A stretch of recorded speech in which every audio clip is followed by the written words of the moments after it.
beta for Drapion, and we will see it maybe game 3. Yeah, maybe. Well, I think that a lot of these NA trainers, they're known for optimizing, right? Only picking the best Pokemon and trying to learn their matchups really well. I think trainers like Out of Pocket, maybe even Elam, they would be very happy to bring Shadow Drapion. That's one of their favorite picks. It's very reliable, but it's not the most creative, let's be honest. I mean, it's what they're comfortable with. A lot of people just like to play what they're comfortable with, maybe what they like. Maybe they freeword Pokemon. There's some players that maybe bring a jump bluff into the game. So maybe. Sadly, it's not allowed in this cup, but yeah, we'll see if I think the trainers are logging in right now, and we might. I thought your favorite Pokemon was Palkia. Palkia, I think Dialga is a bit cooler, but jumping straight into the third game. Let's go. The Beedrill is back. I'm shocked. That's absolutely shocking, but it's in the lead, right? It's not against the Licky Licky, so I think that's a win for Pocket in this game. We do see almost a mirror back line for each trainer, both with Spiritomb and Licky Licky. So this lead matchup is actually very, very important. Yeah, and as we said, going straight for the Licky Licky switch, and this is a problem for the Beedrill, so has to switch into the mirror. I really like what Pocket did there. He threw, I believe, 4 Bug Bites so that the second rollout damage would not apply to his Beedrill. He gets it out before the damage applies. Yeah, as we said, perfect place that you need to do to not lose the edge, right? But we see this mirror. We see that Licky Licky can tank to Earthquake. This might start to be annoying and maybe give a switch to your opponent. Something I want to point out for a lot of trainers watching, there was a lot of energy for Out of Pocket's Licky Licky, but he ran the risk of actually capping on energy. You can only hold 100 energy, and if he does too many rollouts, he doesn't actually gain anything from it, so you got to be well aware of how much you can build up before you need to throw. And yeah, what do you do now? You let this Earthquake go, and now 2 of your Pokemon are in great HP, and this is start to be a problem Out of Pocket. Wow, you're right. I mean, this is early on in the matchup, and he's basically down to 1 Pokemon, but he does have stored energy on both. I don't think this takes out the Licky Licky, yeah? It does it. He needs to switch. He needs to switch, but actually he's ahead on energy, right? Because Strange Shot took a turn for the switch. Yeah, so what do you do if you're Pocket? I think you need to 2-shield and Sucker Punch down. What do you do? These Sucker Punchers are chunky in the Spiritomb, and all his Pokemon are very low HP. It's just bit dire for Out of Pocket. Yeah, we've only seen the Kingdra briefly in the lead scenario. Pocket's got to remember it's almost full health, and now he's forced to shield this Rock Tomb. I think HP management is an important skill, and Pocket's not really showing it. Hello. Yeah, but let's remember that Beedrill in the back has still an Exisar store, so we have to see how Out of Pocket uses that in the end game. At this point, I think Strange Top is going to let his Spiritomb go. He recognizes he has a significant HP advantage, and he doesn't want to use his final Protect Shield. Here comes Kingdra. Yeah, great play from Strange Top, and this farm down is very important. Oh, but actually goes for the Frostfinger. This is going to boost the bug type. Does this change the outcome, though? We saw Pocket shake his head. He doesn't feel very confident with this play. Yeah, this Beedrill is not going to attack this Dragon Breath down. Well, and gets the Dragon Breath down. Yeah. Oh, no! He loses the energy there because the one-turn Dragon Breath damage applies before the Body Slam is ready, and Pocket is going to lose the series. That is absolutely crucial, and yeah, it's going to upset this pairing, right? This Kingdra going for the farm down and actually taking the game for Strange Top. Wow. Wow, and the pop-off from Strange Top. He knew how much that win meant. When you're taking on, like you said, Marto, an international champion in Out of Pocket, you gotta bring your best. And Strange Top was stellar. Yeah, he seems very happy. When you have a formidable opponent in your front, maybe you think about like the matchup a lot and you respect him, right? Omar, eu tô aqui ó, no meio deles. You're Omar. so happy. You're like, I can take down anyone. And I think Strange Top, how he played, he can just take down anyone. I agree with you. I think the neutral play was outstanding, and just not being intimidated by whoever you're sitting across from is such an underrated ability, especially when we have such storied competitors like Pocket. But this game, Marto, we talk about energy management, we talk about shield management, we talk about controlling switch advantage, but HP management in Pokemon Go does not get talked about enough. Yeah, and you know what you have to manage? Your nerves management on stage. That's and true. Strange Top just like was very confident, calls the baits, just plays absolutely surreal. And you know, you're in the big stage, you're against an international champion, like a multiple regional champion as well, a top 8 of the worlds, and you do plays like that, there's nothing can stop you. Yeah, not only the NAIC champ, but the Puerto Rico special champion as well, which is very, very stellar award for him. But the Kingdra seemed like the key, right? Not trying to rhyme there with the 2 K words back to back, but I do think Kingdra was outstanding for him, and I feel like it applied so much pressure across the board. I completely agree. I don't want to say these are the best Pokemon for the meta, but I feel like Kingdra is proving today that is one of the Pokemon that need to be feared with. And also we have to talk about Beedrill, which was not a Pokemon to be feared with in this battle, right? It seemed like a non-factor at times, right? I mean, I think a lot of trainers, if they didn't have a Spite Ops ready, they were going for the Beedrill. It's a little more accessible. We've had a few more chances to team away frustration on the Shadow Beedrills. But in the same token, it doesn't have the same bulk. It just kind of gets melted by Dragon Breath, by neutral output, by the E aí, rollout. gente, salve. Tem gente no chat? Bom dia. Yeah, it's one of the least bulky Pokemon in the tournament, and that is the reason why it's not working so much, I think. I mean, to be honest, I put it on my caster prediction. I did a mistake, I think, but I regret it now. I have seen it in the battlefield, and I'm not convinced of it. It's you need to use a lot of shields, and then they just switch the rollout user in, and what do you do? Like, do you throw energy? Do you save it? Then you have like 1 HP. It's tough. It's tough. I feel like Beedrill in the 2 shields looks great because you just chew through everything with the bug bites. But you know what? Enough talk from us, Smart Talk. I'd love to hear from Strange Top. Fareed is down on the stage with an interview. Thank you very much, both of you. I'm joined by Strange Top, the winner of that last match. That was a huge Salve, opponent Hudson. to take down, but you looked pretty strong there. How do you feel? I'm feeling stoked. I'm really happy. I practiced a lot for this tournament, like really a lot. My wife knows back at home. Shout out to her and my future baby. And I think it paid off, and I got like my rematch against Pocket, who came to a regional back here in a winner semis that he defeated me 2-0, so I'm happy. I can imagine. I know that your favorite Pokemon is Lapras. Not able to be used in this meta, what was it like building into a new limited format?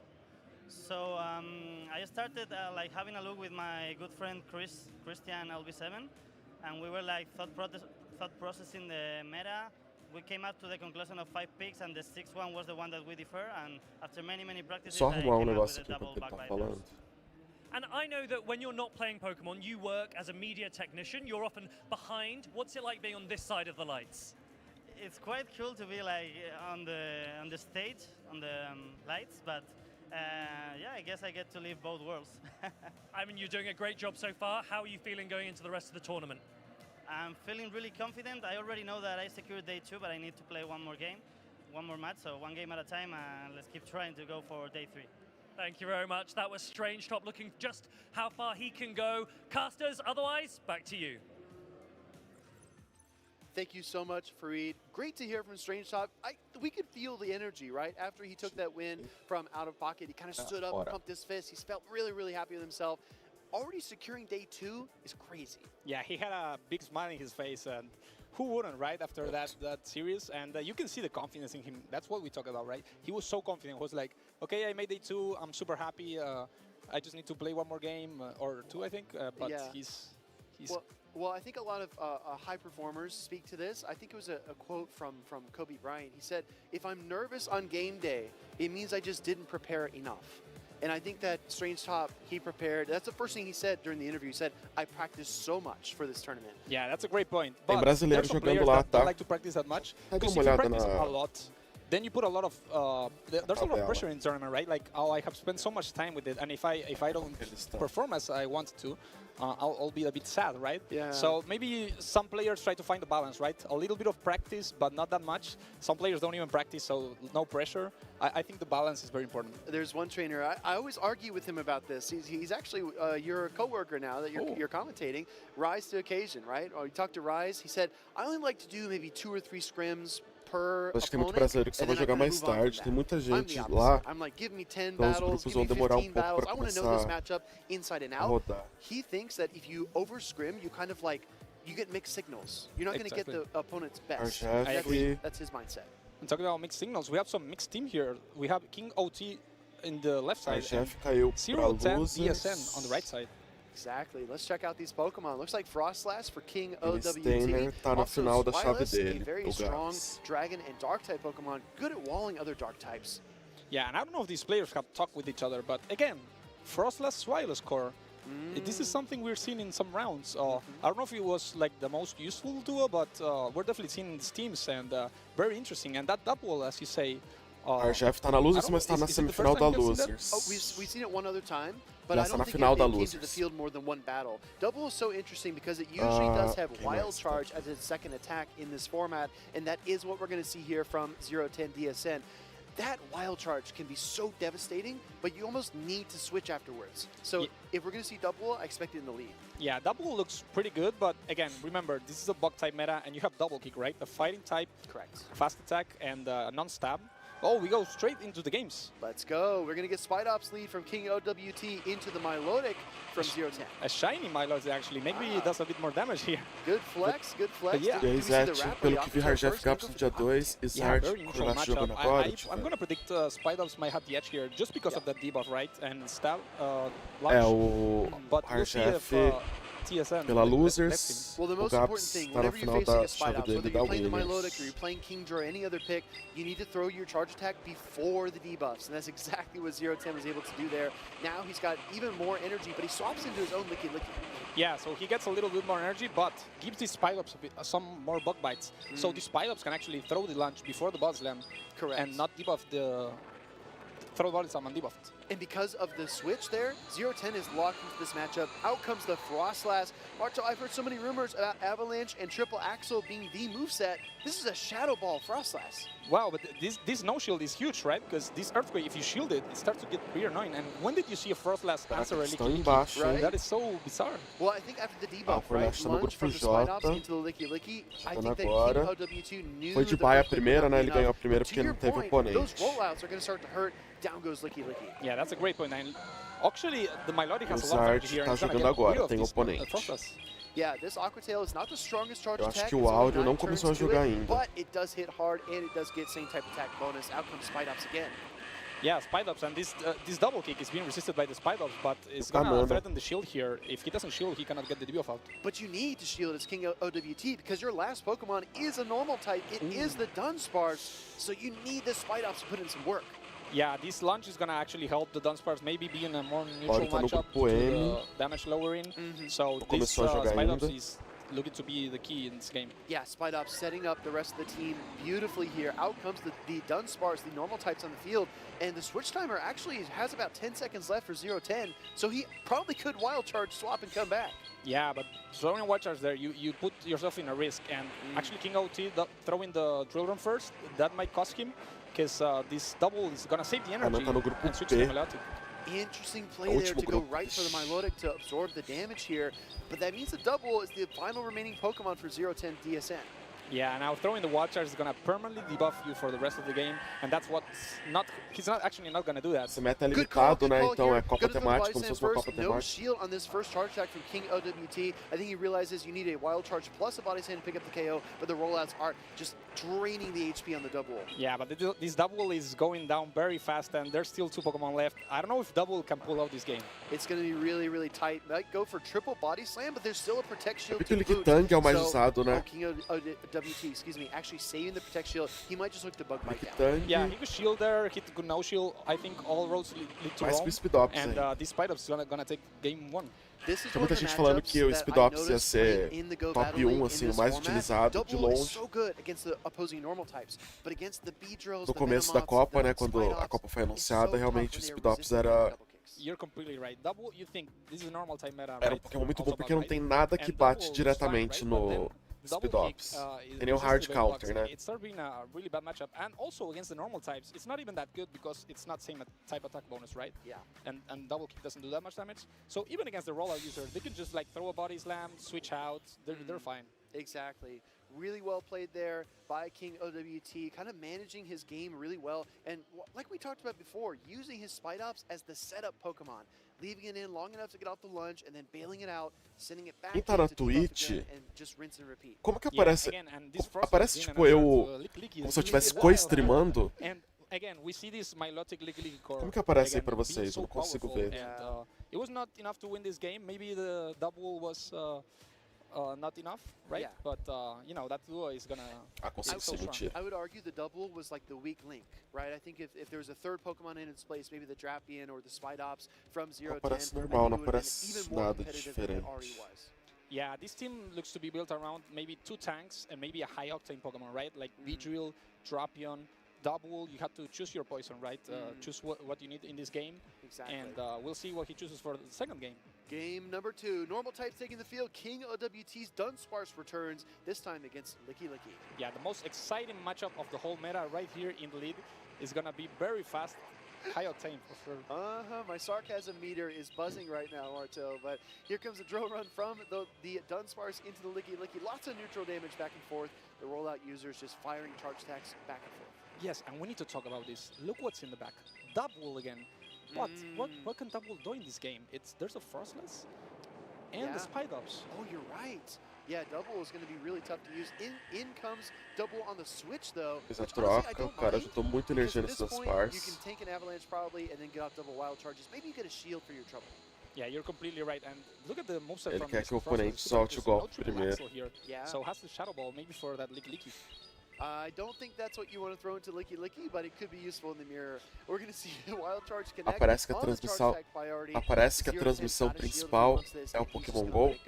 Yeah, this is huge. Mas aparece just drop the defense, so this is gonna completely shut down that double, and we might see Licky Licky come back here to farm down this Frostless, but it's still a lot of HP there. But what do, right? Do you reveal your third Pokemon being the Shadow Drapion? Yes, actually bringing it in, but you gotta shield up at least one Avalanche, I would assume, and he does. Yeah, aonde que aparece isso? Aparece que é o canal do Pokémon GO? You can farm down this Frostless, and actually King OT doing an aggressive swap.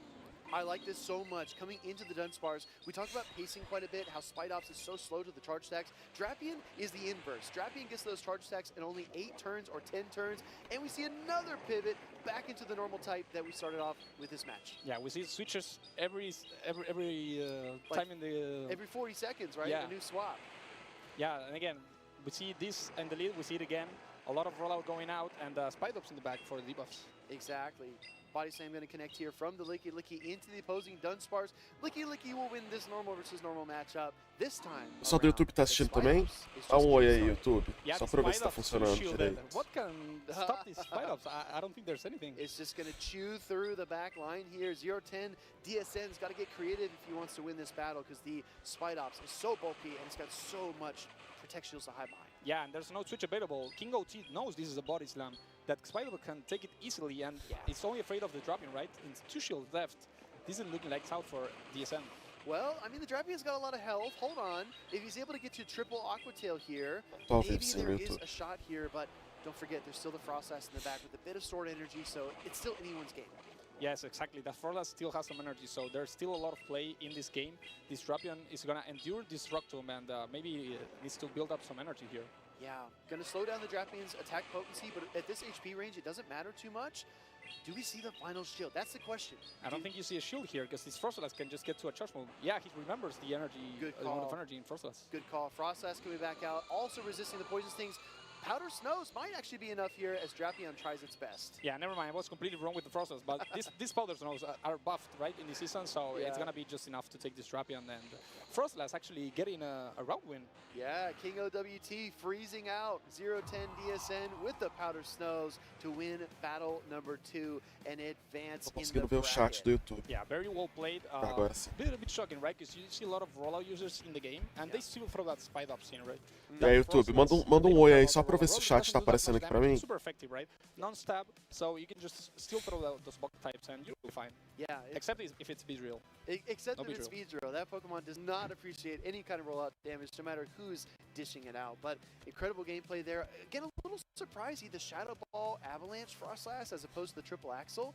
I mean, I just found out this morning that Triple Axle was the sauce. Yeah, maybe we should ask the player what is his mindset, right, in the Shadow Ball. Maybe for like neutral matchups, like for example Milotic, maybe Valeu, HP. hard wall.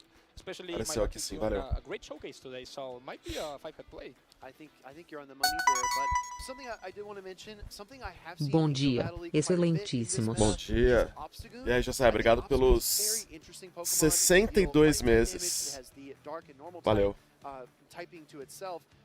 I mean, Obstagoon over Double to me makes a bit more sense. I don't know if you agree or disagree. Yes, Obstagoon has the same problem as Double, right? Your fast attack. Eu não sei se o drop tá ativado no meu canal, eu acho que não, né?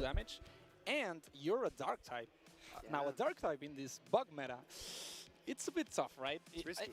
Unless you're poison type, but I don't think Obstagoon is Deixa a eu ver poison se o type drop yet, tá so, ativado na minha yeah, maybe you Twitch. don't Eu want to acho be que that não. type. Oh, that's fair. I just think, you know, I think of the Obstagoon versus Licky Licky. Such a great position to be in versus Dunsparce, also a positive matchup. Maybe even against an opposing Zwilus, you're dealing a lot of fast attack damage, even though, like you said, it's not stab. I don't know. I think there's play for it, but you kind of have to pick and choose where you slot it. Yeah, maybe we'll see it today, but this is the thing about this meta. You would think that this hard wall's that, O drop and tá that ativado, doesn't mas acho que happen eles não actually. liberam There's a pra lot todo of play mundo, here, pra todos os even canais, though, não. Só against pra your fighting type, Yeah. you transmissão still pull oficial. back against it. Yeah, exactly. There's so much neutral gameplay, and I do appreciate as well. I mean, the LAIC meta was incredible, right? We talked about this briefly backstage. You got to see Pokemon you never see in Open Great League. Like Turtonator was very, very popular. Metang as well. What a wild pick. But this meta just feels much more open, right? It's much more dynamic. I think it's such a treat for the viewers. Yeah, it feels open, and it's a bit close, but much more open than LAIC. And again, you can see a lot of different teams. You don't see, I don't think we have seen a mirror team yet, actually. No, not a complete mirror yet. Yeah, so it's just a great meta all around. A lot of flexibility. Eu acho que eu acho que talvez some esse Pokémon meta that are tenha showing better mais than others. Pokémon mesmo que absolutely. o I've been really surprised by Milotic. I did not expect Que o that Laik. to be a common pick, but I did see in recent practice tournaments, trainers like SS Thorn were running it on their teams. So when the top players are doing something, I mean, you got to pay attention. Yeah, you gotta watch those players, maybe see the plays they made, and you know, there's a lot of players that are incapable of doing a team, and maybe they just copy a team from other person and maybe win tournament. That sounded. Agora that sounded apareceu aqui, ó. Nesse specific and momento personal. você Yeah, está yeah. I don't know who, but fazendo Well, co-stream. We're going to get our new traders up on the stage here. Production. Oh, yeah, I agree. Okay, so production's telling me that's Nighttime Clasher taking on Buckeye Fitzy. wow. So we see Nighttime Clasher again at the big stage. Wow. I believe this is winners finals. I believe Semifinals. it is. Yeah. Or Winners round 4, I believe. Semifinal, semis. Yeah, semis for the group. Okay. Nighttime Clasher taking on Buckeye Fitzy. Buckeye Fitzy actually bringing kind Eu não sei se eu gosto muito do Spiritomb nesse meta, não, sabia? Type in his Kingdra, he's got the Dark type Grimmsnarl, the Rollout user Licky Licky, the Bug Biter in the Spidops, his Flex Poison in Shadow Drapion, and then his Flex Normal in Dunsparce. But Nighttime Clasher, he took that plan, he just crippled it all up and threw it over his shoulder. Eu gosto do Seaking. Seaking, Beedrill, Milotic, and you can just try to stop me. Exactly. And E eu gosto que ele não tá trazendo Speedops, Nighttime Clasher. Buckeye tá usando um time que é um pouco mais That's true. comum, que a gente vai ver bem, assim. Kindra, eu gosto bastante do Kindra, eu acho que sei que tem uma galera que vai levar Dragauge, porque Dragauge é venenoso também, né? Mas eu gosto do Kindra. Grimmsnarl, Licky Licky, Speedops, Dunsparce e o Drapion. E Beedrill eu acho legal também, mas é bem Spice, é uma escolha um pouco diferente pra esse meta, assim. Mas eu vi bastante gente treinando com Beedrill nesses últimos dias. He has his daughters compete across multiple titles, whether it's a trading card game, video game championships. It's incredible to see everyone enjoying Pokemon in their own unique way at these events. Yeah, that's the best experience you can get. Like, bring your friends, your family to these events. Just have a good time. A lot of Pokemon atmosphere here in the International Championship. So I really encourage you to come to these tournaments because they're just really fun. They really are. Buckeye Fitzy gonna try to take down our reigning LAIC champion here in Nighttime Clasher. É verdade, Nighttime Clasher foi o campeão do Internacional da América Latina, né? Aqui. I think he won that round. He's very, very impressive. We are in the winners semis for Group D. This is a huge tournament. There's so many groups, and we're just in D so far. And it's so huge that we have seen some international championships, champions already dropped down to the losers bracket. We have seen like 2 or 3 already. 512 participantes. Nem todo mundo jogou, tem muita gente que se inscreveu só por causa do kit, né? Então por isso que na primeira rodada tem muita gente que não tem oponente, porque muita gente se inscreve, vai lá, faz o check-in. E se bem que eu não sei se eles estão dando kit. Independente de dar o kit na hora ou não, eles... Aí a pessoa não joga, sabe? Então o oponente só ganha a primeira partida ali por WO. Mas ainda assim foram 512 participantes inscritos. We're going to start right into game number E 1. deu erro ali, ó. Shadow lead into the Licky Licky.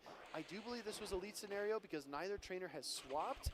And the Beedrill, I mean, this is the same Pokemon Out of Pocket was playing, and it was in a tough position when Pocket was playing it too. Yeah, and again, look at the HP of that Beedrill. That Beedrill is not having a good time against the Licky Licky, but surprisingly, Nighttime Clasher staying in and actually swapping to the Licky Licky. Yeah, going to his own in the mirror matchup. This is Marto's favorite matchup in this meta. Body Slam will be enough to KO, but it looks like Buckeye Fitzy wins that Durou charge 3 attack dias priority. esse Yeah, we see the confronto aí. charge attack priority here. Maybe Nighttime Clasher knows there's some energy in that Licky Licky, but actually goes straight for the Earthquake. That's Yeah, huge. that's a lot of damage there. A lot of value for Buckeye Fitzy. Do we see an undercharge here from Nighttime Clasher? No, he just wants the knockout. We definitely not. It could be a bit tricky, right? Because if you get 2 rollouts to that Licky Licky, maybe he gets to another Body Slam. So, yeah, this Licky Licky is actually going for another charge move against his Kingdra. Going up for 4 rollouts, and now 5. Outrage has to be gathered almost at this point, if not already. Body Slam going to get fired off here. This might actually pull a shield. Yeah, this is ballsy play by Nighttime Clasher, and it actually doesn't pay off. And this Kingdra tanked that Body Slam pretty well. It did, and I think a Swift will be enough at this range to pick up the KO. Buckeye Fitzy looking to KO the first Pokemon on Nighttime Clasher's team, but it hangs on to the Dragon Breath, actually gets the knockout. Oh, that is huge. That energy just goes completely away, and this Milotic is actually going to ramp up the energy. Exactly. At this point, this Kingdra is just going to get Dragon Tail down. I don't believe this is quite Outrage energy. Yeah, but what do you shield in this game? Oh, it is an Outrage. Oh, that Milotic is completely gone, and we see the third Pokemon from Buckeye Fitzy. That was a rare misplay from Nighttime Clasher, not knowing the Outrage was potential there. Buckeye Fitzy gets away with one there. What a huge charge attack. Yeah, that was so risky because there were 2 shields in the game, and it just completely goes for it, and that might be the game-winning play. Hey, that might be the misstep that cost him here in battle number 1, but Nighttime Clasher will fight to the end, fires off an Aqua Tail into the Dunsparce, but you can see the rollout damage. The writing looks like it's on the wall. Yeah, he can fight a lot, but these HP are not fighting that much to survive. And yeah, this Beedrill, I don't think you can tank a lot of moves here. Yeah, I wouldn't even be surprised to see a no shield, and that is what we get. Nighttime Clasher kind of punting on to game number 2. Says there's no way I could possibly nem gastou escudo, porque nem ele, mesmo gastando os escudos, ele ia ser nocauteado. Yeah, he knew that game was over. He doesn't want to play some games. Like, he knows he needs to adjust for second game and just wants that game to completely go away. Because maybe if you're still in that game, right, and you start to think like, oh, I'm losing, maybe it gets to your head. So maybe he just wants to erase that from his mind and just go straight into second game. I don't know, Marta. We've seen Shadow Beedrill on stream twice, and it feels like it's been a bust both times. Yeah, I'm sorry for all the Beedrill fans, but I don't think it's a pick for this meta right now, at least for today. Today is not Beedrill's day. Yeah, I agree. It is Amanda's favorite Pokemon in this whole meta because she loves to just Fell Stinger over and over and over, but I don't see that utility when you can't withstand the fast attacks coming your way. Yeah, especially when they start no-shielding that Fell Stinger, and not even that, like, imagine no-shielding a Fell Stinger, then you just switch into your Licky Licky, and what does that Beedrill do? It has to switch out, then your buff is gone, and all the utility in that Beedrill is gone. So, is it really worth it? I don't know. It might come down to positioning, right? It might come down to Se não fosse o rolagem, seria melhor, mas a Vitiro sofre muito mesmo, principalmente sombrosa, né? But it's just so hard to say at this point, and the 2 times that we've seen it kind of flop, it's been in the lead. If you notice that, with the earlier battles, and then with this, again, with Nighttime Clasher, it was Beedrill versus Licky Licky to start. Yeah, I think the reason why they put Beedrill in the lead is because they expect the bulky Pokemon to be in the back, right? To absorb some energy. Yeah. And even if it was not against that Licky Licky, these matchups are not going great for this Beedrill. What do you target here with the Beedrill? Well, Spite-ups? That's a great question. I feel like Buckeye Fitzy has also pinpointed a weakness in Nighttime Clasher's team. Buckeye Fitzy has his Grimmsnarl, right? He's got the Sucker Punches, he's got a way to deal damage consistently, but you saw him bring both normal-type Pokemon in this battle number 1. And if you think about it, what can Nighttime Clasher really do against double normal? Yeah, exactly. There's no place for the Beedrill there, so Nighttime Clasher is going to have to adapt to this situation, and it's already 1-0 down, so ele podia trazer o Seking. It's crucial for this. If you lose this game, you just drop to the loser bracket, and you don't want to do that. No, absolutely not, but as we get our trainers sorted here on stage, I just want to take a second to highlight this venue. We talked about Pokemon being a family event. It's a group activity, and look at this crowd as the Flying Pikachu kind of hovers above them. I mean, this arena is packed. It's completely huge, completely full. Acho que esse é o maior campeonato que já teve até hoje. Tournament of all time, right? And I think you can see it on screen. You don't need me to tell you that. As we told you before, these are the pelo menos that you de Pokémon GO. Não, acho que de tudo. Acho que é o maior. You can, I don't know, do pin trades, Pokemon Center. There's so much stuff to do, so you never lose your time here. Exactly, and even if you want to get some extra competition in, there are side events where you can compete, maybe even in Open Great League or other limited formats. So definitely keep an eye out for that. We can see these banners as well, so you kind of get navigation points. You can see the video game results, the side events registration table as well. These events are so incredible, and something that Go players actually really love. Isso porque aí não tá mostrando o Pokémon Center ainda, né? Specific Pokestops for different landmarks. Mas tem Pokémon Center lá também. Pikachu Pokestop you can spin, and it only appears here at the event, and then it's gone. Aí é só área do jogo, só área de jogo. Maybe send a sticker. A lot of people like that. And as we said, side events, you have a lot of side events in this tournament. And if you like to play other Pokemon games, you can just play a side event like for BGC, TCG, whichever you like, and just like completely switch games. It's up to you. Yeah, exactly. Pokemon Unite or any other title that makes its way into the venue. Mas os caras ficam de pele o tempo inteiro. Also refreshments too. Sei não. A little hamburger or soda. Eu não ia aguentar não, ficar de pé. Everything you need here. Yeah, we got some nice food trucks for that. Yeah, exactly. But I always love coming to these events. We don't have a lot of time as commentators to go back and walk around and things. Faltam 2 semanas pro Pokémon Day. Take it all in because the fan experience is so special. Yeah, but I won't complain like this. É, 2 semanas, dia 27, né? Hoje é dia 13. If you look at the micro decisions you need to do in these types of games and how the best players take advantage of it, that's it for me. Like, eu acho. It's all I want to see. That's what I like to tell competitors that eu acho que o maior anúncio vai ser o novo jogo mesmo. Que eles não são nem malucos de não anunciar o novo jogo, né? Pelo menos um trailer, não precisa nem ser o trailer do jogo, pode ser um teaser igual eles fizeram com Scarlet Violet. Que era aquele vídeo do segurança lá na Game Freak, né? Aí mostrava os iniciais. Podia ser algo desse tipo, assim. Mas eles têm que mostrar. Acho que isso eles vão dar bastante foco no Pocópia também, né? Pocópia, porque...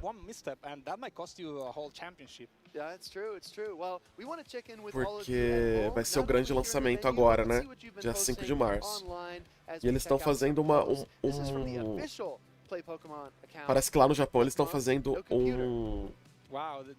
uma campanha pesada de divulgação do Pocópia. O jogo tá prometendo. Acho que eles vão dar um destaque pro Pocópia. O jogo novo.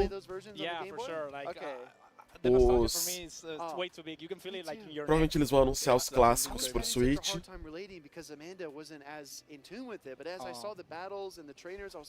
O Fire Red Leaf Green, acho que eles devem anunciar pro Switch.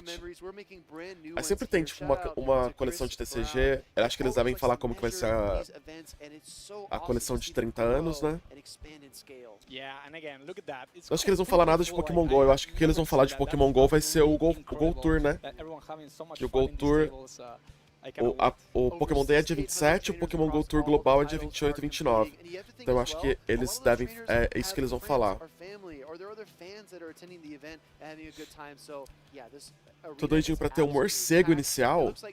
Vai ser a primeira vez e eu queria muito iniciar o tubarão. O lobo.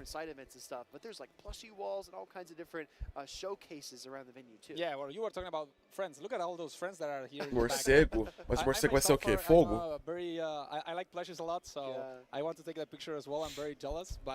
Tubarão pode ser água, beleza. E lobo. A lobo combina com fogo também, né?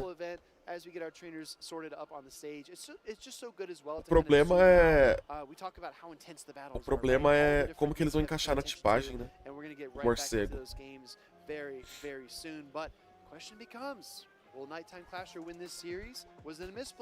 E aí, Everton, se eu tenho um bicho com armadura? Tem. E aí, Beth? Criei o tubarão, água ou fogo, morcego de grama. Morcego de grama. Mas eles vão fazer um morcego voador e grama pra tomar 4 vezes de gelo.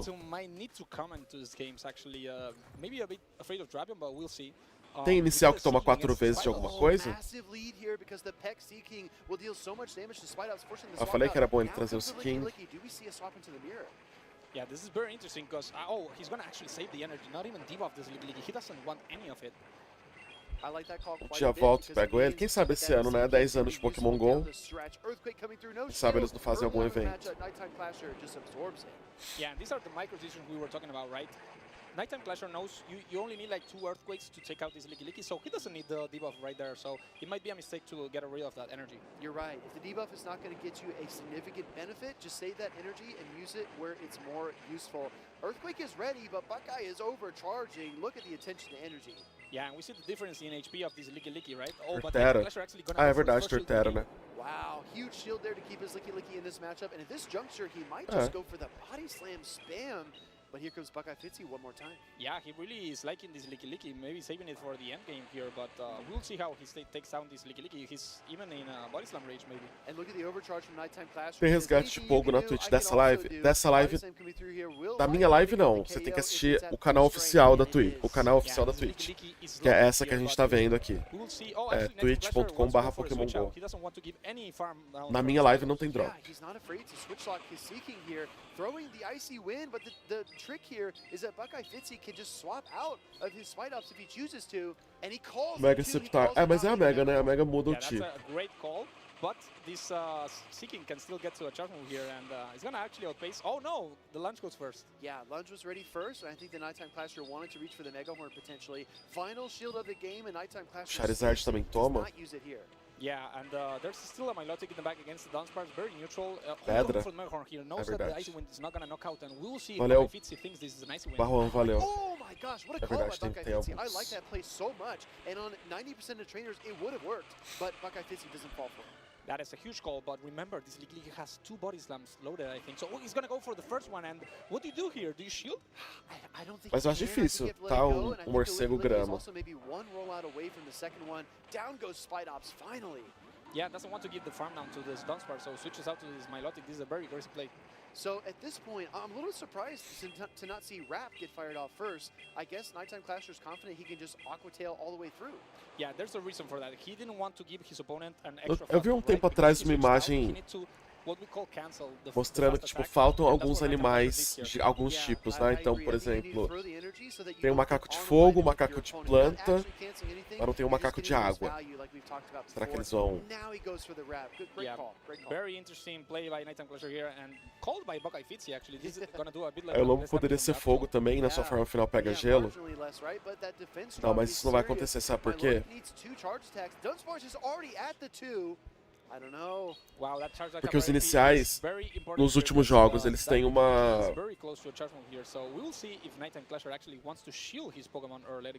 Eles meio que precisam de um balanceamento em que um não causa dano super eficaz no outro. Não causa 4 vezes no outro. Yeah, this is why he is the Latin American International Championship. He knew the end game. Então, por exemplo, em Scarlet Violet, a gente tem o... Tem Meowscarada, né, que é planta e noturno, planta e sombrio. O Pokémon de fogo é fogo e fantasma, então o inicial de planta tem golpes para lidar contra esse fantasma, né? E a mesma coisa com o Pocaval. O Pocaval é água e lutador. Então ele toma dano de planta, só que ele é lutador também para lidar com o sombrio da Meowscarada. Então eles têm um balanço, sabe? Por isso que eu não acho que um inicial vai causar 4 vezes no outro. Debuffing a lot, getting the shield there was a good call. Yeah, very good call. Seeking was also very good for Nighttime Clash. Pelo menos não os iniciais, né? I fully anticipate he'll bring it back in game number 3. The normal types bulk here for Buckeye Fitzy almost worked a second time, but Nighttime Clasher found his way past it. Yeah, and again, that aggressive switch to the Milotic, you know, throwing the Aqua Tail as soon as he got it. He doesn't want to give any edge to his opponent, and that's how he won the second game. No, you're exactly right. I'm so glad you called that out too, because that's so important. When you do switch, it does take a turn in most cases, and that kind of displaces the turn cycle. And after the charge, a gente tem que ver como que vai ser, o que vai ser quando eles lançarem o... was the key there for Nighttime Clasher. o teaser com os iniciais, a gente tem que ver qual animal que são e o que eles podem ser no final, né? Porque eles não vão repetir da geração anterior, então não vai ser a mesma coisa de Scarlet e Violet. Só que acho que os próprios animais dão uma dica, assim. Quando lançou o primeiro teaser do Scarlet e Violet, e mostrou o Meowscarada não, o Sprigatito, que era planta, eu tinha certeza que ele ia ser planta e noturno. Planta e sombrio, no caso. Porque tem muito gato no jogo que é sombrio. Tem alguns gatos que são normais, né? Mas tem muito gato sombrio também. Então, aí a gente pode ver o que os outros vão ser, né? O que o água precisa ser e o que o fogo precisa ser. Então, talvez, eu acho que quando liberarem os teasers dessa próxima geração, a gente tenha como identificar um, pelo menos, e basear o tipo dele nos outros. Falta um macaco de água e um sapo de fogo. Sapo de fogo ia ser legal, tá?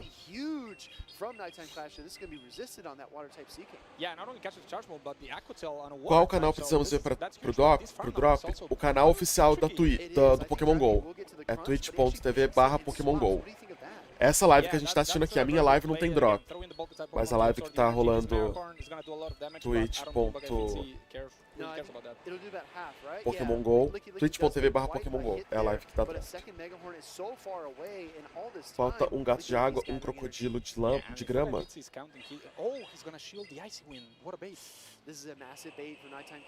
Falta um crocodilo de grama mesmo. Mas de repente eles podem ir diferente, né? Porque como é... Se bem que um macaco eu não acho impossível, né? Porque como a região provavelmente vai ser...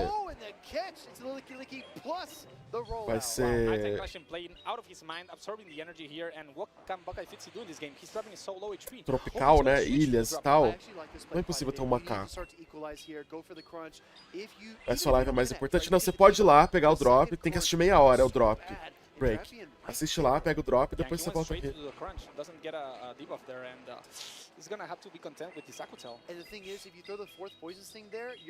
Pô, eu vi um leak, não é um leak, né? É uma teoria, alguém postando.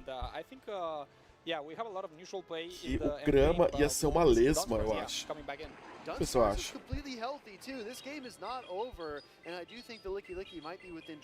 Eu não lembro o que era. Era... O Pokémon de grama era uma lesma.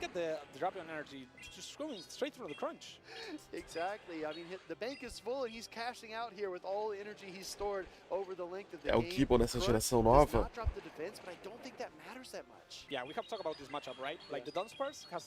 Pode ser, de repente eles...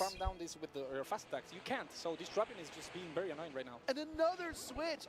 I tell you guys, this meta is wild. Getting a full rollout through is huge, but the Aqua Tail might make it inconsequential. Yeah, Nighttime Glacier not playing games here. Can the League endure this? No, it takes it out, and that's gonna be very deciding for the game. Honestly, that probably clinched the game right there. Not getting off the body. Ó, teve uma coisa...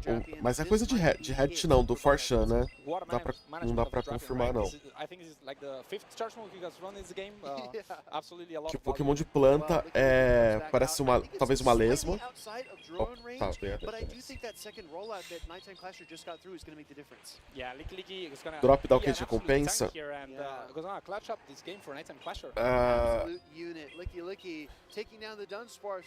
Drop dá uma pesquisa temporária com o Dilgong, TM de Elite e TM normal. O YouTube não vai te restringir porque tá falando macaco. Não, porque eu não tô falando macaco no contexto que pode ser interpretado errado, né? Eu tô falando do animal que vai ser um Pokémon. I think he took gamer posture to heart in game number 2. You know how you're just sitting back, maybe you have your controller, and then you lose the game and you're like, all right, I'm locked in now. The Nighttime Clasher locked in for those next 2 games. Yeah, he looked completely locked in. Like, I cannot tell you that much about the Drapion usage in that game. That was completely excellent. It was perfect, right? And that's kind of what, you know, people who follow the Championship Series, we come to expect that because we see so much Drapion gameplay. It's been analyzed down to a science. These trainers know every damage interval, all their energy calculations, and Nighttime Clasher is kind of like flexing that muscle here in this series. Yeah, and it's so interesting, right? Because we didn't see Drapion any game until the last one. Yeah. Why did Nighttime Clasher bring the Drapion in the third game? What was he targeting? Maybe the Grimsnarl? Maybe expected, I don't know. Deixa eu ver se eu consigo tirar os ADs daqui, it's hard to say because we did see from Buckeye Fitzy that double normal team, and if you're thinking, oh, I'm facing off against an Earthquake Licky Licky and a Drill Run Dunsparce, let me bring my Poison type. That doesn't really line up, right? So that's a great question. I mean, maybe he just found that if he had shields, he could spam off the damage and he could just chew through that HP disadvantage he had. Yeah, those are some trophy moves, trophy decisions that, you know, Nighttime Clasher makes. So yeah, absolutely well played. What a comeback. It's so hard to come back, right, when you're 1-0 down. So yeah, gotta respect it. Yeah, I agree. Very impressive there. And also, let's shout out to Buckeye Fitzy as well. Incredible Game 1 win there over the LAIC reigning champion.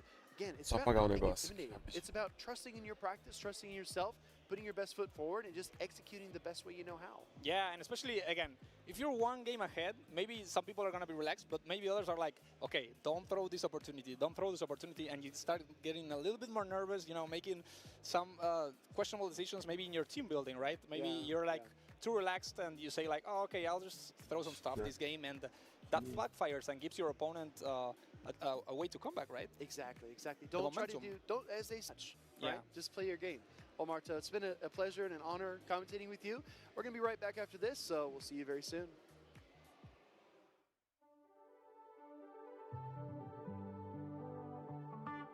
How did we get here? So far from home on the untread path. Ah, eu acho que eu dei uma parada nos ADs.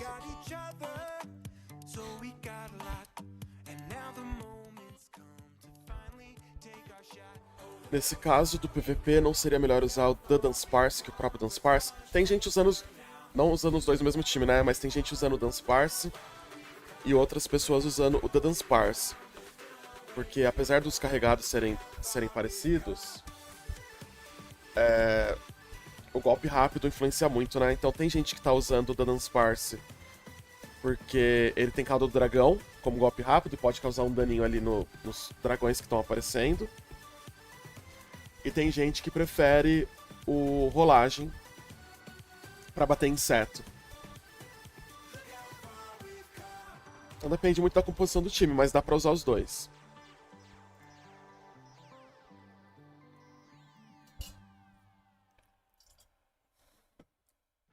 Hello, Pokemon fans and friends. Lundberger here to talk to you about how you can add a Galarian legendary Pokemon to your tournament roster. Como você pode adicionar um pássaro de Galar no seu time? Primeiro você tem que conseguir. Um tem que aparecer, né? Primeiro.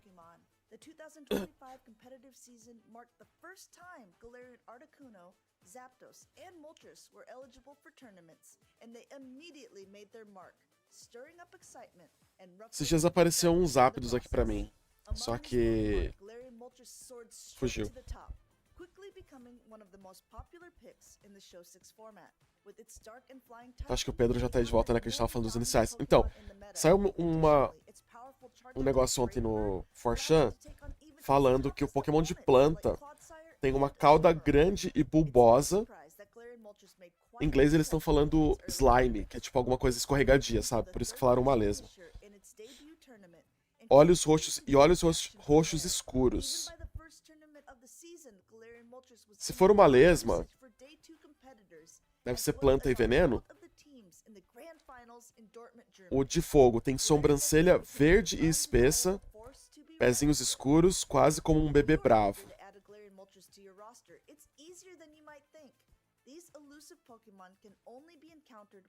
E o outro tem tipo uma protuberância inchada no rosto e a língua fica sempre pra fora. Pode ser um sapo, né? Não, sapo de água já foi.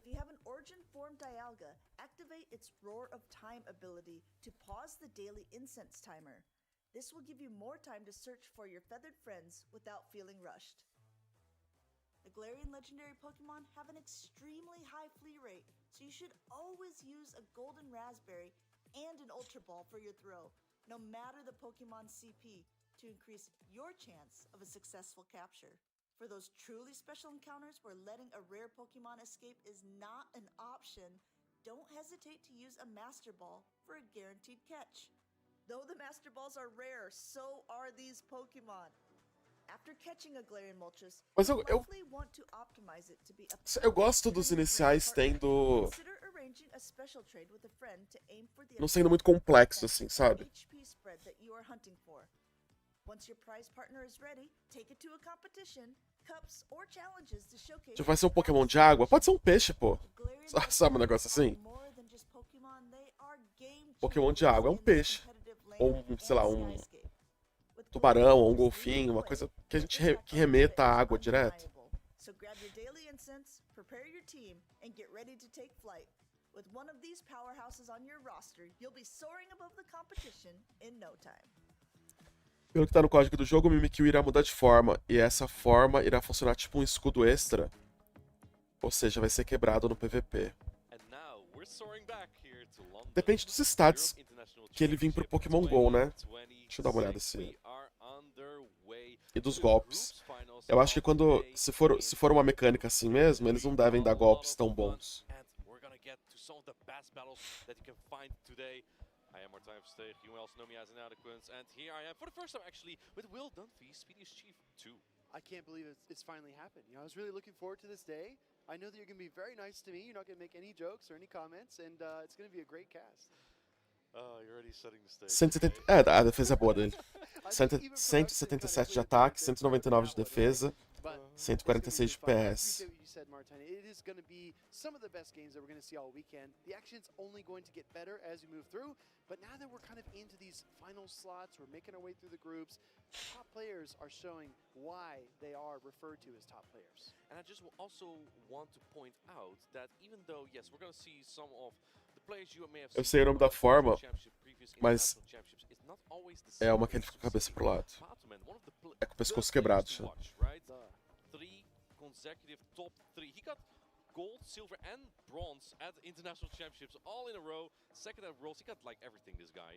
He showed a picture with a whole collection. This is what I got this season. I'm like, yeah, that's gonna be me over 4 seasons in total. Anyway, not to get much off track, he actually lost his third round to Damon Cash. That's a trainer we are going to see soon. And also Doombug, a trainer from North America, had also lost. He's in the losers bracket currently. I actually didn't know about that. Wow. Eu achei que o Martijn ia jogar o Inadequance. Pocket is playing against my local, a local trainer of mine. He actually local. He used to live like 5 minutes away from me, and he told me, I'm gonna be on stage. I'm so nervous. His hands were trembling, but you know, he's playing. He made Damon Cash contra o Alan. Só Alan. As we see here, Damon Cash on the left, like I said earlier, has defeated Lick League, Drapion, Grimmsnarl, Abedril de novo. One of the most common Pokemon, but it doesn't matter here. There's no Shadow Drapion from Alan. Exactly. If there's no threat, there's nothing to be worried about. Do outro lado, Grimmsnarl, Beedrill. Duas Beedrill. Lick League, Speedops, Kindra e o... E o... Even though the meta does look so condensed, is there more variety than we see in open grade? O fantasma que eu esqueci o nome. You can play anything, but you mostly see the same Pokemon as well every time, right? Spiritomb. Mecânica parecida com o Morpeko. O Mimikyu, não, é diferente, né? O Morpeko aumenta o ataque dele. Só muda de forma. Ah, você tá falando na questão de mudança de forma, né? Sim, sim. It's so good, it's banned in this format. Oh, but I've heard that you still found a way to mention it during the pre-show. You're right. Good call. But here we go. We also have a good call. Boa pro Damon. Damon Cash here having the Licky into the Spidops. This is a fairly neutral matchup. The Licky usually goes for the charge stack before the launch from Spidals, because both of the charge attacks of Spidals, they can drop the attack. They will drop the attack, actually, of the opponent. I know you just finished your point, but I have to ask, Martijn, how do you feel about this Bug Bite, Spidops lead, and Shadow Beedrill with Bug Bite in the back? This is ABA Bug Bite. Yeah, that's what Alan actually ran in his previous round as well on stream.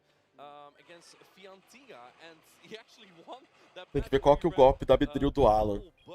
Golpe rápido. Mas contra o Grimmsnarl, de repente, é uma boa. Rollout sneak through as well, which is very painful in this matchup. It allows Licky to store a little bit more energy, but as you can see, it wins still very cleanly. This does allow Alan to get. Vou jogar em Curitiba, hein? Já comprei minha passagem e tudo já. Not on my watch. I'm swapping out. Right. Well, we're gonna see what happens here. É em março, Curitiba é em março. Yeah, maybe going for the body slam chip.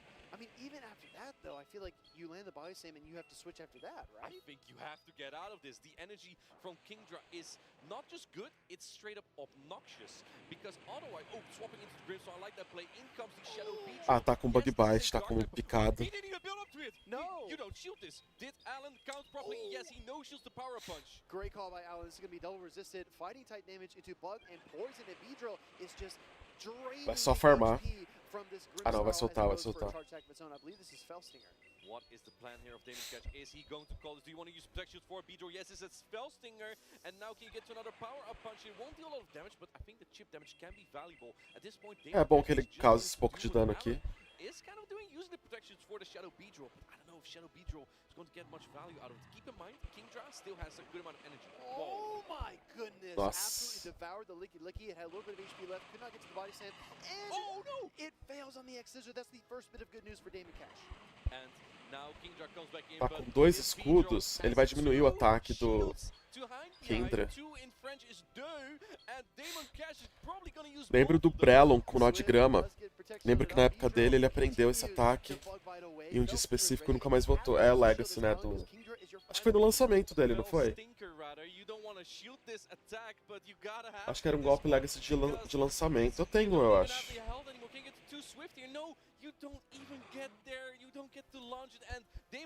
Quando eu comecei a jogar o Pokémon GO pra valer, tava sendo lançada a região de Hoenn no jogo. Acho que por isso que eu tenho.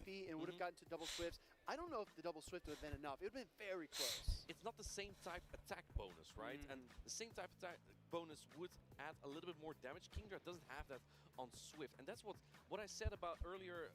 Before everything happened rapidly and I got cut off by aggressive plays and quick switches. Kingdra's energy is obnoxious, and I say that not because I dislike the Pokemon. No, I think Kingdra's pretty cool actually, but. Look at the energy difference between Swift and Outrage. You don't want to shield Swift, you want to shield Outrage, right? So you can really get bamboozled by that kind of play if you do happen to shield it. And this was also painful, by the way. Alan Brelon, de quanto? 2019, com nó de grama. Mewtwo com Hyper Raio também? Hyper Raio no Legacy?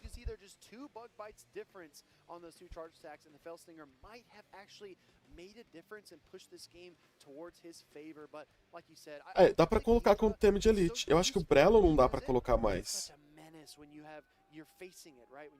Kind of flipping the coin on whether it's an Outrage or if it's just a minor Swift. Kingdra's coming to every single game, right? There's no way.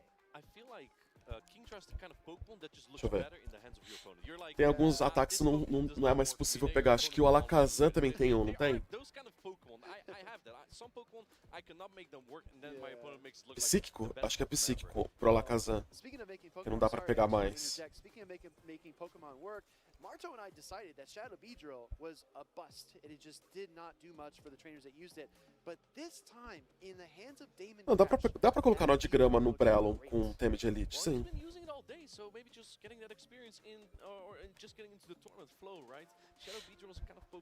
Pelo menos eu consigo aqui.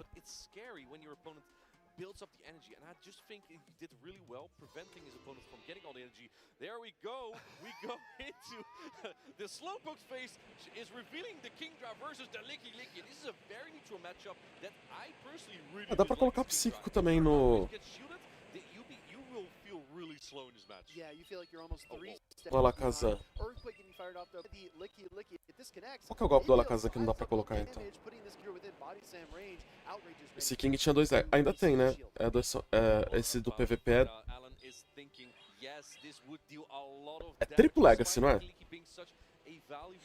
Pokemon, or bulky Pokemon. Oh, and the catch on his own Licky.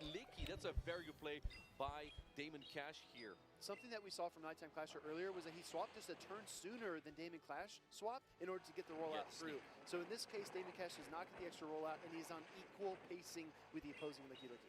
Yeah, and in the back, of course, we see from Damon Cash, it's the Grimmsnarl, because there's no poison type Pokemon from Alan on his team. So, I mean, there's the B-drop, but you still hit neutral into that. There's nothing like a Shadow Drop Hill. Exactly right. You don't get hard walled. You can still make something of it if the matchup aligns. Earthquake O connected golpe here from rápido the do Licky. It's just barely Alakazam. not enough. But the body slam Oh. is all that Alan can muster. And you might think, oh, this isn't that much damage, no big deal. The problem is, this puts you closer to a comfortable farm down range for either of the bugs. And you kind of wanted this Licky for either of the bug type Pokemon. In comes the Spidops. Spidops is Acho que eu tenho can soak the damage. Hitmonchan que não dá pra pegar mais o Legacy dele. Que é esmagamento de pedra, eu acho. Deixa eu ver. Tá. Dá pra colocar todos os Legacies com...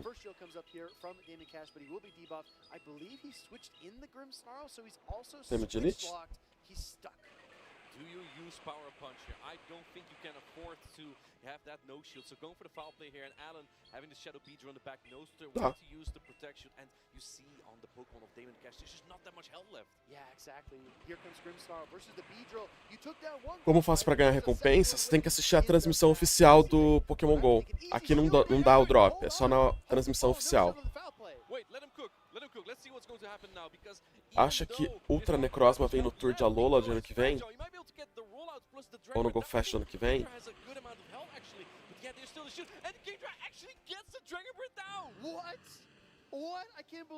Ultra Necrozma? Deixa eu ver quais são os stats dele. Eu acho que ele pode nem vir de repente.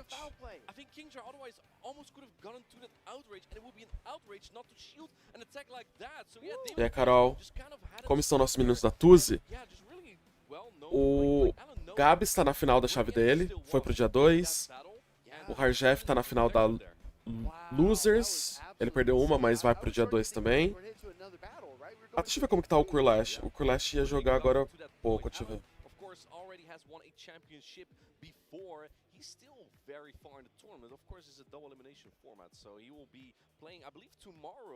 Eu não sei se o Ultra Necrozma vem não, tá? Pode ser igual o Eternatus Eternamax, sabe? Outrage shielded there. Great call by Alan. You pointed this out earlier. Alan just made such great micro decisions, able to set himself up really well. And a lot of these coin flip calls, he was just nailing them back to back. Deixa eu ver o Kurlash. Ele tava jogando. O Kurlash e o Zard já tinham começado a jogar.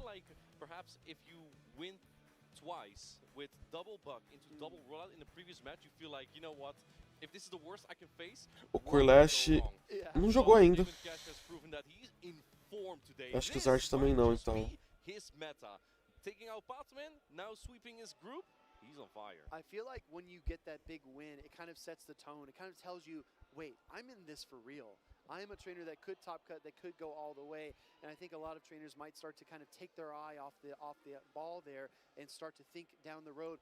O Zard fez um 2-1 na primeira rodada e a segunda rodada não aconteceu ainda. É, o Kanan e o Zard e o Áureo não jogaram ainda. Porque eles estão nos últimos grupos. E aí vai ser mais tarde. O grupo deles não começou a jogar ainda. Oh yeah, I remember the Cricketune. What is this guy cooking? Hey, you know what? I'll tell you what. It's got the best call of any Pokémon in all of Seu áudio já period. If you go ahead and open up your app, não jogaram ainda. you click on that Cricketune and listen to Então, its cry, it's outstanding. You know what? The only Pokémon o Gabs e o Harjef já estão no dia 2. O Kurlash tá jogando agora. E o Kurlash e o Zard estão jogando agora. E o Áureo e o Kanan vai ser mais tarde. Sabe esses meninos? Eu também amo, eles são bons, né? To your credit, when I talked about this meta on the pre-show, I talked about having anti-bug Pokemon, and the #1 pick I had in mind was Dragalge, but the second pick was Drampa because of the fly. What about Giratina? Drampa? Acho que ninguém vai trazer Drampa, não. Ah, mas o Gabs vai jogar de novo? Eu achei que a final ia ser amanhã só. Here we have our next trainers. That's going to be Sharky King on the left and Steiner on the right. I believe the trainer on the left was at the first match of the day. Did he have a crocodile? Correct. That's a fucking Correct. It's so cool. Marta and I talked about this briefly. So you have some Pokemon that I think will succeed. O Gabs vai jogar Brasil. And then other Pokemon are stronger in something like Go Battle League where you don't know your opponent's team. I firmly pegged Crocodile as a Go Battle League Pokemon. I agree. Right? And we're seeing it here work in tournament play, which is really exciting. And the main reason for that is the coverage. You get ground type coverage, you get fighting type coverage, and dark type coverage. I told Marto before, I tried Crocodile in a local event nearby. Oh, yeah. And you know, me and my locals, we agreed to use EUIC meta teams, right? I had my Crocodile on a Spear Tomb, and I had my Frostlass on a Beedra in a match, right? You think unlosable. I let the Frostlass go because I didn't want to let the Spear Tomb get too much energy. And then the Bug Bites, 3 Bug Bites, I think did about 30% health away of the Crocodile. So I feel like if you run that Pokemon, you're running something really risky. Yeah. Very risky. Like Então se ele ganhar agora, ele já tá no dia 2. Pokemon that can core break the Shadow Drapion Spiritomb core, which I think might just be the best in this meta. Me too. But it's so fragile. Yeah, even in matchups like against Shadow Drapion, right? You see the Mud Slaps adding Contra o up, Shark King, é isso, né? If you get hit with an Aqua Tail, it takes a huge You saw how much that did. It's so much. Like 70%. Right? That's 4 points thing only. We talk about coverage a lot, but I also think it's important to consider targets. So I think we picked Dragalge as our best-in-class dragon. We have not Tô seen entendendo porque eles estão jogando agora. not seen any battles that I can think of. Wait, I thought you picked Dragalge. I picked. I picked. Vai ser pra definir a chave do... Ah, acho que... Então já With my bet, because já you deve knew começar o top 32 amanhã, direto. Yes, right? That's totally something I would. Eu achei que as finais poderiam ser amanhã já. A Pokemon can look really good. Não vai ser top 32, tem muita gente. But when you're actually in the practice, Vai até o you're actually grupo. screwing against friends, and you say, I don't see any Dragalge. There's a reason for that. And to loop back around to my original point, when you have something like a Crocodile and you say, I want ground type attack Vai até o damage grupo for the poison types. B. If there are no poison types, why do you want that? P é quanto? 16? Why we don't see this A, kind of B, C, D, E. I feel like we're having a A, break on B, this C, right now, but D, I saw E, Milo F, G, H, I, over J. and over and over and over. Yeah. Tem o Crocodile. K? I don't know if an Aqua Tail does 100% damage. It probably gets pretty close. K, L, M, N, O, P. 16. Então vai ser o top 32 amanhã. Trainers that we have seen a couple times on the stage. We have seen Sharky King. This will be a second appearance. We have seen Steiner compete at the international level before. How do you feel about this matchup and these Pokemon? Crocodile. Spiritomb on both sides as well as Kingdra. I don't think, well, and Spidops, but and the Grimmsnarl. Sorry, 4 out of 6 are actually shared. Crocodile talvez seja um dos Pokémon mais diferentes que a gente vai ver aqui no campeonato. O Steiner tá com um time bem padrãozinho. Só o Spiritomb diferente, mas a gente tá vendo muito Spiritomb também nesse campeonato. Não achei que ele ia aparecer tanto. Resist all the damage. Shadow Ball probably still has 60%, but you resist it. Kingdra doesn't have water type charge or fast attack, so you can hang in just a little bit better than, for example, against the Spidops. Spidops is not a great matchup. And then you have the Shadow Drapion, a decent match. You have the Grimmsnarl, a pretty decent match because you resist Sucker Punch. And here we go, we have the Spidops into Kingdra. And look at the back, that is the Crocodile. But let's see first how Steiner is going to play this. Are you going to bait? Se o Crocodile cair contra o Spidops do Gabs, é uma boa pra ele. If I was Spidops, I would shield this, but that's what you might think here, right? Exactly. And you saw, yeah, he kind of twitched on the shield there, decided to go with it ultimately, and does shield the bait, which does put the Kingdra way ahead. But the debuff does change this matchup just a little bit, and he's Vou brigar por alinhamento aqui. Steiner is staying in a little bit here. I expect him to swap perhaps at some point, especially when the Spidops is dry on energy. That would have been maybe a moment. Now we see Acho que vale um traje aí, não vale não? Juntou muita energia, muita energia. E fez uma troca muito boa. Na hora certa.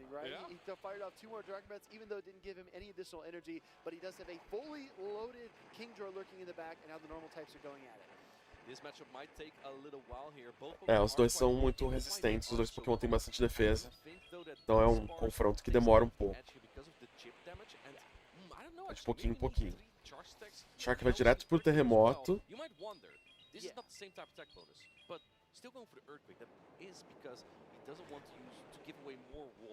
Não sei se vale a pena... Será que vale mais a pena soltar um terremoto ou 2 pancadas corporal ali no Lick? Eu não sei.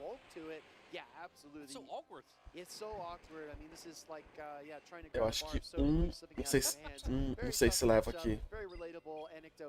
Vai sobrar 1 de vida. É, não nocauteou. Now getting the energy advance, getting to a final body slam. Now you know as Sharky King that you need your Spite Up somewhere else because you have Crocodile. Crocodile, this is the worst matchup for that Pokémon, so we're definitely going to see the Spite Ups come back in. Vai voltar com o Speed Ups. Não, tá, volta com o Speed Ups. Oh man, it has so much energy. Wombo combo play. Here comes the outrage. Do we see the shield from Sharky King? He's thinking about it. He's got 1 shield left. He twitches. É bom pro Gabs. As duas coisas são boas aqui pro Gabs.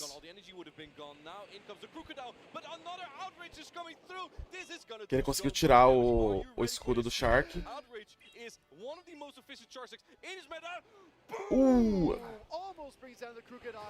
Muito dano. Acho que ele não vai conseguir nem chegar no rápido carregado dele. Pô, aqui o Gabs tem um escudo ainda. Vai chegar ali no...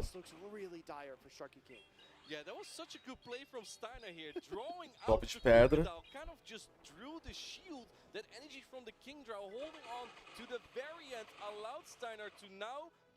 Tumba de rochas.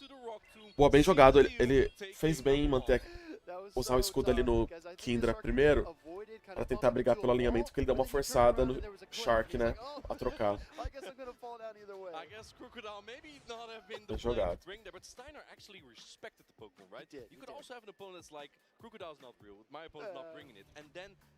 You know, when they do bring it, you might just get caught off guard. Let's say that Steiner had brought Drapion lead with Spiritomb in the back. Exactly. Crocodile could have been really difficult, but no.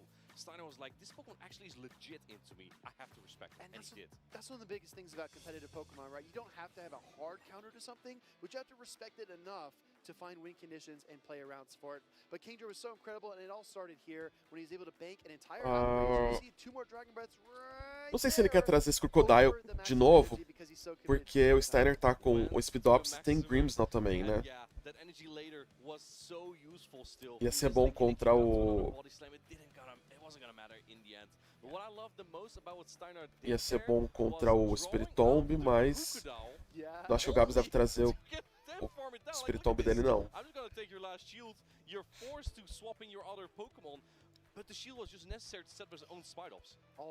Acho que ele devia, acho que o Shark deve trazer o Speed Ups, Lick Lick e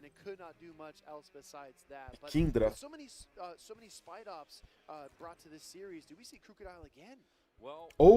Spiritomb dos dois lados.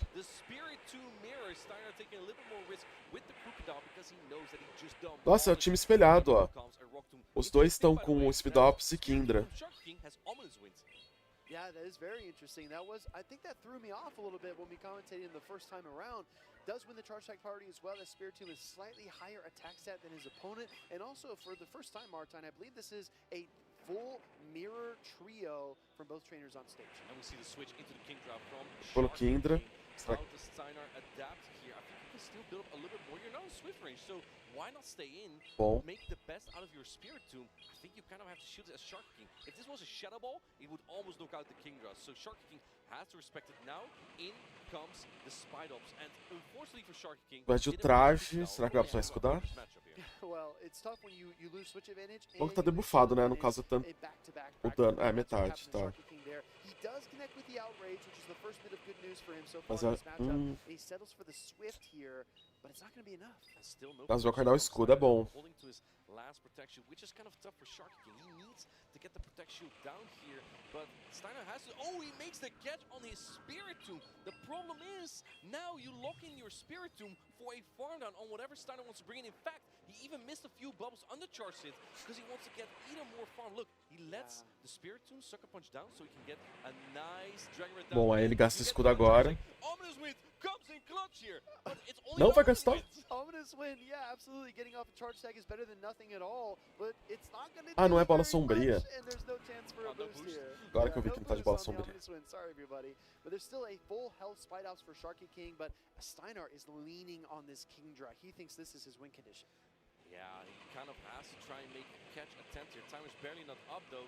Is he able to do it? It's so deceiving with one turn fast. He tried. O Shaq tentou trocar ali na hora, mas foi no mesmo turno do golpe, não deu pra ele. That was insane. He felt it. He knew it in his veins that it was ready. Que troca.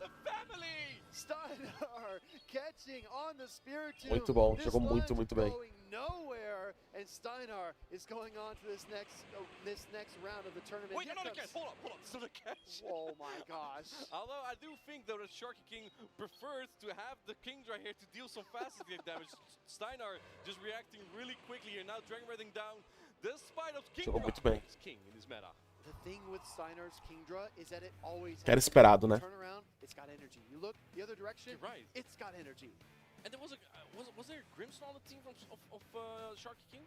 Not, I don't believe in that third game. Crocodile was the only dark type Pokemon, I believe. So yeah, you don't really have anything to Então ele vai pro dia 2 na Winners. Well, we've seen so much Milotic throughout the tournament. There was nothing that could stop the Kingdra, and Steinar, he just really made good advantage of that. Yeah, absolutely.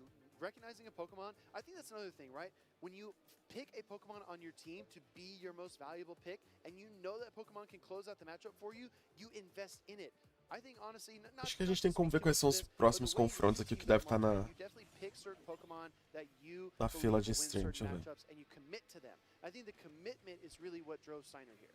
I think you have to play the Grimmsnarl to catch off that Kingdra, but it's so scary, in my opinion, to play Grimmsnarl into a team with Shadow Drop. A gente vai ver as finais da chave aqui.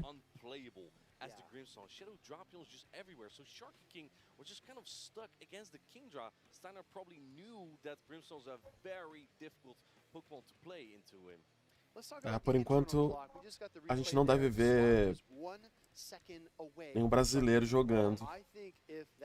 Eles devem fazer as finais agora dos grupos. Até o grupo.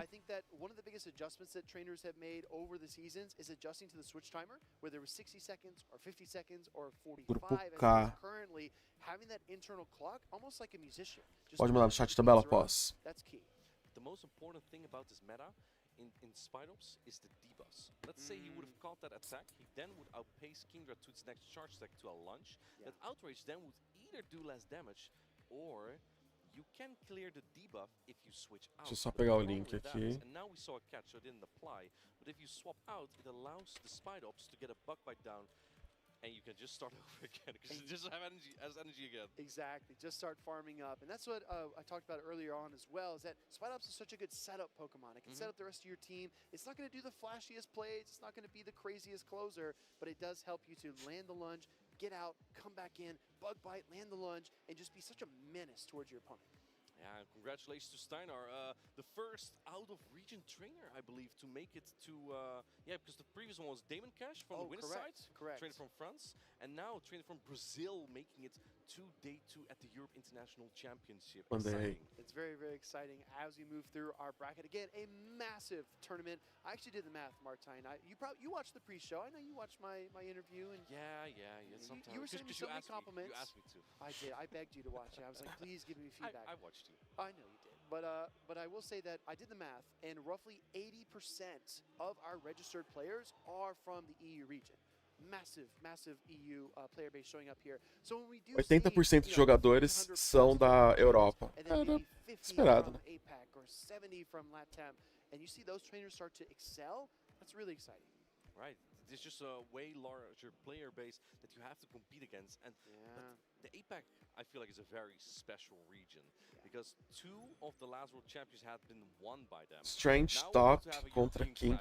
We have Strange TOP on the left and King WT on the right from the UK. And what makes it Frozas. Vai ter bastante gente usando Frozas também. Eu gosto muito dela, não, sabia? Esse meta. In a championship. So, now they're in the winners finals in Group C. Let's see who's going to take it further here. Exactly. These are names that a lot of people that watch the championship series Lick Dragon Sombroso, Kingdra, Vidril, Speedops, Spiritomb. E o King tá Frostless, Drapion Sombroso, Lick, Dunsparce, Speedops e Swilus. Swilus vai aparecer também. Eu tava jogando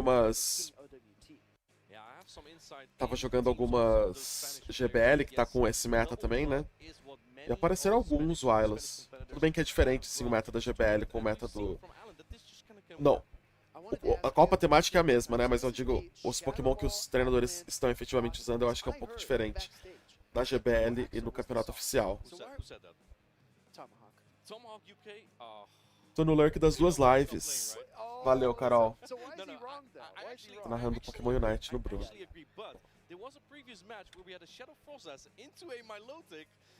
And if he had Shadow Ball, he would have won that game. So, yes, when more water types are... But the problem is that this meta has just been shifting and shifting and shifting. Now you have so many water type Pokemon, and while I say that, there's only Kingdra here, which is hardly a water type Pokemon, but I swear that early on the day, Seeking and Milotic all over the place. And then Shadow Ball's nice. I'm on your side. The Milotic usage has just blown my mind. I did not expect for it to be so popular. It doesn't pop on paper as a Pokemon that looks like it'll be that valuable, but it's just reliable. It's durable. Let's focus a bit on these teams a little bit more because we have some shared picks here. We do have these Spidops on both sides, and I think we have a couple more outside of that. But é, Luizio. Very dynamic matchup, and I'm really excited. I mean, salve, obrigado Morgana pelo resub. 50 meses.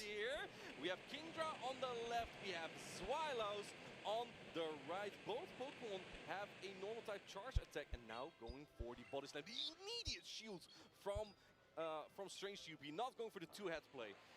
This is a matchup that I know these trainers are going to study, their Dragon matchups, but the pivot into Dunsparce shakes things up, but the Spiritomb, how do you feel about this? Well, this is exactly what King OWT wants, because he has Frostless in the back. Deveria ser mais, mas nem todos os meses tem live, é. Aí a culpa é minha, você pode jogar nas minhas costas. Frostless going to be free. This Frostless without triple axle.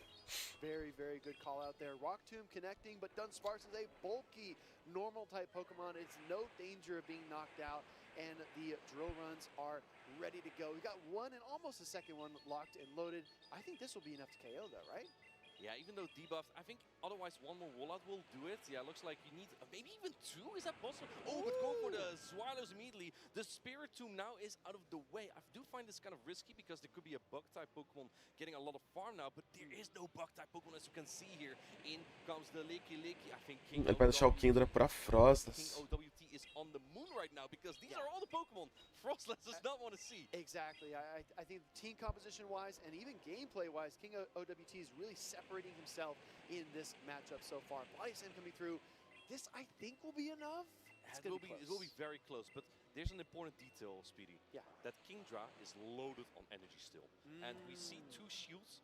What we're going to see here is the most nasty thing ever. Okay. We're going to see either land an outrage through two shields, or we're going to see some Swifts being shielded. All right, well, let's find out what we get. Oh, actually tried to catch O King tentou fazer uma troca ali, mas foi no mesmo turno, não deu. Here we go. No protection being used. Oh, and he shields the Swift that is double resistant. You can almost see this coming, but you kind of cannot take the risk there. Yeah, exactly. Vai mais um. Another catch attempt. Oh, just a hair late. This one is the outrage. Another shield from King OWT. Great protect shield here, though. Now Kingdra has to pace quickly to get to another charge attack, and I think it might be very close to who gets to charge again. I think Kingdra might barely pace quick. Oh, the get-go on the outrage! What an insane play from King OWT! Try, and try again. Third time is the charm there, as he does absorb the outrage damage, and I think that's going to close the door here on Strange TOP.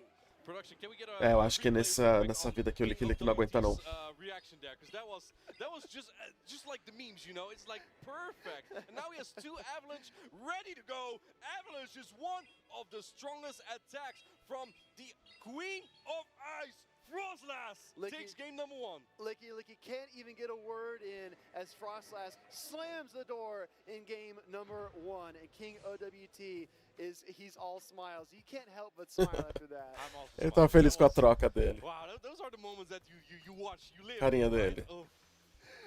We saw it twice, right? We saw the attempt, the second attempt, and I thought, is he going to try a third time? What a call. The thing is, Strange 2P had to throw there. He had no HP on his Kingdra anymore. You don't throw your attack there, you might just get rolled out down by the Dunsparce. You had no choice. Exactly. Backing your opponent into a corner is a massive skill that separates the best performers from those trainers that are still learning the ropes. But, oh my gosh, it feels like that was the end of the series, but we are in it. We got another game at least. Eu coloco minha câmera aqui embaixo, o que vocês acham?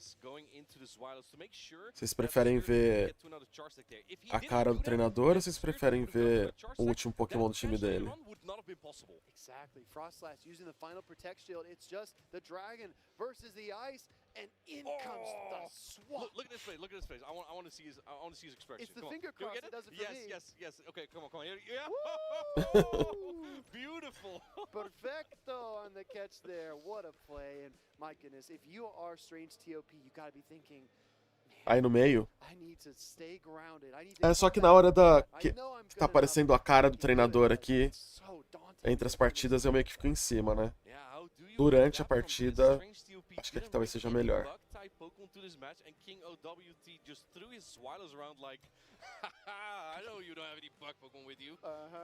Exactly. It had so many openings. It came, it went, it saw, it conquered. But game number 2 could be a different story here. Eu juro que eu falei assim, acho que eu vou acordar às 6 da manhã e começar a live às 6 da manhã. Mas não deu, não. I'm starting to be a believer. I'm not all the way there yet, Martine, but I liked how it looked in that game 1. It's not really that bad, even into Dunsparce and Licky. Like, I think Tomahawk UK did have a point, because if you run Shadow Frostlass, it's actually quite decent into those Pokemon. But we have a regular Frostlass here. It is actually in the back, but this time we have Licky into Swallows. Massive lead here for King OWT. Gonna do a lot of neutral damage, but Licky can fight back. So it could go either way. Dark Pulse right off the bat. It's the same team from King OWT, so we might see him deploy the same strategy where he tries to bait out a potential Spirit Tomb in the back. There is no Spirit Tomb in the back this time, but what we Ó, o problema do GPS aí, ó. Será que dá problema no GPS ajuda no PVP? Now we see the Earthquake come through. This is a hard-hitting charge second. Now we see the swap from Strange 2P actually, and in comes the Frostlass. And again, this is such a nasty matchup because you don't want to start shooting Swifts. This is so risky, right? Because if you just full send the Outrage, you might get lucky and connect, but the Avalanche is going to come through first. Se eu fosse o Strange, eu ia pro Swift. Só de tiração. There's a lot of variability here.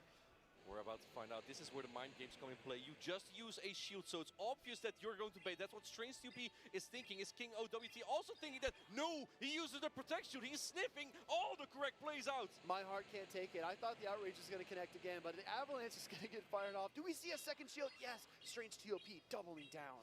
At this point, the Dragon Breath damage adds up so much that even double Swift will likely just do the job, but the timer's almost up, so Strange TOP can even store his... Será que 2 Swift? Tries to get, Tá bom. and he does catch! But it's only a Swift, it's not an Outrage. I think just the swap, right? Just the intimidation factor there, needing to throw some energy and maintain HP on the Kingdra forces the Swift out. Kingdra's not done yet, and the switch timer is still up. King OWT has a very important decision to make. I think Frostlass is also not done yet, but I don't think that you can hang in these matchups as much anymore. You need it for the Spidops. In comes a Swift. Again, do you call this one to use a protection? Your final protection. Ooh. And yes, he does on a Swift. I think that Skinner can now get to another Outrage. Yeah, Strange TOP is building this back block by block. Spidops comes in, but it's going to take a a Rock Slide for its trouble. It won't pace to the lunge quite in time. It's going to be full damage, but Dunsparce is not the bulkiest Pokemon. It doesn't have that much attack. It still takes half from the Spidops. Can the Dunsparce get there before the Spidops? No, lunge is coming through, and this might be a crucial play. Keep in mind that there's still energy on the Frostlass as well from King OWT. Strange TOP still has 3 Pokemon, but they're all Pouco dano. low health. Another charge attack getting queued up here. Spidops probably will not endure this if it's at full strength, but the undercharge, ever the crafty one, does he get a rollout? Yes, he goes for the Powder Snow, actually. What do you come in with now? Comes in with the Licky, which still has fast attack pressure, but doing Vai levar.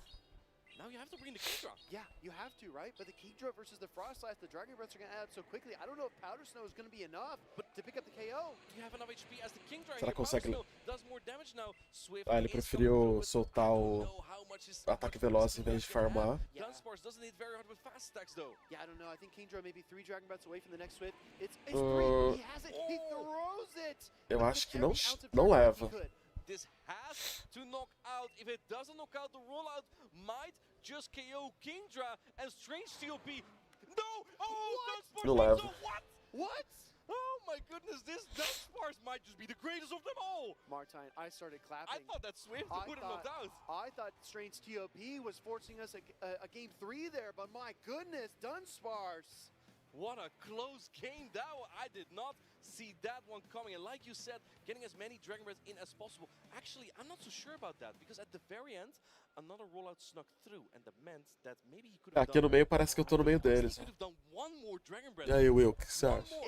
E aí, Martine, o que você acha? It's tough, right? Because I believe he did 4. He did 3 for the first Já que a gente não rollout, tá fazendo a transmissão em português dessa vez, né? and then the Swift.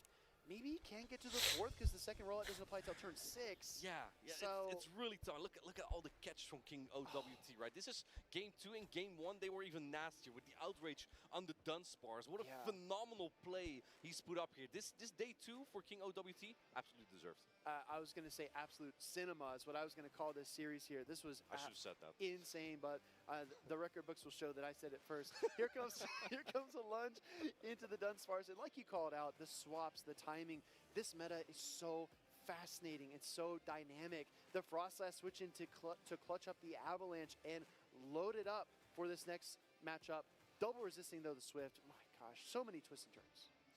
Yeah, and again, the Frostlass just put in so much work as well, right? They're really proving all the haters wrong that, you know, Shadow Ball is still viable. Shadow Ball is still good. It's a really good charge attack. You just don't throw into normal type Pokemon and you're probably just fine. I don't know who is doubting Frostlass. Definitely don't go back and watch the VOD and listen to me commentate. Really? Really, yeah. But, you know, it looked really impressive there. What a series as well. I mean, from some of Europe's best. Like you said, not consistently. Faz umas 2 horas que o Speed tá de pé, tá? They're right up there. They're climbing the top cut. Very consistent.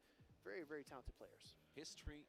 Eu não sei, eu acho que a gente já narrou em pé.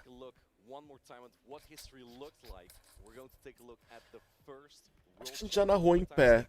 Sabia que pode fazer uma diferença isso, né? Eu acho que quando a gente faz em pé, você sente um pouco mais de firmeza, sabia? Quando a gente tá... Quando você tá sentado... Até mesmo quando você tá sentado, eu acho que você tem que... Você tem que... ter uma postura... Sabe, tipo, pé no chão, não ficar com a perna cruzada e tal, pra você ter um pouco mais de firmeza. Firmeza física também ajuda na hora de narrar. E eu acho que quando você tá de pé, você consegue colocar um pouco mais de entusiasmo na narração. Só que, pô, ficar 2 horas de pé diretão ali. E aí, Vinícius, os Brazucas estão indo bem? Por enquanto, sim. Estão todos na competição ainda. Tem um que já tá no dia 2.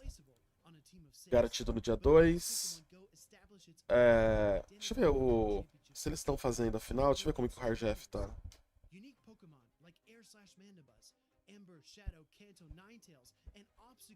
Claimed regional and international titles around the world. Dancing Rob competed earlier in the year at Pokémon GO's first ever live-streamed event, the 2022. Deixa eu ver o Harjef. O Harjef tava na Losers. Mas na final da Losers. Deixa eu ver se já foi. Ah, não, vai ser no dia 2. Ué, por quê? Eu não tô entendendo por que o Gabs vai ter... o Harjef já tá no dia 2, mas pela Losers. O Gabs tá no dia 2 pela chave de cima mesmo. Aí agora o Kurlash e o Zard estão jogando, e mais tarde a gente vai ter o Kanan e o Áureo. Então, 2 estão bem, estão no dia 2. 2 estão jogando agora. Então a gente não sabe o resultado ainda. E... Deixa eu ver, o Kurlash já jogou a segunda dele. O Kurlash não jogou ainda a segunda dele. Então tem 2 jogando agora e mais 2 vão jogar mais pro final do dia. Opa. Dancing Rob's Alola Ninetales, Metachan, and Shadow Swampert secured him an early 2-0 lead. Then, Dancing Rob, isso daí foi aonde? Londres?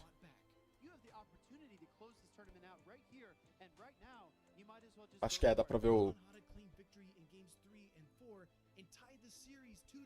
Ah, o Pikachu é de Londres. Amanhã tem que estar todos, tomara que eles consigam. Eu acredito.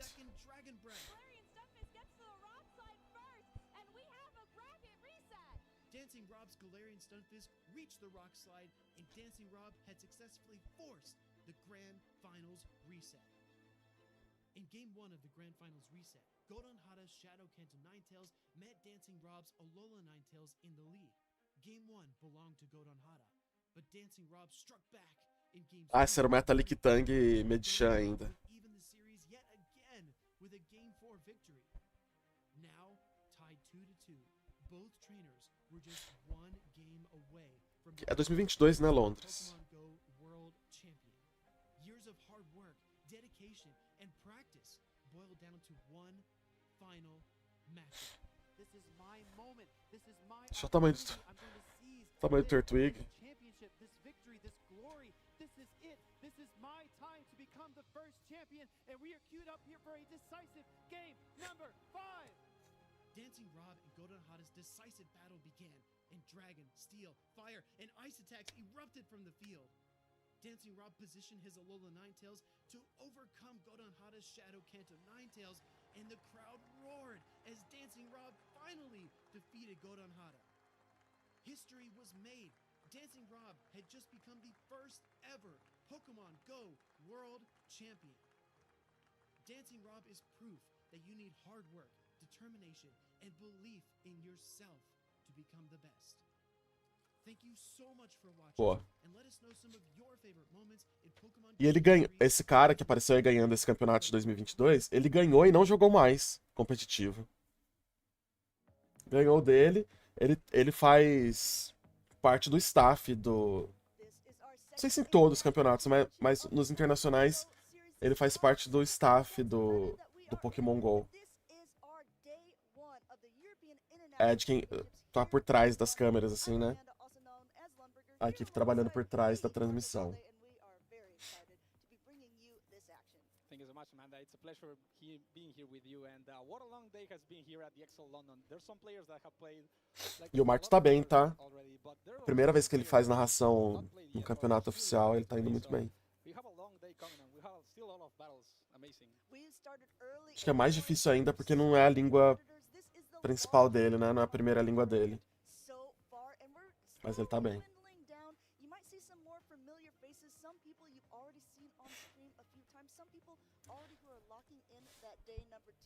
And I know that if you are like many of the people who are watching at home, you're very excited about this upcoming matchup. Yeah, a lot of fan favorite players that just keep rolling, getting win after win. Ó, deixa eu fazer uma fofoquinha aqui. Inclusive, era pro Marto já ter feito uma narração.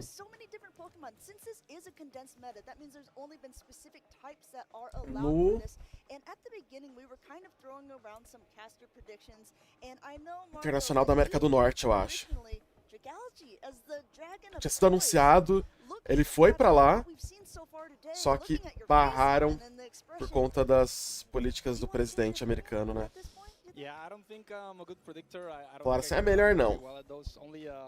Mas foi de última hora que tiraram ele.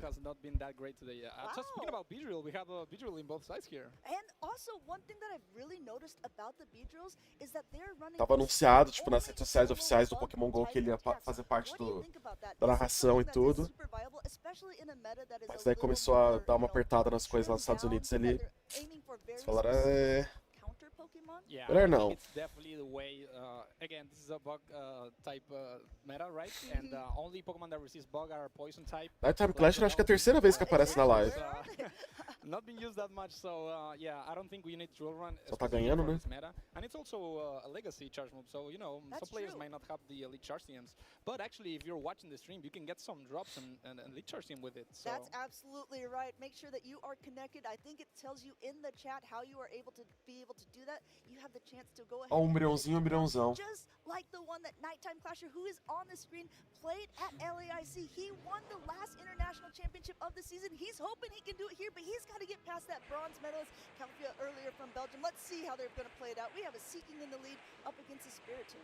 Yeah, and these two Pokemon are both looking to debuff here, but this Seeking actually going for the bait here, and we have seen a lot of players do this, so Nighttime Clasher knows this and lets it go. And this Icy Wind is going to guaranteed debuff the Spiritomb, so the attacks aren't going to be doing as much. And actually, Nighttime Clasher... Eu gosto do Seeking. Eu não tava usando o Seeking no treinamento porque eu não tenho.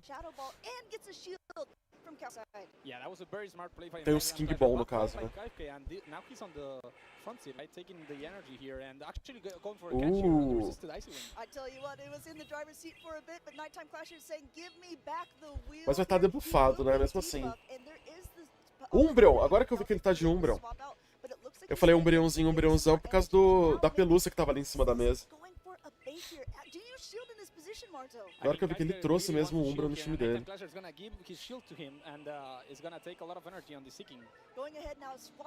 Saudade do meta que tinha o Umbreon ainda.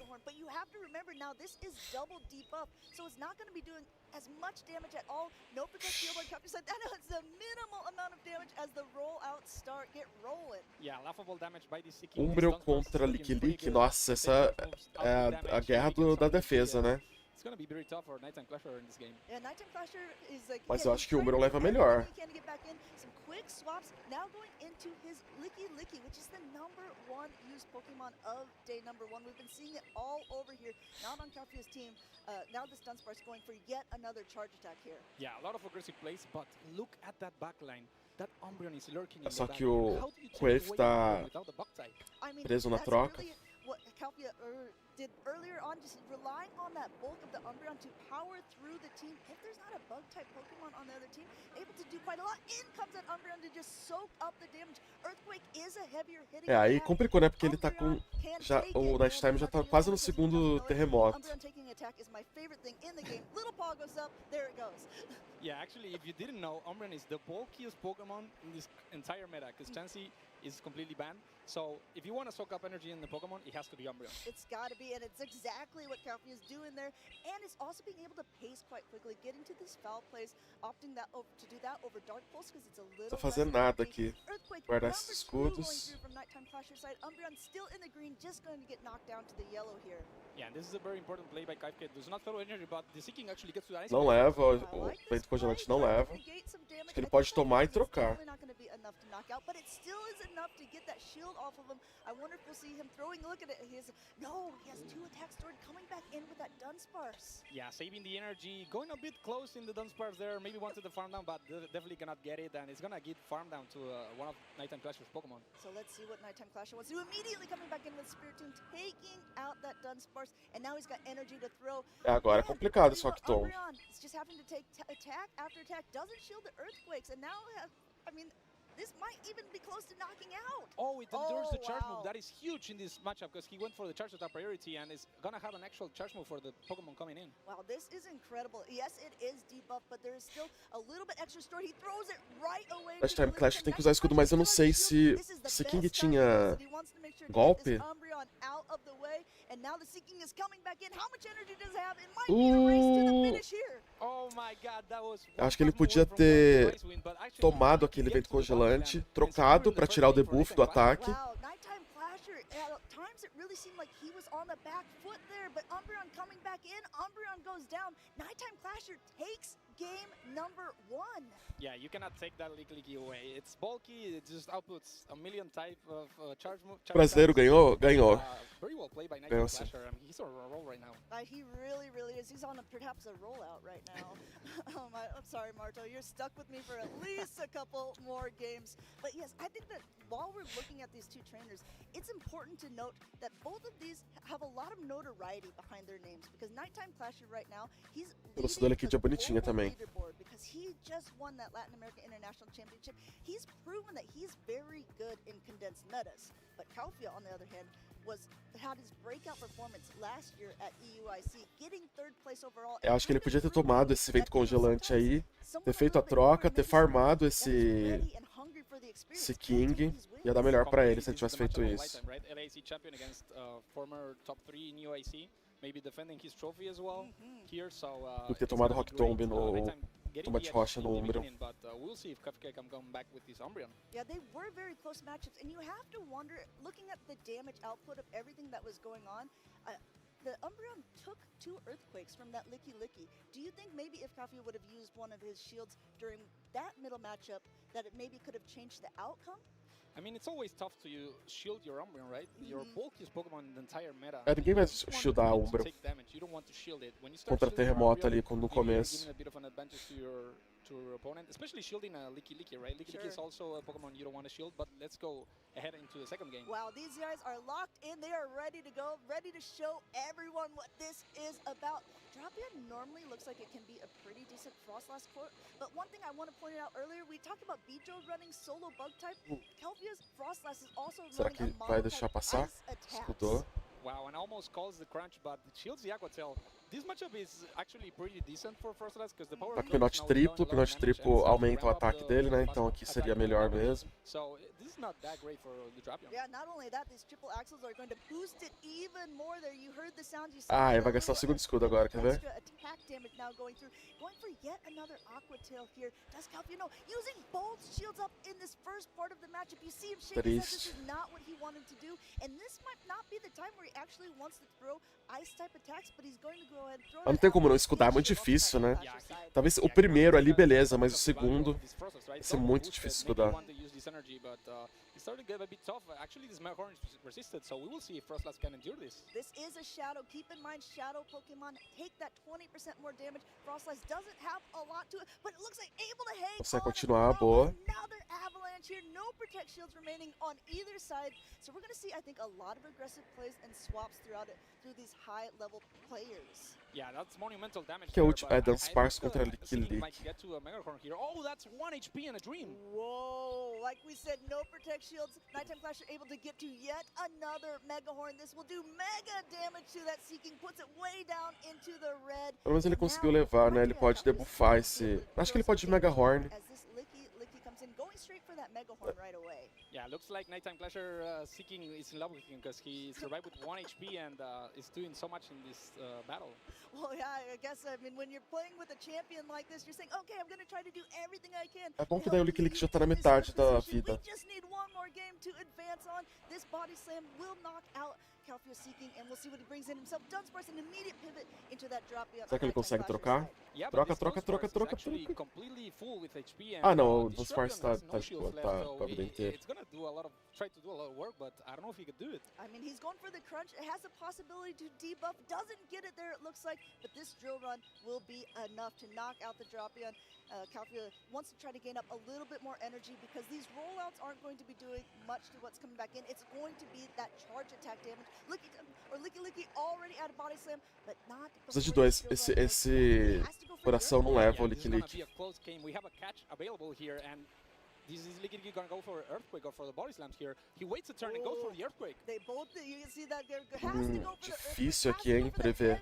Hitting damage, is it enough to knock out this Dunsparce? Ele tem que trocar, ele não vai conseguir chegar. Não, ele não vai conseguir chegar. Mais um.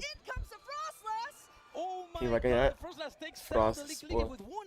Wow, both of these games so incredibly close. You can't take your eyes off it for 1 second, or you might miss this incredible action. And you're looking between them. You see Calpio kind of, he has to take. Apesar dele ter escudado os dois, a cauda deu bom no final. And it came down to having a 2-turn fast attack versus a 3-turn fast attack. It almost looked like at that very end scenario. Yeah, he's completely shocked. That endgame was brutal, like 1 HP. That power is now going in, and just like saving that Frostlass was so important, right? Not letting it go. Look at this Frostlass taking the Megacorn easily. Double boosted avalanche, a lot of value again, as we say, and very well played by Kaifke. Será que lá no Twitter? I mean, we knew that Frostlass was a powerhouse before. A lot of people are opting to run it with Shadow Ball as one of its fast attacks or charge attacks. A gente perguntando como faz pra resgatar a pesquisa, eu não lembro. Se eu postei. I think Calpio is putting on quite a show with it. Yeah, it made the opponent switch, right? Made the aggressive plays, and Kaifke played it slow. Just, I'm buffed. I can do damage, and Vocês já postei no Twitter como marvelous plays. So if you are just tuning in now, we are at 1-1 in Ah, that tenho, winners passo a finals passo. for Group D. That means whoever wins this will be guaranteed to be in that winner's side of the bracket for day number 2, Nighttime Clasher, leading that global leaderboard. Calfia, a really, really good player from Belgium. Excited to see how this will play out in this decisive game number 3. You can see both of them taking a moment. Game 1, they were locked in. Game 2, immediately after. Game 3, both of them are kind of taking a moment to look at each other's teams. Yeah, and Kafka actually gains momentum by that win, right? He loses the first game, but now wins the second one. The momentum is on him, right? He's excited. He cannot believe he won that game, and we have to see how he adapts to the final game. Will he bring his Umbreon, though? Because we have seen no Vigil from Nighttime Clasher, but that Seeking has Megahorn, so I don't know how that match goes, but, you know, that might hurt in the Umbreon. I mean, while I have such a high-level competitor like yourself in the booth with me, I do have a couple questions about this meta. Umbreon, was it on your radar at all? Like, do you, I'm watching it play out between, I saw Arrow playing it a little bit earlier, I've seen Calfia play it. How much really do you think it has to play? Do you think we see it in this third game? Yeah, we actually see it in the game 3, actually, and we see a water type against the water type in the lead. This was the other question that I had for you. Milotic, eu acho que bastante gente tava treinando com Milotic também. It's been everywhere. It's been like the most used Pokemon, I think, and it's doing fantastic running that Wrap, which has the potential to debuff, and also that's exactly what they're going to against Seeking here. Yeah, it was a Pokemon Tem that Brulho, eu não gosto muito desse golpe, beginning, não. but it has definitely been trending up and coming into this tournament, and it has been a staple for sure. And going for the first Wrap of the game here, this matchup is going to be pretty positive for Milotic, seems. Yeah, already pacing a little bit quicker too, forcing now the shield Escutar pra não ser nocauteado. Seeking to be knocked out by the attacks, especially when it's got so much energy here. Going up just a little bit more and going for that heavy hitting Megahorn. Do you shield if you're Nighttime Clasher? Looks like he's gonna let this go. Não sei se... Acho que leva, acho que leva. This is a very important de HP ali. He's gonna save it, and this Seeking farm down is very important, but does not let it go. Now both of them are switch locked. Calfia just swapped a little bit later, so the switch timers are barely misaligned, and both of these trainers probably have to keep note of Eu acho que tem golpe, né? how much energy are on any other Pokemon. Twice now, I believe that he's fallen for these baits here. Now the Dunsparce is going to be debuffed, throwing this, and no shield from Nighttime Clasher's side. Yeah, very frustrating for Kaifke. You can see it on his face. Umbreon contra Lick no fundo, né? Só que o Nighttime tem um escudo ainda. Eu prefiro o Lick. O Umbreon eu acho que dá melhor. The Seeking is putting in a lot of work. We saw how much that first Megahorn did. Well, guess what? Nighttime Clasher's that one too. He's doing a lot of work. Nossa, muito energia. Megahorn is gonna hit hard, but I don't know if he can reach another charge move, and this Umbreon might take the end game. Yeah, we'll have to see. Neither one of these players know what's in the back, and look at this, simultaneously, both swapping into their water-type Pokemon to the ones at the beginning here. You see Nighttime Clasher. Tá, agora o Umbreon vai dar pra ele farmar golpezinho ali.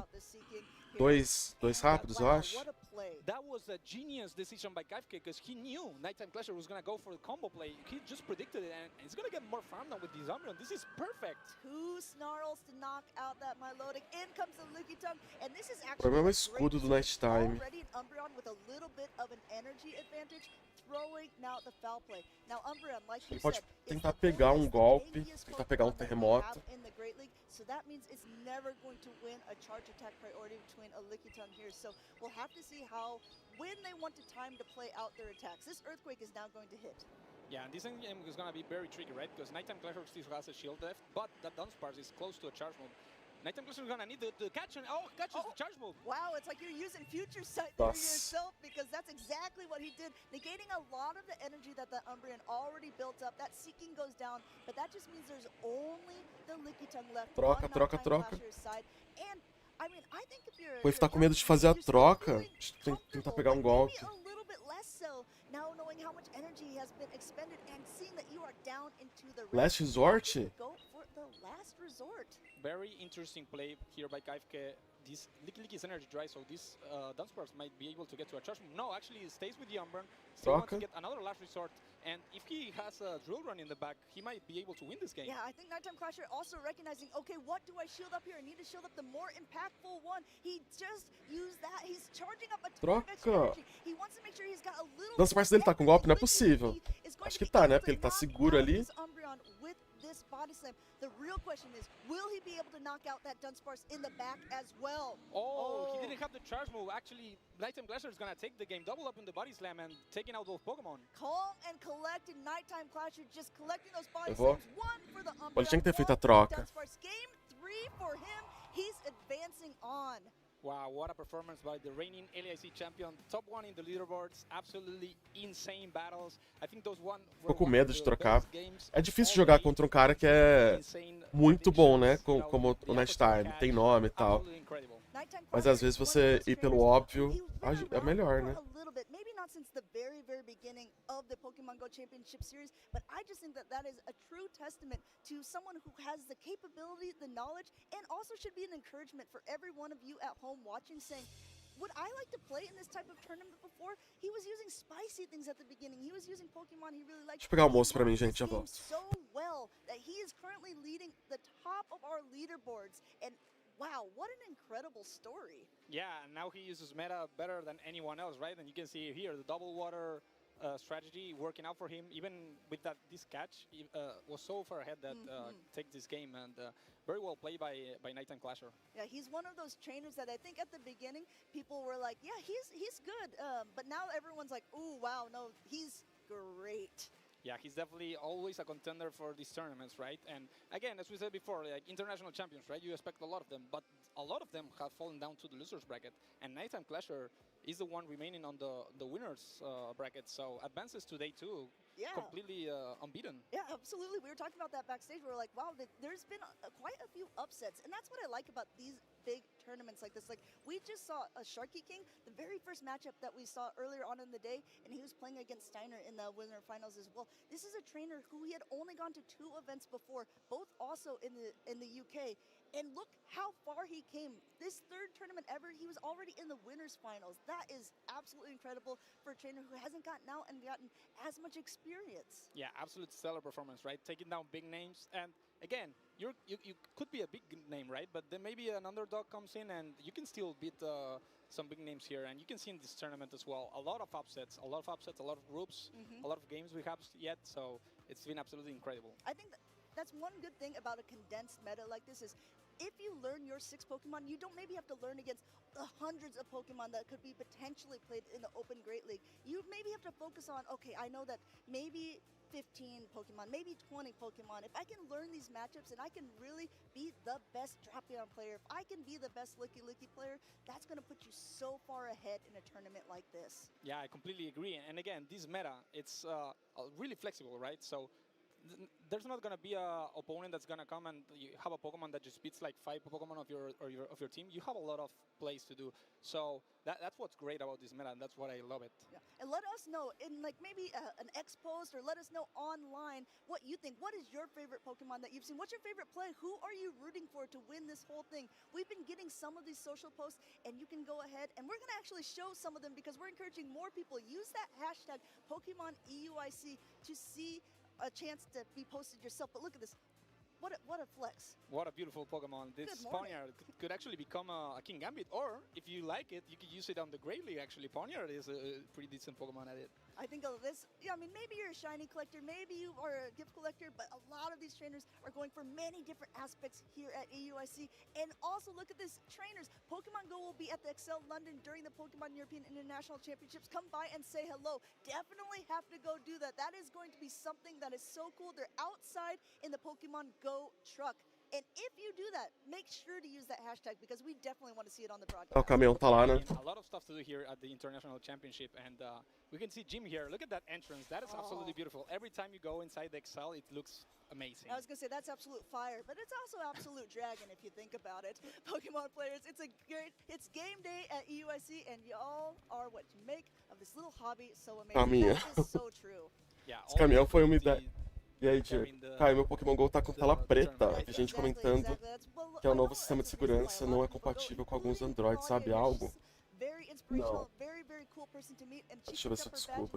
Officially in the competition mode. Look at this stop. This is one of the special stops that you can get only at the European Champion International Championship, so make sure to spin them if you're here. You're going to get a lot of cool drops. Vamos lá, dando There's Reddit some aqui. interesting Pokemon available as well. Yeah, not only gifts, you can get some Pokemon that you can use maybe in this meta, maybe in Open Great League. So these tournaments give you all, like they also give you charge TMs that you can use in your Pokemon. So just come here and have a great time. Yeah, I know sometimes, like right before the tournament start, if people know that I'm going to be there, I get messages like, hey, could you make sure to please send me a gift from that? So yes, I have read the messages. I promise I will start sending out some gifts. But I've been so wrapped up in the action that I barely had a chance myself to open the game. My eyes have been glued to the screen to see who is going to make it on to day 2.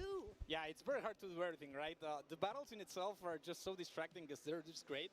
And then you have to talk with people, you have to send gifts. Too much stuff to do here, and you can just do all of them. Yeah, we needed to be a week-long event. What do you mean a 3-day event? I would take a week-long UAC. Yeah, that would like be fun. that. We're just pitching it. We're pitching it, TPC. What do you think? Make it happen. Well, one thing that we'll also pitch, and I'm sure that this one will actually be approved, is that Cara, ninguém tá falando sobre isso no Reddit. Soon. But I mean, there's been so many good players. These players are super. Tem gente comentando que é um novo sistema de segurança, não é compatível com alguns Androids. Mas qual Android que é o seu? Tem... É que o jogo não funciona mais em celular que é 32 bits. Seu celular é muito antigo. Yeah, and again, we talked before, a lot of upsets in this tournament, but this group, actually the top-seeded players reached the finals here, so this is gonna be a very good matchup here. The final boss, Colin 6, against former, actually, world champion, senior world champion, Emmy Weedle, international champion, regional champion, against a multiple regional champion, a lot of champions. 64 bits. E qual que é o Android? I mean, let us know in the chat who you think is going to win. You absolutely called that, Marto. I said earlier on in the broadcast, I think there's only been 2 trainers who have won a regional competition, an international championship, and a worlds, and that is its accent and also their M.E. Weedle, and he is won that, our only senior division. And you know what? You have them both in this tournament, actually. Yeah, that's incredible. There's just so many good players in this game, so many of these players fighting for those championship points and fighting for those top 4 placements. Everyone wants to do the best they can, but whoever gets those top 4 gets those direct qualifications for the World Championship in San Francisco for the 30-year anniversary. Everyone is so pumped for this.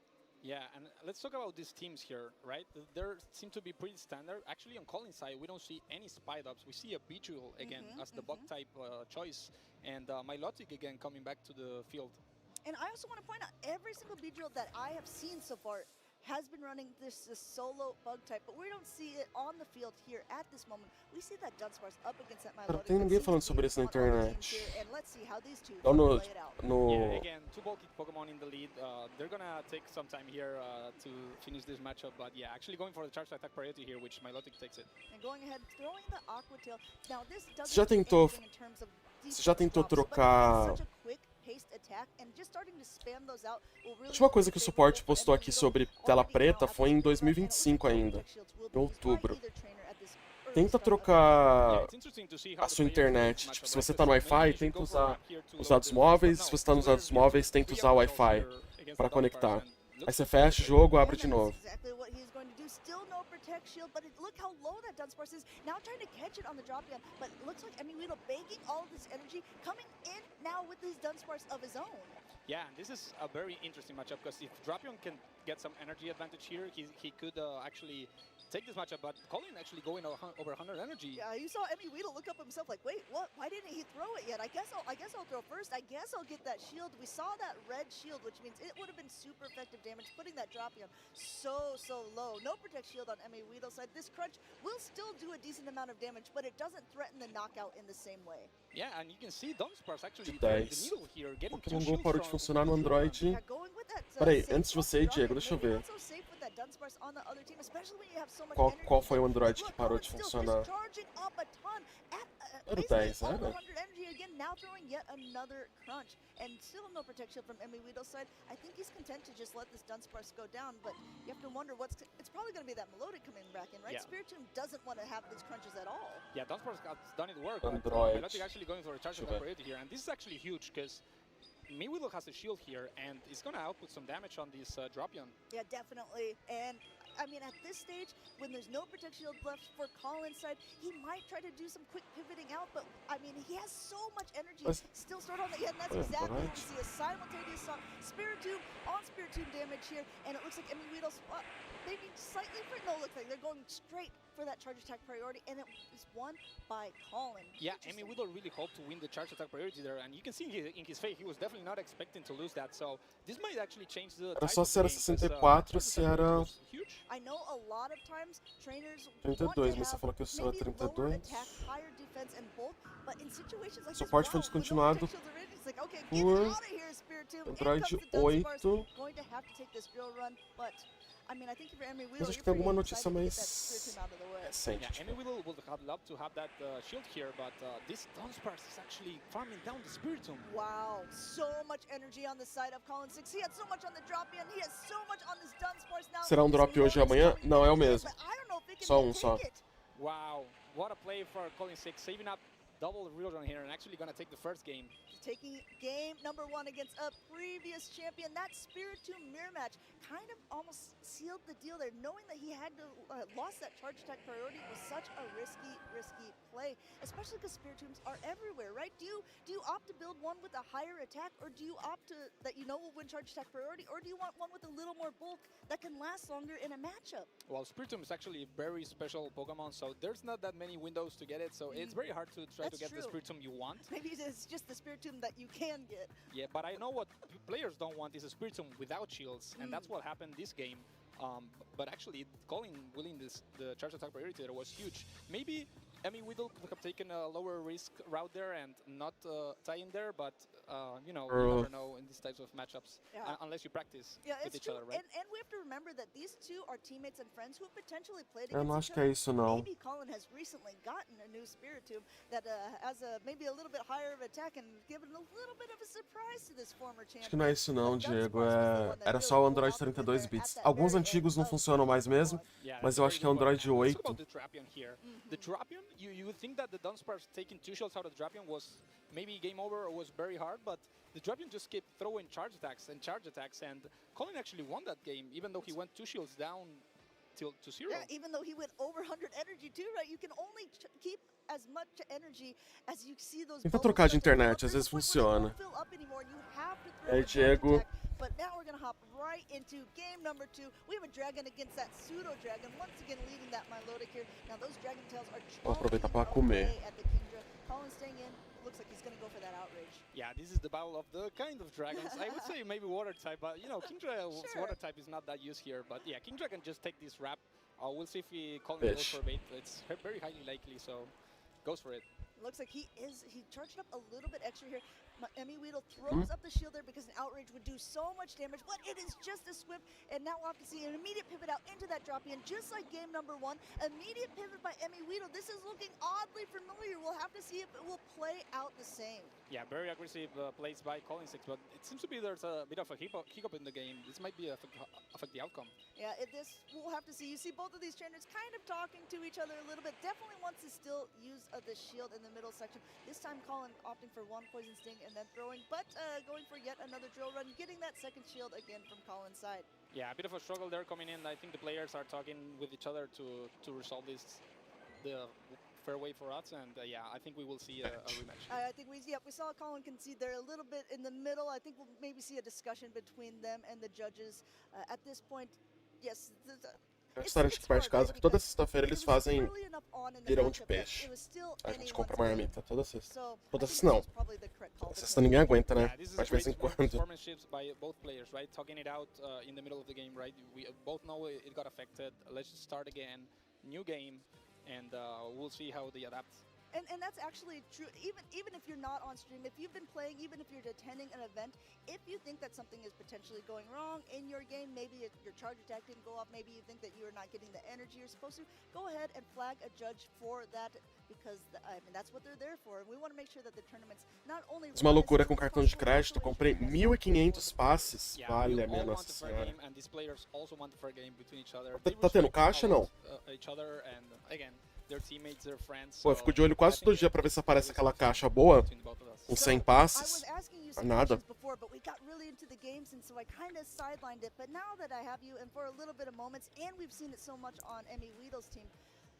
Mas guarda pro Go Tour também, né? Did you predict that at all? I mean, if you were to play it now, would this be on your team, seeing how impactful it's been in the tournament? I really didn't predict Combo de heights. 15 passes por 1000 moedas. Esse aqui não é bom, né? I think a lot of people are going to run Milotic, and they were spot on, because I think it has been the highlight of the show today, actually, the most surprising Pokémon, at least for me, right? Because maybe I didn't expect it that much, but Milotic... Ontem tava assim, aquela de 5K que veio 99. Ah, tava. Tem que esperar, mas eu não vou fazer muita raid na semana do... no caminho pra Kalos. Fazer Pikachu.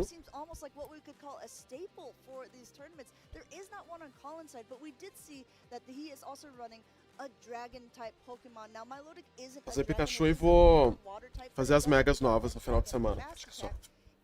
If you're running a dragon type fast attack, dragons take super effective damage from dragon, but water doesn't. Exactly. You don't want to be a dragon in that situation, because you will take super effective damage dragon against dragon. So maybe that's the edge Milotic has in this meta. The only bad side is you don't have especially a strong charge move to throw at it. So generally your opponents are not going to shield. You don't have that shield pressure. Maybe Leaky has more shield pressure, right? That Earthquake might be annoying sometimes to take out. So o Riddle já foi campeão mundial, né? Quando o Pokémon GO tinha diferença de idade. Campeão da Senior. Vou tentar pegar todo o Shine com fundo. Agora que você consiga, mano. Foda que cada um fica um dia só, né?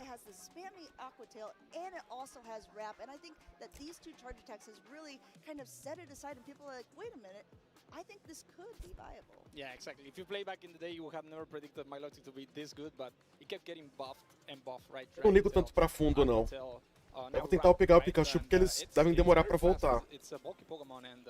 Eu prefiro...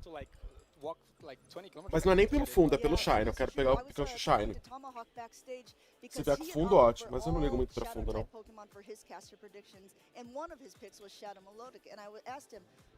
Did you just pick it because you wanted to keep it on the theme with the shadows, or did you pick it because you think it's better? And he said a little of both, but the main reason he picked it was eu gosto do fundo de localidade. Quando tem o fundo da cidade, assim, sabe de onde você tá jogando? Aí eu gosto, mas esse fundo aleatório me pega, não. Advance, you really needed to put the pressure on in that scenario, and people may have noticed it was a good Pokemon, but maybe just a little too late for this EUIC. Não deve voltar tanto, né? Porque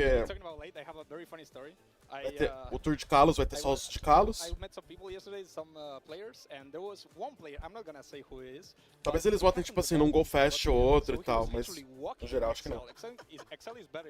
But he was just walking for that Milotic, like he didn't have the requirements. I don't know how he practiced with it, right? Yeah, that's true, that's true. Maybe he practiced with a different one, but he was trying to get that Milotic in for today, so that was just very funny. And if you have one and also want to try practicing, I know that you might not be at the tournament if you're watching this online, but you can go ahead and log into the Go Battle League, and you can test, because right now there's a European Championship, and it's the condensed meta that we're using. Try some Pokemon that you're seeing here. Maybe you like it. Maybe that's something that could be a Pokemon that you want to use consistently throughout.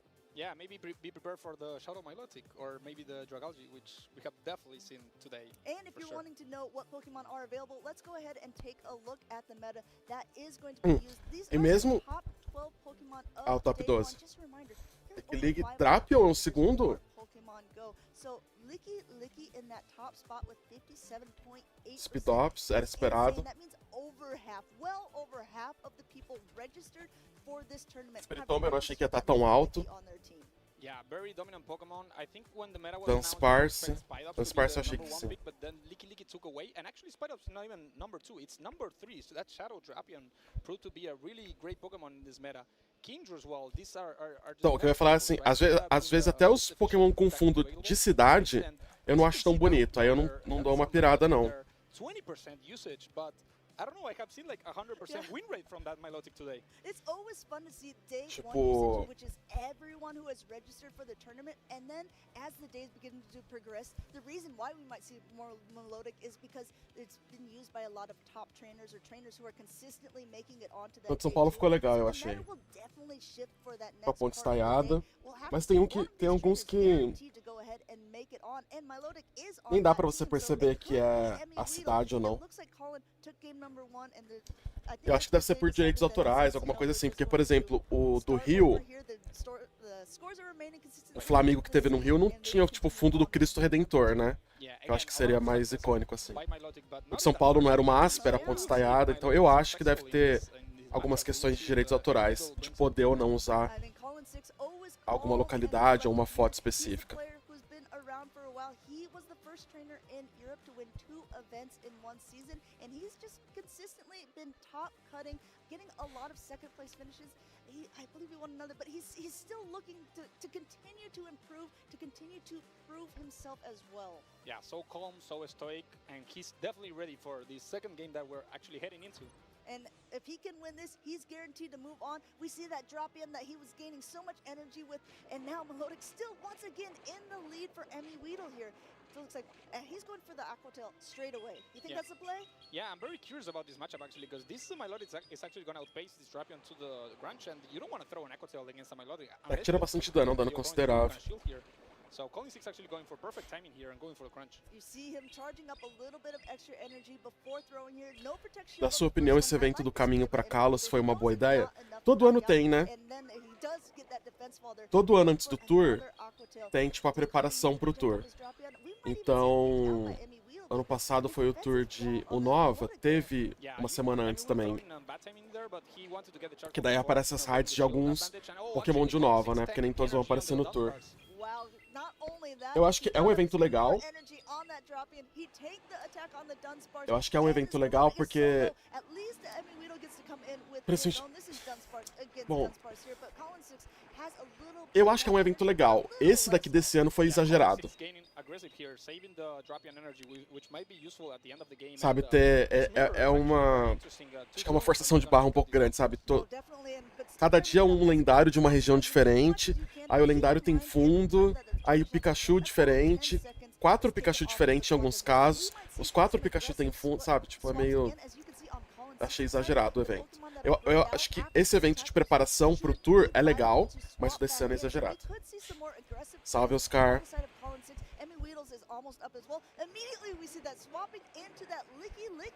Yeah, Calling 6 not playing around here, going straight to the Licky and answered by the Spiritomb, and this is a really bait-dependent matchup. Pô, o Colin é um cara que podia ganhar um evento grande, sabia? Porque ele é um jogador muito bom, mas que não tem um título ainda internacional.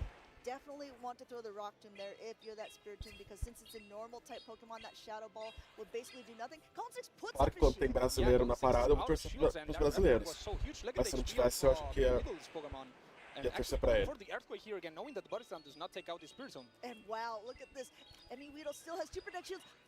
Voltou? Boa. Às vezes era só alguma falha no servidor também.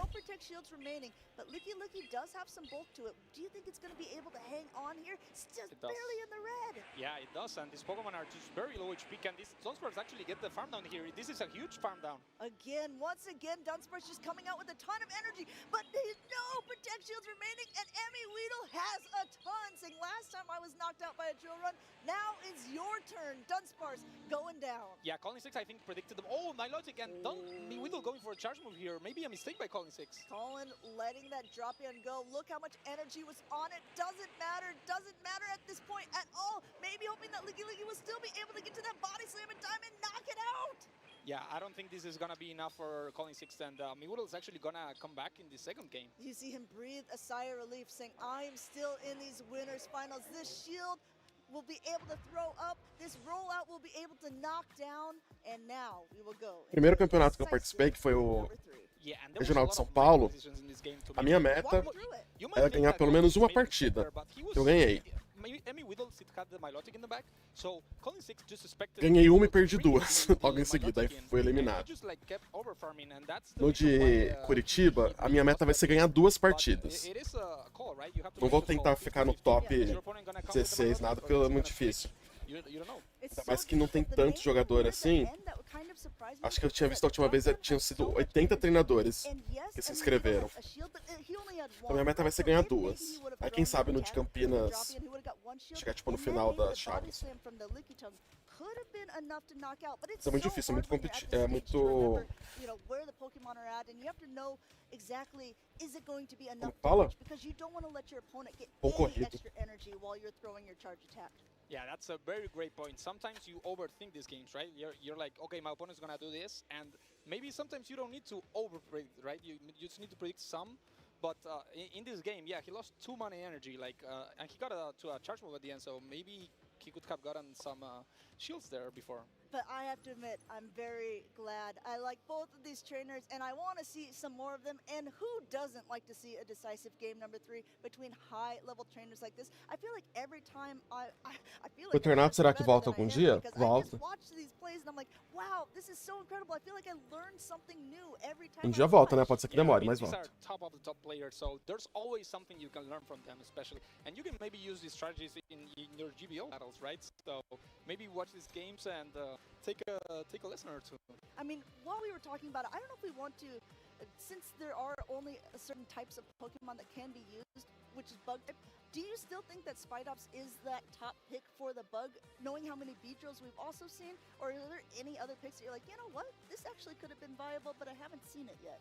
Aí um dia lançam ele brilhante. Ele volta primeiro normal, daí um dia vão lançar ele brilhante. You don't actually need a bug type Pokemon in this meta. Interesting. But if there's more Umbreon, eu não nem me dou ao trabalho com aquele tanto de doce que precisa para fortalecer ele. May need that bug type for Umbreon, but we haven't seen that many Umbreons, so you might have a good shot at dodging those, you know. So yeah, that is true. That's going to be a risky play because while there weren't very many Umbreons, the Umbreons that we did see from Arrow and from Calfia, very successful. I think that both of them made quite far in the tournament, should be very happy with their tournament runs.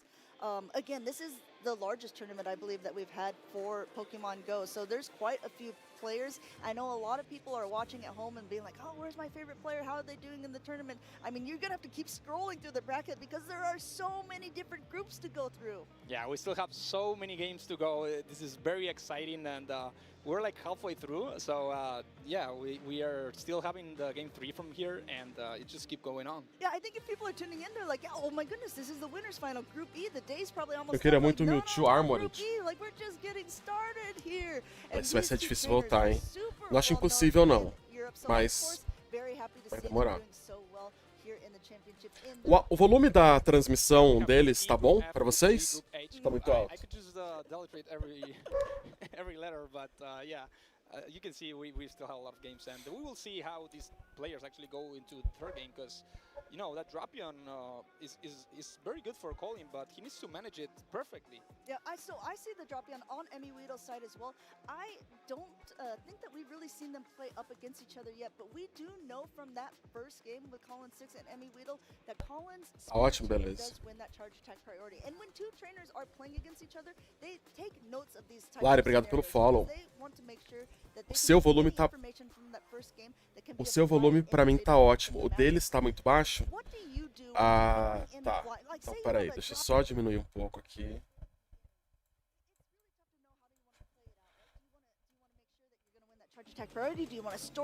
E agora? Agora, com a minha voz por cima da transmissão deles. eles falando ainda. Pra tá melhor assim. Ficou muito alta deles. But what some players are doing are maybe pairing Drapion with Milotic, and they can maybe tank the second Aquatail in the Milotic and just save the energy. Smart. And maybe use the energy in the end game. Acho que assim talvez seja melhor, né? Yeah, what I've been seeing a lot of players do, I saw it earlier with Nighttime Clasher and with Buckeye Fitzy when they were playing with the Drapions in the lead. I noticed they both charged up to 2 Aquatails, threw at the same time to see who would win that charge attack priority, and then kind of let it dictate from there how they wanted to play out those matchups. But of course, if you know that your opponent also has that strategy, I mean, again, then are you playing some sort of interdimensional chess where you're like, okay, well, they're going to swap, so I'm not going to swap, I'm going to get more energy. I'm going to throw the crunch because the next thing that's going to come in is going to be... Meu ídolo do Chile tava escrito ali, ele não é do Chile não, pô. It's going to be very, very tough. We'll have to see how these two trainers want to play out, but that's not even the matchup here. We have that Spiritomb on that side of Column 6 against the Dunsparce on the side of Emmy Weedle. Yeah, and this is a very neutral matchup. Generally, the Spiritomb tend to shield the first charge attack, so they can just debuff and start winning the matchup. We will see if Column 6 goes for that. Yeah, that makes a lot of sense. It's going to be the one that does most damage. Colin says, nah, I hear you, Marto. I don't need it, though. I'm just going to go ahead and just get even more damage off. Going for that Rock Tomb now. No Protect Shield used on either side from the first charge attacks. I think both of these trainers know it's not going to be enough damage to knock out, and at this point, they can at least decide what they want to do from here. Yeah, we'll see how this matchup unfolds, but one of the players might do an aggressive play here and switch here, because this Spiritomb is actually going very low on HP. And that's exactly what Colin does. You see in the clip, and it's a simultaneous swap. It's like these two trainers know what they want to do, and this Milotic getting some energy so quickly. We talked about the pacing, being able to get through these Aquatails, forcing Colin now to put up a shield, wants to keep that Drapion as healthy as possible.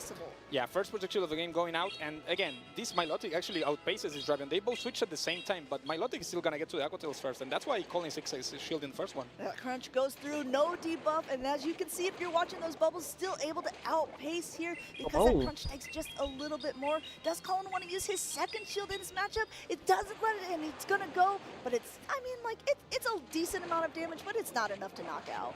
Yeah, this is very uncomfortable, right? Because what are you gonna use your shields on your Dunsparce? I don't think you want to do that, and this Drapion is getting low. The Spiritomb is low. Bom que ele tem usado o Aquacaldo agora pra consumir toda a energia dele.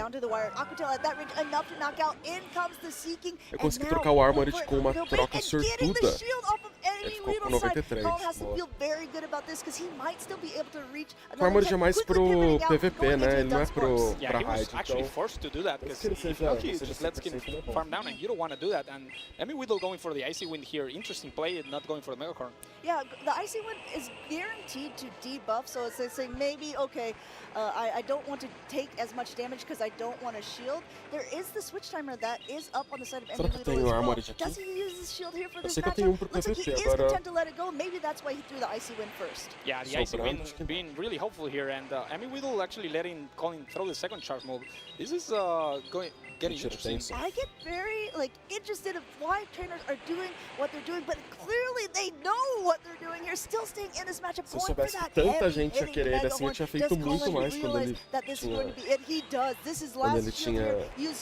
disponível. Protecting up that Megahorn, that Dunsparce is just going to continue to gain a ton of energy. Will he be able to throw before the next is available? Looks like he's trying to catch. Gets the snipe. That's even better. Yeah, but he's not going to be able to get to a charge attack here. Wow, you can see both of these trainers. You see the timer at the top for Colin 6. He's waiting a little bit before coming in with that Dunsparce here. He knows might not be enough. There's a shield left on Emmy Weedle's side. Yeah, Emmy Weedle's actually gonna get to the charge attack first here, but does this Drapion actually have enough energy or health to get to a charge attack here? Is gonna be crucial here. This is 160 side, and then this is a race here because that drill run could be enough, but Colin is already at that Aquatail. No Protect Shield, head in the hands for Emmy Weedle. You can see it, he's so disappointed, but Colin just outplayed at the end. Hook game number 3, continuing on winner's side to day number 2. I am shocked. Just as shocked as Emmy Weedle. Look at that 1 HP survival by Drapion, actually carrying the whole game for Colin 6. Colin so composed here. He knew he could reach it. Yeah, I mean, I guess so. Colin just had all of the calculations in his head. Eu tive que comprar por R$100. R$100? He was in the driver's seat there, but eu acho que eu tenho uns R$500 aqui, então, na minha conta. Being able to get that one attack through for the Aquatail was enough to secure game number 3, but that's how close these margins are sometimes. You're like, I think it's going to be this person, and you you wait for that split second at the end to see which Pokemon is going to drop. Yeah, and the game starts being like very long, right? And you maybe start forgetting about the energy you have. But this Drapion is just so fast that one to for Aquatail, and he had 2, right? So he just needed 2 Poison Stings, and the second rollout does not apply, right? Because Poison Sting is 2 turns, and that's the reason why he could get to the last charge attack. And he's so good at these damage calculations as well. I mean, I guess you could ask him later, be like, yeah, did you know that you were going to survive? And he's probably like, yeah, of course I did, of course I did. But still, when you're in the moment, you have to wonder. You have to, I guess, really, truly, you just have to play to your win conditions, and that's exactly what these 2 trainers were doing. Yeah, and what a snipe by Colin there. If he doesn't do that, then Emmy Whittle takes another charge attack there, and he might swing the game into his favor. So these plays, these aggressive plays, millimetric, micro decisions, are what makes difference here. Absolutely. And if you're a big fan of Emmy Weedle like I am, then don't worry. He's not knocked out of the tournament yet. In this double elimination type tournament, that just means if you were on that winner's side of the bracket and we were in the winner's finals, he's now going to be knocked down to the loser's side. He still has potential to play on, and we could see him on that loser's finals potentially on day number 2. Yeah, and I don't think Emmy Weedle can be really sorry for that matchup, because that was just incredible. Like, and against Colin, right? Like one of the top contenders, it's like you took it out until game 3, and that was like really close, down to the wire, 1 HP. It cannot get better than that. There's so many trainers against all of the different regions, and that's why I'm also really excited to cast with you, because we were talking backstage about the different trainers from the different regions. And eu acho que eu sem querer excluí meu Pikachu, sabia? Trainers, because I get to see most of their battles, but you get to see a lot of the battles that we don't get to see in the LATAM region. Yeah, eu não tenho Venusaur. Eu acho que foi o Venusaur que eu deletei, então. For sure, and it's been awesome to see also like a region against a region, right? I think we have seen a lot of US versus EU. You know, they had that thing going, and it's been exciting to see like what region comes on top. You know, US coming to this tournament, maybe try to get a trophy from here. We will see in day 3, but it's been great. Hopefully, we also see other regions, maybe LATAM soon. I mean, what really impressed me so much about our largest tournament that we have is there are so many trainers from all the different regions, and we're actually going to see a couple more. And we're just going to quickly check to see who we have on this, because this is going to be impressive here. I believe just, you know, it's just far-fetching looking quite away. We have Higami, who won the Lille Regional Championship. So we have a regional champion up against one side against IT131. Yeah, again, we are in the European International Championship. We get Europeans. I mean, that makes a lot of sense, right? We got a lot of Europeans here, and this is no difference here, right? EYT representing the UK region, and Hikami representing France, actually. Yeah, wow, that is really cool. I don't know as much about this trainer, but I am so impressed when these trainers are able to make it so far into this, because once again, we are in the winner's final. So that means these trainers have beat so many people so far. Fácil 200 em clone de Charizard. And on the winner's side of the bracket. So, I mean, that they have a little more wiggle room, a little more breathing room, and they can maybe take some risks that you wouldn't take if you're on that loser's side of the bracket. Yeah, for sure. And people are gonna think I'm a visual hater here, but again, we see Mas e se eles vierem, tipo, fine, right? Do you actually think we're gonna get a visual in these games? Yeah, listen, you might be not a believer. I am a Beedrill believer. And I have to admit that was also because I didn't have a Spidops that was ready, so I was playing with it. But I think that it is actually a powerhouse. E na época eu peguei bastante dos clones. Não foi nem que tipo assim eu fiz pouco, eu fiz bastante deles. Só que daí tipo, falei, todo mundo que tá pegando, tal, eu só fiquei com um de cada mesmo, deixei um de cada só. Eu acho difícil. Então, mas aqui é tão difícil eles voltarem quanto o multi de armadura, né? Eu não acho que é impossível. Só precisa de algum evento com o filme. Quando o filme fizer 10 anos. It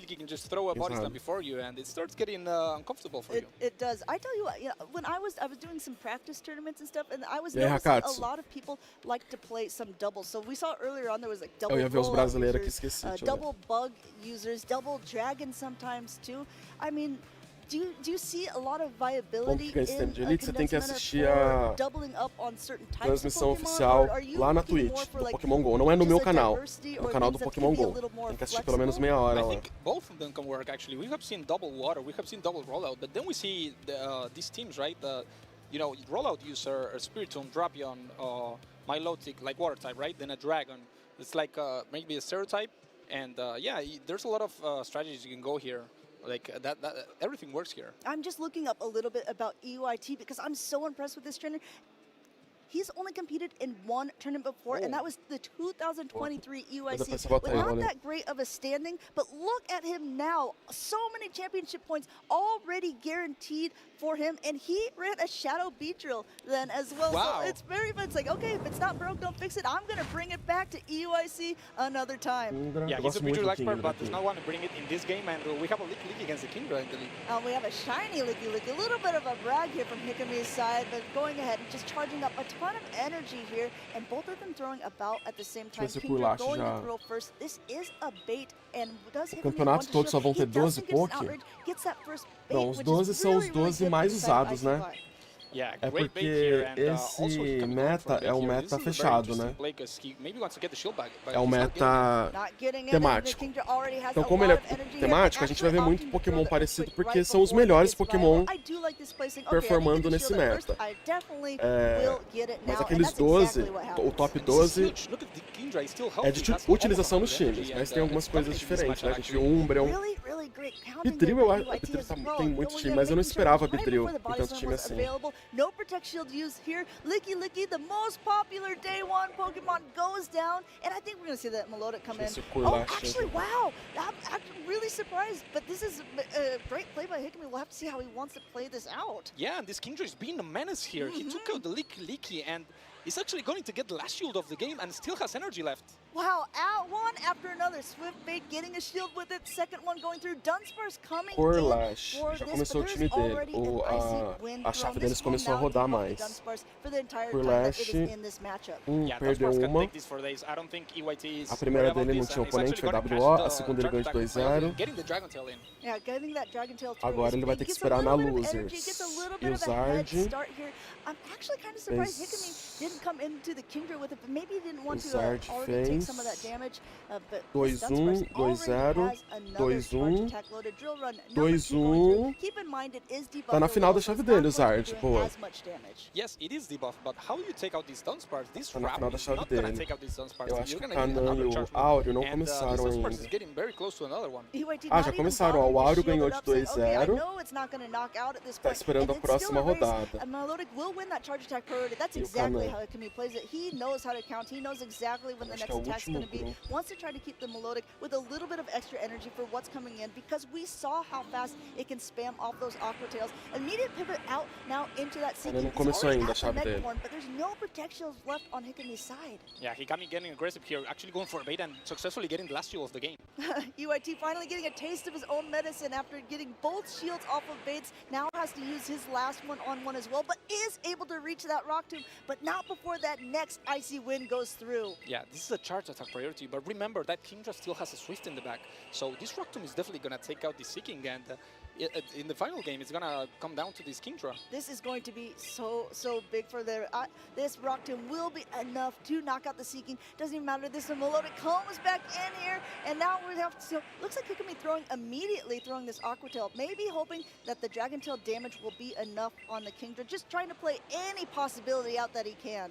Yeah, but this Kingdra here, again, the Swift, and takes out to the actual game. Absolutely. Swiftly, surely taking game number one, EYT.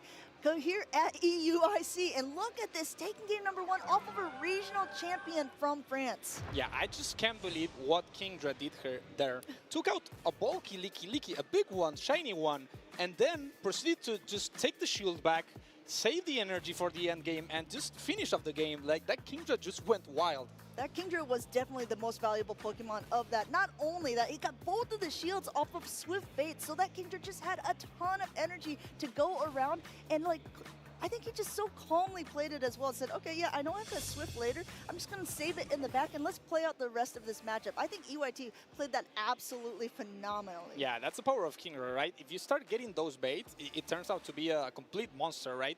And, you know, who's going to bait with the Kingdra against the Licky, right? Like, it's just Twice. a crazy play, man. Twice. So, you know, Hikami didn't expect that. Obviously tried to shield the outrage there, but there was no outrage. Oh, I mean, I would be a little bit outraged if I shielded up that Swift Bait, but Hikami's still playing very well. I mean, he's doing everything he can. Great counting. Was throwing always out that charge attack priority that he knew that he would win, but in the end, it just wasn't enough. Even though this Kingdra was very low in health, it just had too much energy, and EYT took that game very cleanly. Yeah, and now we see those mind games, right? Like, he double baited in the first game. Will he just full send on the second game? You start to have second thoughts there, and that might affect you mentally in the second game. So we'll see if Hikami can come back from this game and, you know, maybe start calling some baits. Yeah, and the thing is, too, when you're playing in best-of-3 matchups, a lot of trainers, it really depends on your, you know, your mindset and your kind of your grit and your wherewithal. Like, are you one of those people who you lose game number 1 and you settle down and you focus and you say, that was just fact-finding. I know I have it in me. I know that I can win game number 2 and 3, or are you the type that can crumble a bit under pressure and be like, oh no, if I lose this next one, I'm out? Because I think that's something that can also kind of affect your play style a little bit. E o Harjaf acho que não vai jogar hoje, vai jogar amanhã maybe só. that could be the big changer as well. Yeah, let's see who's scared in the second game, actually. Yeah, and we see a Drapion against a Kingdra. Amanda, tell me about this matchup. Well, I think that definitely hear that Drapion. You're going for that crunch, and you are hoping that you are going to get that debuff. I don't think in the lead is actually too bad for either of these trainers, and it looks like EYT not even bothering to shield up this first crunch, and Kingdra is already going to be getting close to that outrage himself. Yeah, Kingdra can do this crunch very easily. Oh, and go Amanhã, Harjaf vai jogar amanhã só. Playing some games, and he's playing the games. He played the games, and he didn't get the bait right call. Outrage is going to knock out that Drapion. Muito dano In comes o to try to do some damage, and an immediate pivot by EYT into Dunsparce. Keep a note of this trainer. Wow, EYT getting so aggressive here. A lot of aggressive swaps here. Bait out the Spiritomb with the Dunsparce, and this is actually a very neutral matchup. I mean, I think maybe if you're Hikami, you're like, okay, like, I don't know. Maybe there could be the Drapion. I don't want to get the Spiritomb locked into this, but both of these being able to just switch the quickness of EYT immediately pivoting into Dunsparce, which is a pretty neutral Pokemon against a lot of the meta, was a really smart and quick call. Yeah, actually, it's getting shield here with the Rock Tomb. And EYT has to consider his options here, because that Kingdra, what is going to do this game? Like, you don't want to take the Dragon Tails from the Milotic, so he might do like an aggressive switch here. And we'll have to see, because it looks like the switch timer is up. The Spiritomb will be able to get to another attack. EYT doesn't want to use his shields, and I think that if you see that the Dunsparce has kind of done its job, Spiritomb now coming in, but a quick pivot by Hikami there, coming in with that Milotic and just being able to try to do some damage. Definitely want to go for those Aqua Tails, even though Wrap does lower the defenses, since this is a partially Ghost-type Pokemon, it's just not the way to go. Yeah, and importantly, very good timing by Hikami here, because when your opponent starts switching up, you kind of start getting confused by all the animations here. So very well thrown there, and Rock Tomb is actually going to get the last shield of the game here. Yeah, it looks like that is exactly what's going to happen. Now the attack is going to be lowered, but at the same point, look how fast, how quick these Aqua Tails are coming through. Already a little bit of energy for the next one being ready. Just trying to chip away at the Spiritomb, which isn't the bulkiest of Pokemon. They're already at another one, and I think he's going to... Pô, eu não gosto do Spiritomb, por mais que ele esteja ali nos mais usados, eu não gosto muito dele nessa meta. It's debuff, right? The Spiritomb can take out, so this Milotic is still in the game, and the Spiritomb, look at this. Double switch out, and this Kingdra is getting farmed down. Wow, Hikami knowing exactly how his opponent wanted to play it. Didn't matter that that outrage went through. There's so much energy on that Spiritomb. Throwing that Rock Tomb wants to get this Spiritomb out of the way. Still making these games desperately close. Yeah, that was a very tricky game, right? You would expect after the Kingdra getting the outrage there, it's going to be in a very commanding position, but you know, Hikami just came back from this game with the aggressive swaps, not caring about the... I think it was Milotic in the... No, it was Drapion. Drapion, exactly. And this is just... If you look at him there, he's locked in. He's calm and collected, saying, okay, I lost game 1, and I recognize that I didn't call some things right. Even in game 2, didn't end up calling things right, but was able to remain calm and collected, knew that he could do it, knew that he's a champion, and took game number 2. Yeah, he knew that that Drapion had did a lot of work for him. He didn't need it anymore, and that Milotic could just like farm down. But you know, EYT didn't let him, and a lot of switches in this game starts getting a bit confusing. And you have to remember the energy. We can see here the full scent outrage from the Kingdra. It's bringing a menace here. Yeah, so if you are EYT and you saw the Kingdra, you knew that it did so well for you. Final do grupo F. Tem até o grupo B. And he likes to play it a lot. Trabalheira pra vincular as contas é chatinho, mano. Mas só precisa fazer uma vez, né? Das próximas você não precisa fazer tudo isso. Não precisa vincular, né? Só precisa resgatar o drop, resgatar o... Shadow Milotic actually, I don't know how the matchup differs, but it's definitely a bit less bulky, so I don't want to use it as a tank. in these games. Mas você conseguiu fazer? Katsu, eu tenho um vídeo no meu canal mostrando como faz. Double dragon lineup on the side of EUIT, but we've only seen that King Drift. But I would say that he's playing it very, very well. Looking at the rest of the team, I always like to see the similarities and also the differences. There is a ton of similarities between the two teams in these winners finals here, but the main difference being that the Dunsparce on one side and also not on the other. Yeah, and also the Spiritomb, as we saw there, it was a mirror matchup. It's proving to be very useful for both players. You know, debuffing the attack. Sometimes they're throwing it in the lead, maybe in the back to close out the game. It's very flexible again, and we are not seeing is that Beedrill. A gente não viu nenhum Dragauge por enquanto ainda, né? Dragauge era uma opção de dragão que estavam usando também. Mas eu acho que eu prefiro o Kindle. Day number 1 with, I mean, in that top 12 usage, but we'll see if it'll come game number 3. Decisive game 3, sticking with that Kingdra in the lead. This was second verse, same as the first is basically, as we see the Dropian up against that Kingdra one more time, going ahead and immediately throwing that crunch once again. E Grimms a gente não tá vendo muito também, né? Quando esse meta foi anunciado, o Grimms não era um dos Pokémon mais... os treinadores mais estavam esperando usar. Em treino e tal. Mas conforme vai passando o tempo, né, mais a gente vai testando outras coisas.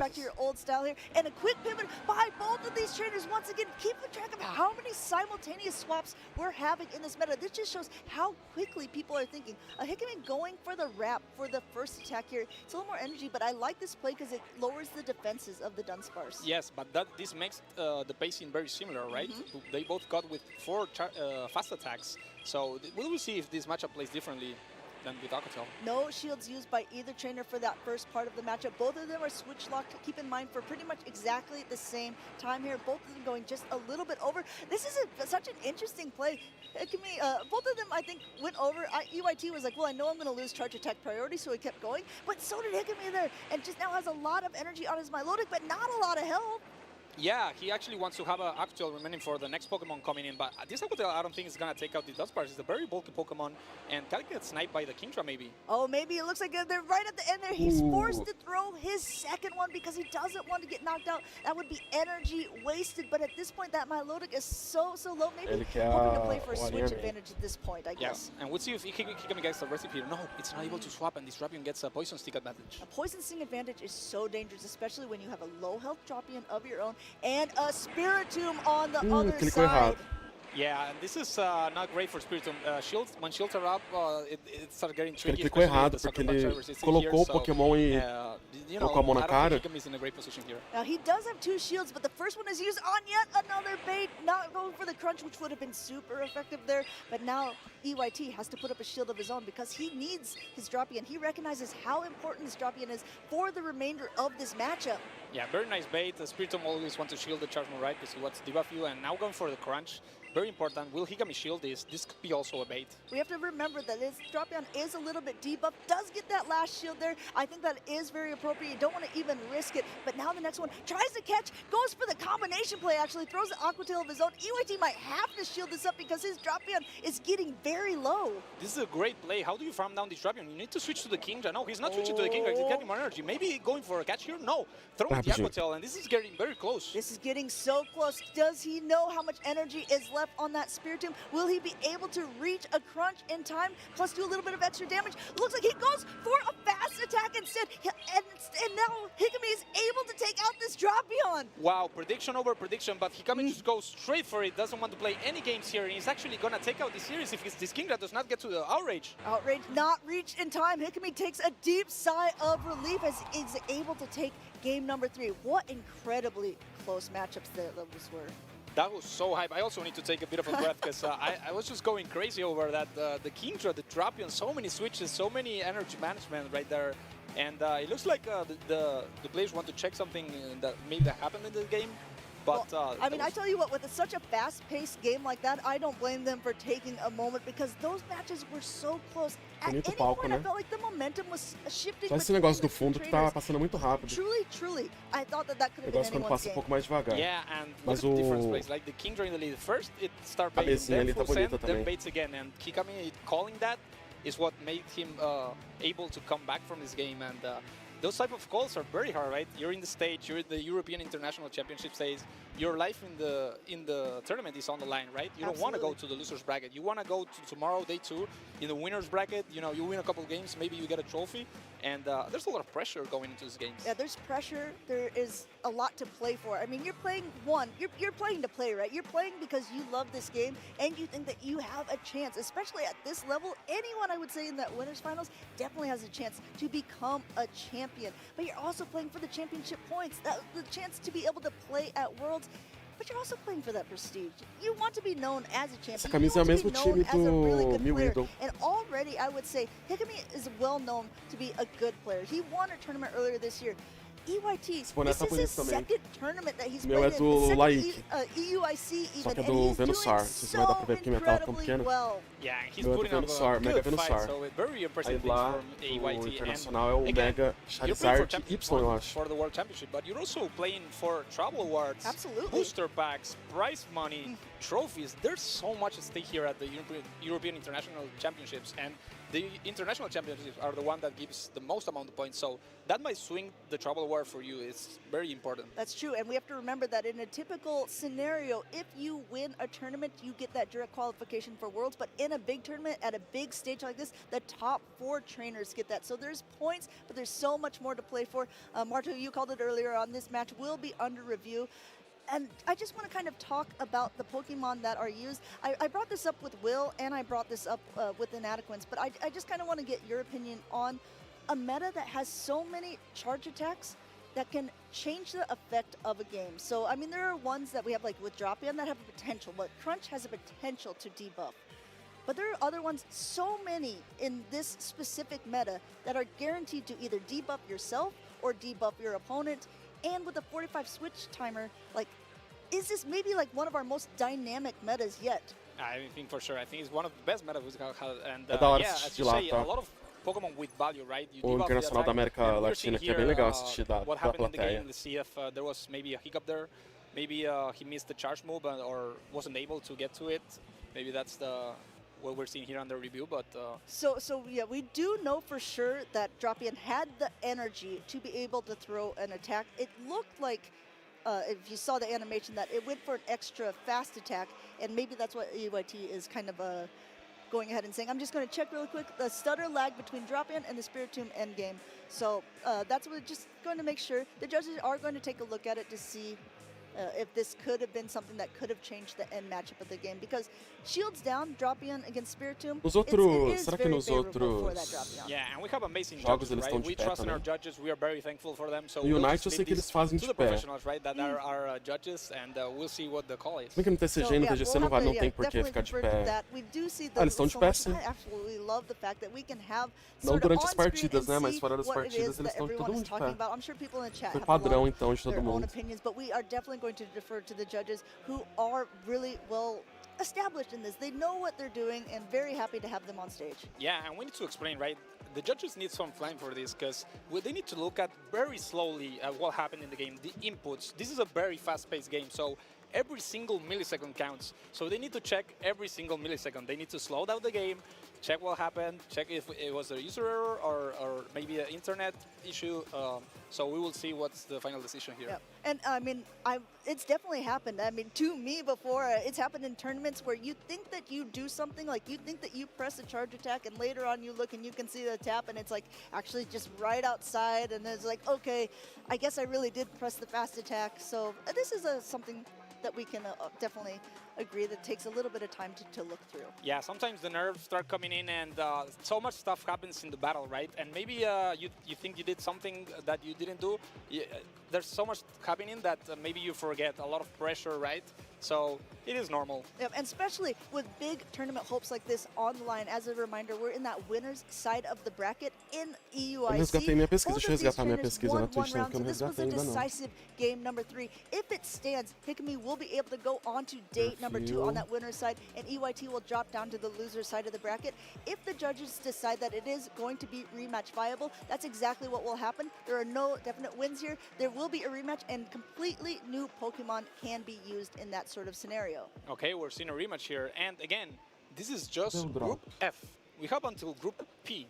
So there's so many battles left. do not miss out on this. Wow, this is going to be incredible. So just like we said, if there is a rematch granted, like there is, that means there's going to be a completely new set of Pokemon. You can bring the same 3. They can maybe have a gentleman's agreement and be like, okay, you know what, let's continue to play it out. Resgatar agora na you have the Twitch. potential to bring something new, maybe throw some spaghetti at the wall and see what sticks. Yeah, it all depends on the player, right? Maybe if you know your opponent well, maybe you say like, okay, we can repeat teams and maybe do the same plays, but it starts getting a bit weird, right? Again, this is a very fast-paced game, and it's very difficult to replicate what's happening in the game, right? Especially with Pokemon that have like debuffing attacks. Crunch, I mean, there's no guarantee that you're going to get a Crunch debuff if you got it the first time, or you might get it the second time. Né? Você tem que assistir meia hora e tem que fazer vincular a conta e tal. É chato. Specific tournament, but Night Slash boost is a thing, and I've seen in tournaments where you get a double Night Slash boost, and then it's just maybe impossible for your opponent to do absolutely anything against you.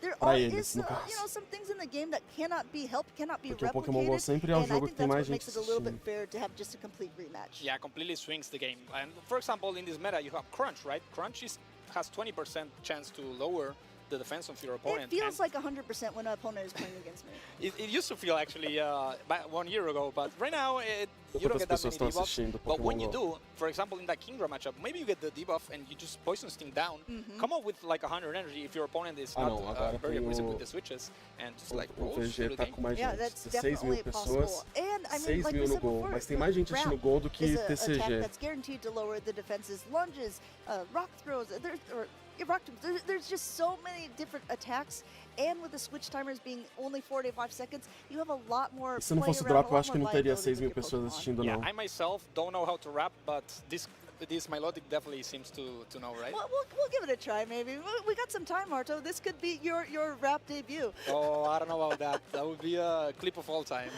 It definitely would. I know that you said that we're just, basically midway through the day. Is there any Pokemon or player or like a specific player or anything that's really stood out to you in this tournament so far? Stood out to me? Nighttime Clasher. I mean, I think, just Nighttime Clasher is so consistent, right? He won the group. He's just very dominating. He came from a top 5, right? The top 4 in Sydney, back from LAIC. So it's like first, fourth, and now advances undefeated to day 1. That's I think one of the best players we have right now. Yeah, he's traveling all over. And in Pokemon picks, like, again, Milotic is just very impressive. Honestly, Will said at the beginning of the day, I don't think that, I don't really believe in Milotic. I don't know if we're going to see that many. That was before we saw the day 1 usage. I kind of want to be like, okay, well, he said that he didn't believe in that and he didn't believe in Frostlass. I haven't seen as many Frostlass, but Milotic has been absolutely everywhere and has been putting on quite a show. Yeah, for it being 20% usage, I feel like I have seen it more than 20%, probably like triple that. Like honestly, like, I think Ariados was also on that list with like 18%. I don't think I've seen a single one in the times that I've been in this casting booth. Yeah, where's Ariados?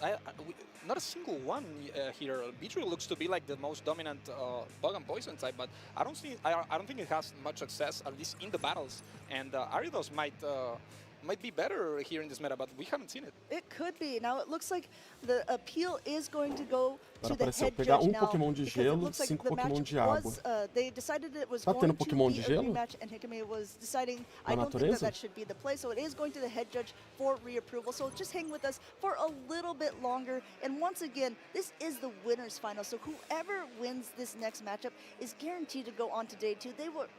That's already a lot of championship points. That's already quite a bit of prize money. So, I mean, I understand that players want to make sure that they are utilizing, getting the most out of their tournament Eu acho que tá na hora do prêmio em dinheiro do Pokémon GO ser melhorado também, tá? Second matters, so it's very hard to notice, like, if the game went Pokémon GO é o jogo que paga menos no regional, nos internacionais regional. Take some time with it, and yeah, they're definitely take some time with it. Yeah, and Hikame is a trainer who he's been playing quite a bit throughout the season, and he's always done decently well. I mean, there was a couple times that he had top cut, but really o just this TCG, em vez de ser Júnior, he had a lot of Júnior behind são as crianças, paga mais que o Pokémon GO de premiação.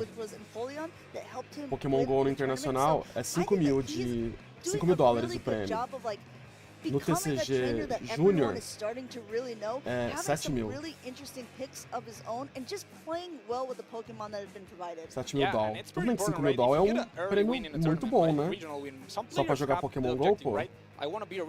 Mas dá pra ser melhor. That's your breakthrough moment. Maybe after that you just start rolling and having less pressure on yourself, and maybe that's what's happening with Hikami. Yeah, and on the complete flip side with EUIT, he's only competed in the 2023 EUIC. I mean, that has been quite a bit ago, so he's had plenty of time to practice in between. To maybe at the beginning he was like, that was his first tournament ever. He just went for fun, and as he was like starting to play, he's like, oh, I'm starting to recognize some patterns. Maybe I should start learning some of the counts more. Maybe I should use specific Pokemon.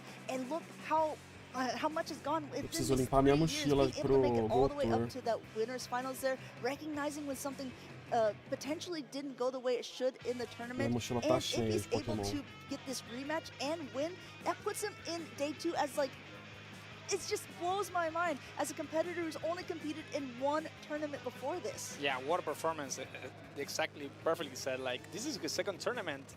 After 3 years, you have improved so much. And I don't think there's many players that can say that in his second tournament. They went on to the winners finals of the biggest tournament of all time that we are in here right now. Absolutely. 512 players, so, you know, that's a very huge achievement, actually. And I think that too, maybe like, you don't have the pressure. Acho que aqui no Brasil, o Internacional da América Latina, acho que talvez a quantidade maior de jogador que teve no Pokémon GO, né? No TCG sempre tem bastante gente. Mas no Pokémon GO eu acho que foi 320, se eu não me engano. 300 e alguma coisa. Esse daí que a gente tá assistindo, da Europa, tem 512 pessoas que registraram pra jogar Pokémon GO. People are knowing my name. I'm getting experience to play against a lot of different players, and I'm proving how good I can be against some of the very best. Yeah, you are definitely spot on. These players, like, for example, Colin 6, right? Nighttime Clasher, which are top of the leaderboard, and they have a lot of expectations. You start thinking like, oh, if I don't do, if I don't perform well, people are gonna, you know, think about what happened, right? And you start to doubt the plays you made, and you need to like not lose your temper and just know that this is another tournament. You can demorando still essa do the plays, decisão, hein? but sometimes Caramba. it gets in your head. And honestly, I think that also just shows the caliber Se eu tivesse narrando, tava desesperado já. The players that we have in Pokemon Nesse tempo Go assim que... PvP. Ai, The more players desculpa. we get, the more players Nesse that are tempo que você learning tá... the different count between the different Pokemon, the que eles estão typings revisando a and everything, partida, better that você everyone tem que ficar gets. enrolando It's ali like, enquanto você tá falando, I mean, né? everyone just gets better. You could lose to someone, but you could lose against a champ, but you could also beat them because this is a game where it's just a best of 3. You just need to beat them twice, and I think that is also an interesting mindset to have, being like, okay, I could probably beat anyone twice ever. Maybe if it's in a row, you're on a roll. Yeah, and coming back to your point, again, I think right now is the hardest win in Pokemon GO right now. We see a lot of champions that are not repeated because the level is going so up, and people are just getting better, and it just gets harder and harder, and that's why this tournament is so impressive, right? If you make a good run, it's the biggest tournament. People are gotten really good, condensed meta, a lot of stake here. Okay, so it looks like the first call was actually that there was no rematch. The head judge has already decided now that the no rematch stays. Congratulations to Hikami being able to take that game number 3. Moving on to that winner's side of the bracket to day 2. EYT, incredible plays, still in the tournament, just knocked down to that loser's side of the bracket. Yeah, don't count him out yet. He has taken some names today, and he still has a shot at getting to day 2. Oh, absolutely true. And I think that that's something that, I mean, it should be for new players. If you're watching a player like this, saying, okay, maybe I want to sign up for another tournament. Maybe I want to check out the local cups or challenges near me to be able to see what I can do. Maybe I can be good enough to be able to make it to the winners finals in the EUIC or some big tournaments. I have met a lot of people that are like, oh, I don't plan to play this tournament. I'm so scared. You know, there's some big names. But then you see these players, they take out some big names, and you're like, I can be like them, right? I can take out anyone. It's just all here in the brain, right? If you can just get past that, you can take down anyone. Just keep practicing, keep coming to these tournaments, you know, getting better. Absolutely true. One player that really pops into my mind when you said that is a player like Elam, a trainer from North America who was consistently doing well, but didn't really have his breakout performance until last season, and then he just went on an absolute rampage. He's not here at EUIC, but we really want to, kind of give a spotlight of all the different trainers we have around the globe. My name is Elam Rojas, and I'm from Costa Rica. Pokemon, I think I would be Steel type because it's the best defensive typing. I started with grassroots tournaments and meeting up with some of my friends. That was back in 2019. I just kept playing Go Battle League, a lot of tournaments, grassroots. So my first ever tournament was NAIC 2022, but I was very stressed at the time, couldn't really find the team. Baltimore 2022, I found the team, I managed to prep with it, and I did really well. I ended up getting second place to my friend House Stark. My next finals was in Hartford 2023, and that was against a friend of mine, Wudosh, which at the time he hadn't won his regional either. I've learned a lot after being on stream so many times. The first time that I competed on stream, I noticed that I got really tired as the day went by. I'm so used to it that Cansa mesmo, porque imagina os caras ficarem lá muito tempo. Tem dia que é 10 horas. Aí se você tá no último grupo, você vai jogar. Se você tá no último grupo, você tem que chegar cedo, porque você chega quando abre, e você só vai terminar, tipo, depois das 10 horas, assim, né? For this tournament, my team was a very similar team to what I brought in both LAIC and Louisville. I changed a couple picks with the new season. I added Annihilate and Corsola. I felt like they worked better in the current meta. My most difficult matchup has to be the finals against Septali. He beat me on the winners finals, and then I came back. I don't even know what happened in those games. É o caso do áudio. O caso do Kanan, né? O Kanan é o último grupo. O Kanan vai acontecer isso. Ele vai já chegar, tipo, na primeira partida ele já vai estar cansado de esperar. He played fantastically. I just had to find ways around it. I didn't think I was going to win until like literally the end. It was just way too close.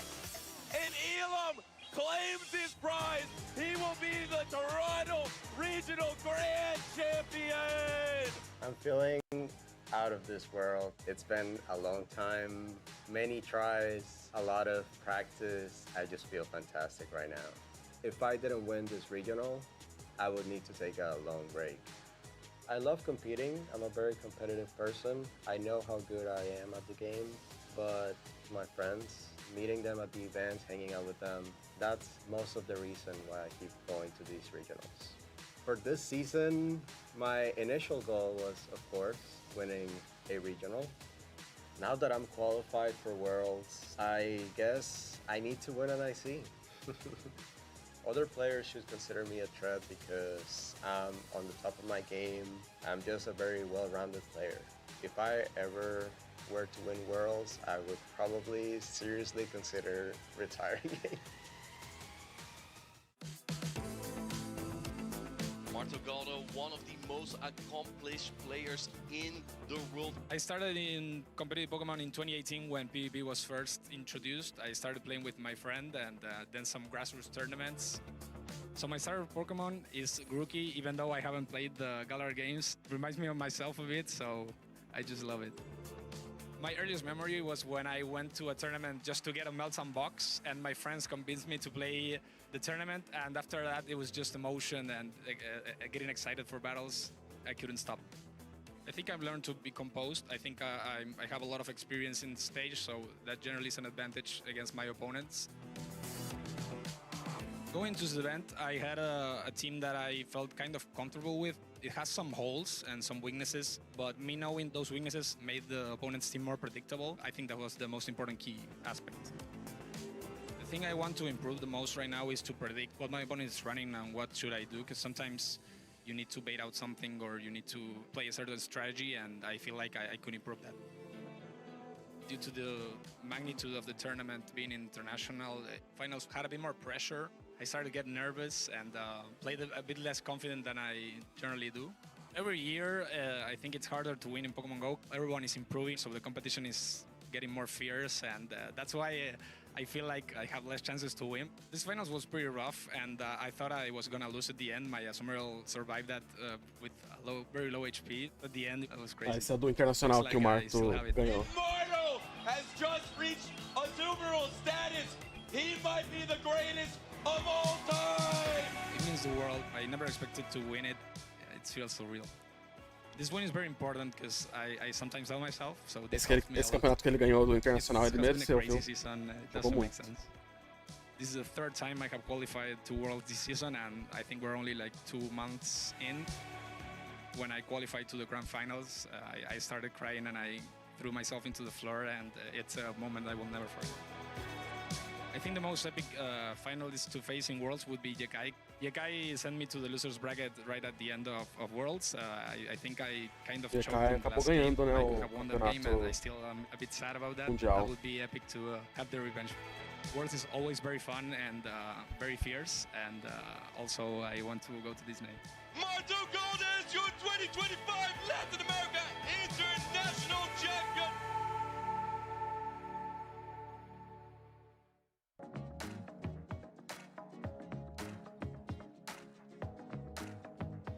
Some very inspiring players right there. I mean, the last one is a bit washed here, but speaking of washed, we are back in the European International Championship stage. I am Marto Galde here, joined by the one and only Martin.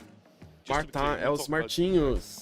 Yes, yeah, we need to qualify that. You haven't won yet for like a few months, so yeah. Marto and absolutely. Martin. But we're back here at the EUIC, going back into some of these group finals matches to see who's gonna advance to day 2. Super good battles, and soon we are going to see some LATAM representation versus European representation. Gonna be Zweilos, versus Spartan L70. Yeah, here we go. This is actually, if you didn't know, a rematch from the World Championships. These two players have faced each other before, actually last year at the World Championships. And who was victorious at the time? Do you remember? Yeah, Swilus came back on top, and he was actually using a King Gambit. I don't think a lot of people were expecting King Gambit at the Worlds, but he actually got a 2-0 victory over Spartan at the World Championship. So we'll see if Spartan can... Ele sempre traz Pokémon muito diferente. What is this? A Shadow Venomoth? He's just flexing on us right now. I mean, that might be better than Beedrill, we'll see. It has access to Poison Fang. Todos os campeonatos que ele joga, ele traz Pokémon muito diferente. And especially when there's like no Dragology, this might just be a pretty good call to bring to the tournament. And then the other charge stack it has is Bug Buzz. Now, of course, Bug is widely unresisted in this format. However, it takes quite a while to get to. If you can land a Bug Buzz though, it will deal an enormous amount of damage. Yeah, and also has a chance to drop your opponent's defense. So this Venomoth doesn't like the opponent's defense. It's the ones who drop it. And talking about dropping, we're dropping. Well, here it is. Here it is, the Venomoth. Oh, game 1 against the Kingdra. Now, Poison Fang is a little bit more expensive in energy than Felstinger is, but Storm's energy then swapping into Spiritomb. Mas causou daninho considerável no... E aí, Lucas? Ele causou daninho considerável nesse Kingdra. Oh no, that's not what you want to shield. Wow, such a risky bait here, and actually gonna contest this Spiritomb with Swilus, but this Rock Tomb might be a bit annoying. It's a shiny Zweilos as well. I keep mixing up Z-Zweilos and Zweilos here. It can take this attack quite comfortably. The Sucker Punch are resisted on the Dark typing of Zweilos here. It will have to launch a full Dark Pulse. The thing is, with the debuff, is this going to be enough to knock out? Are you able to keep switch advantage here? I think the Dark Pulse will barely be enough to knock out the Spiritomb here. It's going to be very close here, and this is going to be a crucial part of the match. Can this take out the Spiritomb? No, it doesn't. Can it get there? Can it get there? Yes, it hangs onto a Dragon Breath as well. Now launches the Rock Tomb. Do you go down a shield as Spartan to take switch advantage? No, he lets it go. Yeah, the Swilus has done its job, right? And it's gonna get the Kingdra to take some energy advantage. And Spartan still got não viu Dan Sparse na live so também. Much energy as well, going for the outrage. Só Dan Sparse normal. Is using his protect shield this time correctly on this hard-hitting dragon type charge attack that otherwise would have dealt a lot of damage. But this Dunsparce, it doesn't deal a lot of fast attack pressure, so it has to go. And look at that, just right before the Swift. Yeah, this Swilus is being a smart player. Almost nobody baits in that second shield scenario, so he gets the shield with the outrage and getting a shield back here with the Dunsparce. Ooh, keeping the Swift there as the charge attack, and now going for another drill run into the Spirit Tomb, storing that charge attack might be useful later into the Venomoth. Yeah, and see, Swilus is a bit complicated here. He might need a catch in Tudo the end. certo, viu? Essa pesquisa que eles estão dando vai ser a única do EUIC? É a única, é só uma, para todos os dias. Needs a bug bust to deal actual damage here. Going for the Rock Tomb. I don't think this is enough though. I don't think this is enough, and this might cost Spartan a bit the game here, because he needs more energy for this Venomoth. Can you get the Bug Bite down now? Venomoth has a very high attack. The Bug Bite's riding with the Sucker Punch there as well. Can you get to the Rock Tomb? It gets to the Rock Tomb! Oh my god, 1 HP survive. We're still in love 1 HP here in this tournament. That is crucial. Can now the Dunsparce get enough energy here? Keep in mind that Kingdra still has a Swift loaded. There are no shields on the sides of these Zweilos. Spartan knows it, swaps into Kingdra immediately and launches the Swift. This will knock out Dunsparce from these Zweilos, and Spartan takes the first game extremely convincingly. The last Pokemon hardly has any health. Absolutely amazing plays of Spartan here, actually running the double dragon lineup against his Swilus. He doesn't actually have an answer for these dragons, so these dragons are just going crazy. No Grimmsnarl on the side of these Zweilos. He has a Ferret, but the Ferret has Sucker Punch on his team, so it's actually quite weak to Zweilos as well. Who would have known that these Zweilos, the trainer, is quite weak to the opposing Zweilos? What the irony. Fate. Yeah, and Ferret, I think we have only seen once today, and it has not been... It also had Sucker Punch at the time, so it was weak to other Dark-type Pokemon. And I thought we would see it more with Quick Attack if Ferret was around, but we do see it more often with Sucker Punch. It does have Brick Break, so at least that would help into the Zweilos. But look at this, Spartan just not using any protection, keeps it for his Dragon-type Pokemon, and knowing that when Zweilos is gone, there's nothing really weak to Venomoth anymore, so I don't need it anymore. Yeah, and again, we keep seeing this Kingdra just threading the needle here. Is it going to be a Swift? Is it going to be an Outrage? Getting the shields there and just carrying the whole game. It's been a nuisance all day, honestly. Baiting Swifts left and right. And I feel like so far, the battles I've been watching, the bait has been always successful. Yeah, especially if you don't have Milotic. If you don't have Milotic in your team and Grimmsnarl is not being used that much today, Ferret também, a gente não viu muito Ferret, né? Eu acho Ferret um Pokémon bom aqui. You said it. You predicted it, and no one ran Tyranitar. Por causa do quebra-telha, né? If they have run Tyranitar, they won't run into a gente não tá vendo muito também, não. Hopefully we'll see some Tyranitar. We still have a lot of games left, so hopefully. I'm sure that Zweilos still might have a plan to come back here. Venomoth is a very specific Pokemon. We may have not seen some tech that Zweilos... Actually, Zweilos is known as the reverse engineer. He knows the depths of the matchups to precision. So I'm curious to see if Venomoth's coming out and what is it going to do. I would say it's somewhat free into the team of Spartan, but there are 2 rollout users, so those are scary. Yeah, never count the Swilus out, and again, as you said, like that Venomoth can just output damage against everything, especially if Spartan brings that Swilus, actually. So we'll see if Spartan is theirs to bring that Swilus against, knowing that Swilus, it's so hard to counter that Venomoth. Here we go, game number 2, we see Spirit Tomb, but it's met up with the shiny Zweilos, and I don't think this is a matchup you want to be in. It looks like Zweilos is staying into this matchup just a little bit longer. Doesn't want to be behind energy. Dark Pulse comes in immediately. Sees Zweilos tried tapping the switch there, but wasn't able to, as this tap was, the swap was tapped during the animation, but it's not possible to swap them. Yeah, what a call by Spartan, right? Talvez a gente veja aqui didn't work, ganhando mote knows contra that it's not going Vidril. to be in the lead, throws the Swilus in, and it gets paired up against the best matchup. But he does get a Protect Shield. In comes Venomoth, but we see a simultaneous swap into the Kingdra from Spartan, and it paces so quickly. Bug Bite does more damage from Venomoth, but Swift comes out much quicker with the Dragon Breath, charging up quicker. Yeah, and this is different between Venomoth and Beedrill, right? Beedrill here would throw the Fell Stinger and buff its attack. Well, Venomoth here just debuffs your opponent, so if he wins this matchup, he won't be buffed for the next matchup. Like, you know at the very least what's coming here. Kingdra is likely going for another Swift here to pull the final protection. Is Zweilos going to give that up here? It will be otherwise very tough to farm down this Kingdra. No, he doesn't put up the protection. Venomoth actually hangs on here. Now you have a shield advantage on your Zweilos, and I like this play because even if there was the Beedrill comes in now. I think a Dark Pulse will take it out in almost one charge stack. Causa this game muito is dano going essa so Beedrill. fast. The bug bites here and the Dart Balls. I don't know if Visual can take this. Xylas is almost down already. Darple's coming through. You could even go into the Spirit Tomb to get a Sucker Punch in. No, staying in for the farm. And no, he doesn't get the Fell Stinger off. And now, how much health is there on his own Pokemon? Xylas is still quite healthy. Gets to the Body Slam here. Ooh. Is this going to make a difference? There's still a little bit of health left on the Spirit Tomb, but the Xylas does have a Protect Shield. Yeah, this Xylas needs to get to 2 charge moves here, and I think this Spiritomb might even get the farm down. It might be. Sucker Será que o Punch is Spiritomb a farma? Acho que hard-hitting não fast farma, attack, não. even when resisted. Xylos gets to those charge stacks really quickly, though. So, can you get the Sucker Punch down? Can you get the Body Slam? Yes, he gets to the Body Slam! Oh, wow, 1 HP. Xylas Caramba. telling GG's to Spartan, realizing that he just lost 0-2 to him. The shiny Xylas coming through here for Spartan. Double Dragon might just be the way, and he takes the 2-0 win here very swiftly. Yeah, I would say this is an upset, right? Xylas being the EUIC defending finalist here, taken down by a Xylas. Would you believe it?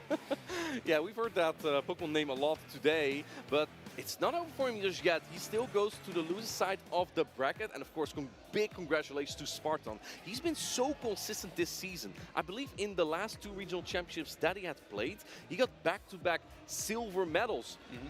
Yeah, this is a When player. does he get gold? I mean, he's really hungry for the gold. Maybe, okay, I don't want to say it, but you know, there's a golden trophy in this tournament, right? But Spartan, don't count him on this tournament because he's a force to be reckoned with. He's so in form right now, and he's very hungry. If anyone can make the loose side bracket run, Xylas has proven before that he is capable of doing such kind of things. Yeah, this was just such a solid strategy from Spartan, right? If you don't see a Milotic, no Grimmsnarl, no Dragon Tail the Dunsparce, even though we haven't seen one at all yet today. The Dragon-type Pokemon are just so free, and that's what he really made use of. Of course, Xylas is weak to Bug-type Pokemon as well, but then you have Kingdra, which paces so quickly, and Venomoth charges slower, so you outpace it so comfortably with that Kingdra. Yeah, Xylas is weak to that Venomoth, but it didn't get paired up against that Venomoth, so Spartan just had the calls there and just played marvelously, and he was not scared of that Venomoth. The Venomoth didn't work out so well in that game. I believe that marks the second Latam trainer that we have on the winner's side of the bracket, making it to day 2. So Latam is showing up here, Martin. Yeah, Latam is actually very hungry, right? Because this LAIC, they got stolen 3 trophies from them, so they are hungry to get them back. 3? 3 trophies, yeah, 3 out of 4. So they really want them back. Wait, but who from Latam got that trophy then? Kind of a washed player. Washed guy, yes. Yeah, you gotta count on him. So, but yeah, Latam coming back in force. Spartan actually, again, as we said, getting the revenge here from Worlds. So that must feel very well. But we could just go ahead and go into the next game, and we also have Latam again here on the left. Introduce him to us. Yeah, the left player is actually Angelo, and this player, some of you might not recognize him, but this is one really good player from Latam. He has done very well in the championship series. Maybe not that many tournaments he has participated in, but when he does, he performs really well. Well, he is performing because he's again in the winners finals. We see again the Xylas, no Kingdra this time, and an Ariados, which is an interesting pick. On the right side, we see Kokshak, who's been very consistent this in the European Regional Championship. O Zard está na final da chave dele. Top 10 A gente vai ver ele na live. Que grupo que é esse? Just already says how consistent he is and J, has been. então deve ter mais umas also in the duas. winners finals, looking to get those championship points added as well. Kokshak Kulash is perdeu very well on his way, not to na just losers, então o the, Kulash está the World's fora. qualification, but also the travel awards. Yeah, when you see Kokshak in a tournament, you expect him to do well. He's also a regional champion, and he actually won. He beat O Áureo tá indo bem, tá na semifinal da He's the chave only player dele. that has won a regional championship with Big Tini, and E you o know, Big Kanano Tini you have in your começou team, instant win. Is that so? Why have you never Ah, played já começou assim. Yeah, because the power of Big Tini Ah, não is ganhou not- 2-0. Tomahawk UK could really use Tá na He's fase hosting 2. this weekend. Como eu pego as but, maybe recompensas he por runs assistir a into live, sometimes he can add você tem que a assistir a gold live medal to that oficial, collection. não He's aqui. Aqui silver não tem o right drop. now, and these Você trainers tem que ir will lá na be live looking do for those Pokémon GO, trophies. I é believe that'll be their first trophy, twitch.tv/Pokémon GO, as e assistir well. lá por So pelo menos let's see if meia they hora. can make that. This is the winners Aqui, finals infelizmente, o of drop não Group tá H. ativo. So, yeah, making it to day 2 would be huge for these trainers. Yeah, but no Big Tini here. It's not allowed. So Not allowed. No, would be a little bit too good if you have all if you have fire types into the 1,000 bug type Pokemon that we see here. Yeah, but coming back, we get a Xylas again on the left side, which might be which might bait out that Beedrill, right? It's a menace. Yeah, if you don't use Beedrill, how do you stop Aí por assistir 30 minutos ele automaticamente... Não, ele não vai pra sua conta não, você tem que resgatar. Deixa eu pegar o... Tem um Dunsparce only so. It doesn't have any fast attack pressure. Neither does Licky. And then Shadow Drapion, the charge attacks are generally resistant unless someone is running Sludge Bomb, but I doubt that. I don't think it's better than colocar Maybe there's one player in 500 that won't run a Sludge Bomb, but I don't see it. Tem várias... Maybe. How did nobody think about that? Yeah, actually, well, this one has Poison Sting, so that we won't see it this time. I was expecting something else. Várias etapas pra resgatar. This Ariados, right? We have seen a lot of bug type and poison type Pokemon. Vou te mandar o link. Beedrill, Venomoth, and now we see Ariados. Yeah, this Ariados.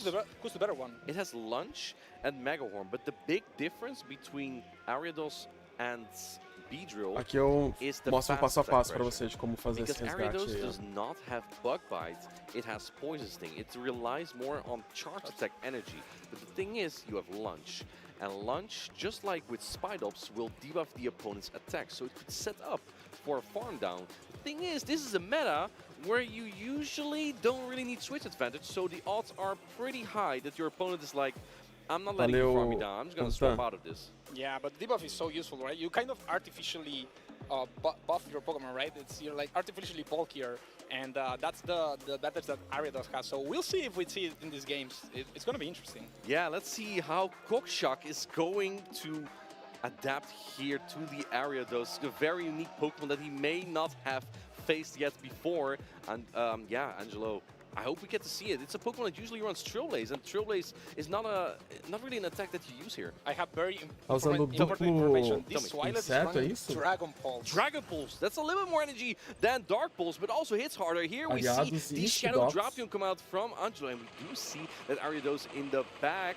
But let's take a look here, because we have double rollout in the back. And we see the first catch already from Cockshock. It's an Aqua Tail. This is an excellent catch. It's not the most efficient charge attack from the Drapion, because it's not the same type of attack bonus. You do have some time to build up energy and swap in your own, potentially. That will bait out the rollout user that Cockshock is looking for. But he has another one in the back, though. Yeah, we're seeing a lot of switches here. And actually, we're seeing both Licklickys with Shadow Ball. So this matchup might go on for a little bit of time. Os dois estão com bola sombria, não estão com remoto. But that's kind of the downside that I find about Shadow Ball. It's a very, não sei se eu very usaria efficient charge attack. bola sombria aqui não, acho que eu ia de Slam terremoto. and Shadow Ball are neutral. Shadow Ball is a better attack to throw. But the thing is, in a meta bom pra lidar com full o of Spiritomb, normal né? type that are quite free to play, it's also possible that at some point your Shadow Ball gets caught on something like a Licky. It will deal no damage. Yeah, but this Licky matchup is going for a while, and it's very important to get your energy up here, like have like 100 energy, so that if your opponent switches up, you have some energy to throw, right? And that's what Angelo's doing right here.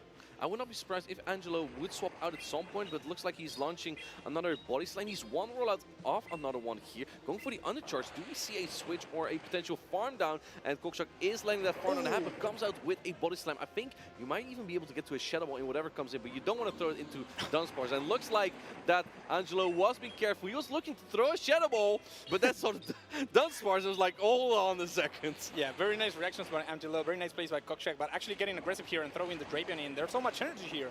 Right, Crunch is going to deal a lot of damage here. Dunsparce is a bulky Pokemon. At this point, Cockshock needs to think about what could be in the back here.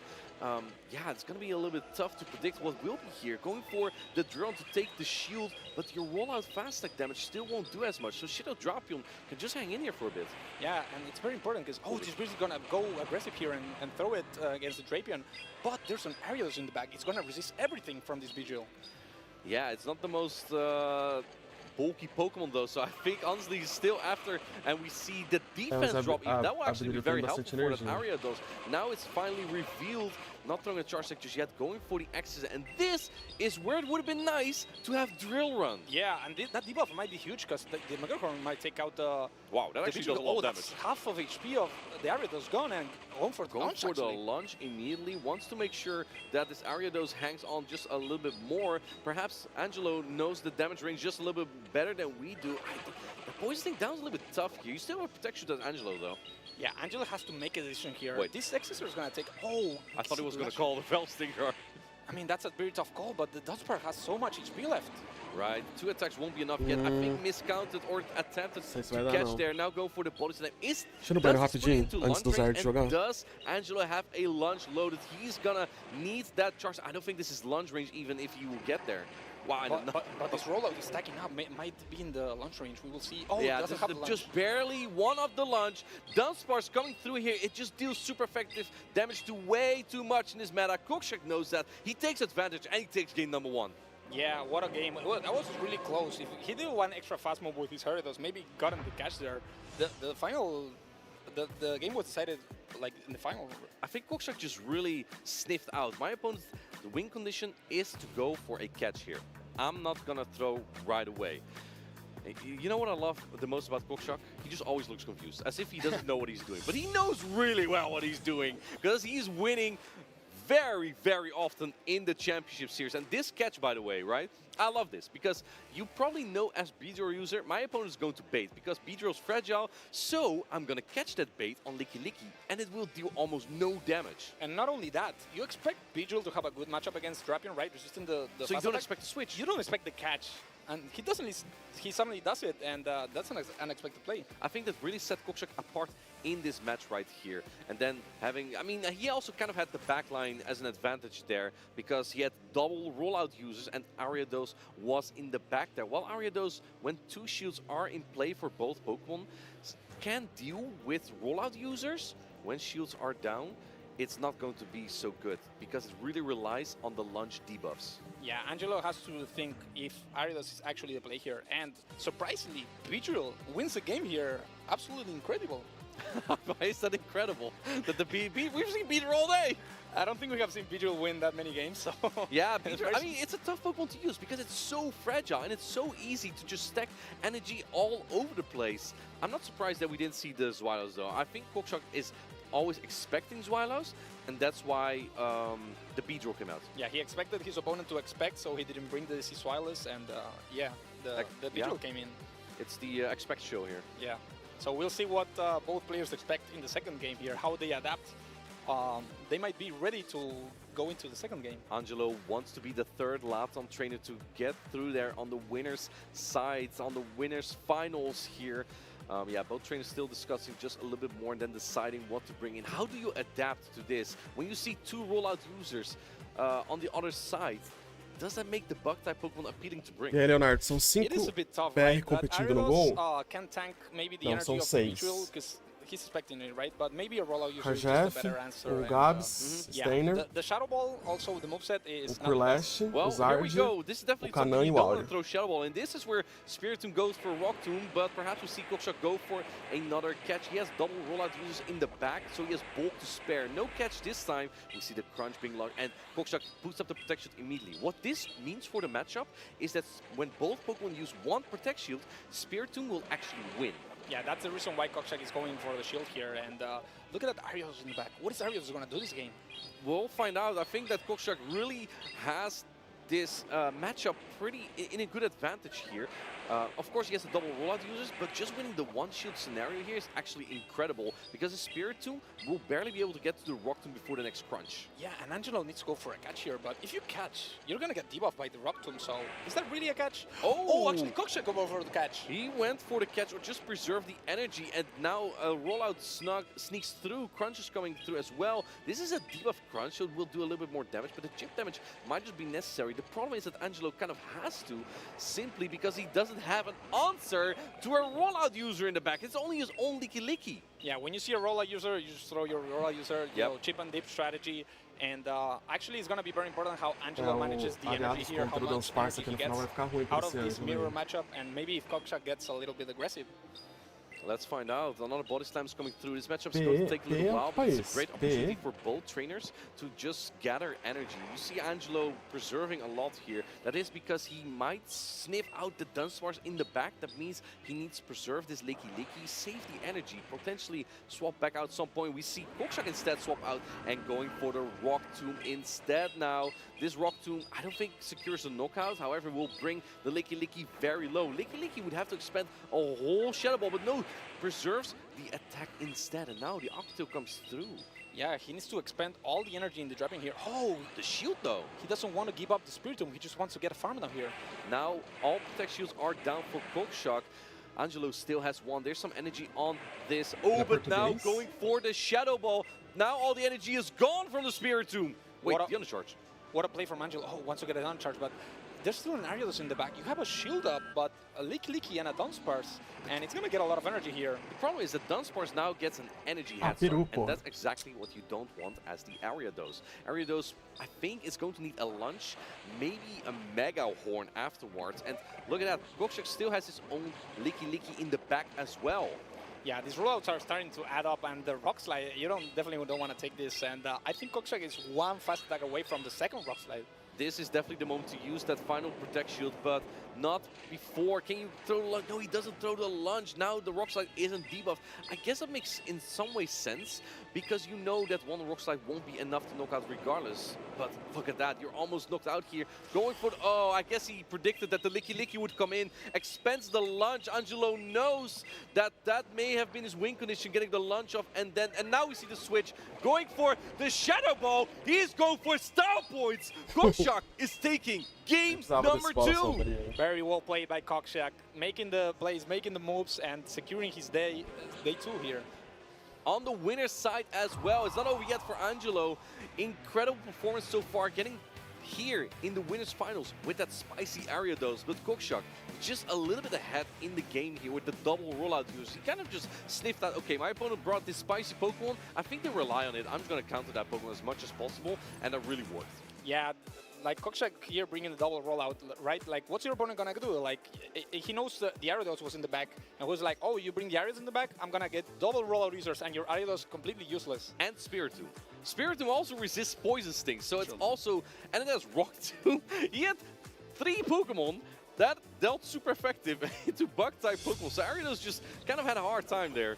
Yeah, Ariados was definitely not the play in this game, but there was a lot of micro decisions in the end game here that needed to be made. Angelo actually went for a prediction in the final, but it didn't work out. Yeah, interesting, because Spiritomb generally wins the Charge Attack priority tie. That is the moment when both Pokemon throw their Charge Attack at the same time, and the Pokemon with the higher attack stat would then have the priority to throw that Charge Attack. But in that case, Cockshock just kept the attack, didn't want to go for that, and tried to catch an Octotil. It didn't really matter in the end anyway, because Licky was unanswered by Angelo. He was forced to bring in his own. He didn't bring in his Ariados into Licky. Champions em nada, né? Será que, eu acho que vai ter um drop Shadow Drop do Champions no Pokémon Day. Who knows? If you lined it a little bit different, it could have been more play. Porque talking about force, he was forced to throw the Charge Attack at the end of the game, because you saw that Licky was so close. Mundial já vai ser competido. O Mundial do VG já vai ser no Champions. Poor Ariados got like throwing rocks, shadow balls, everything at him.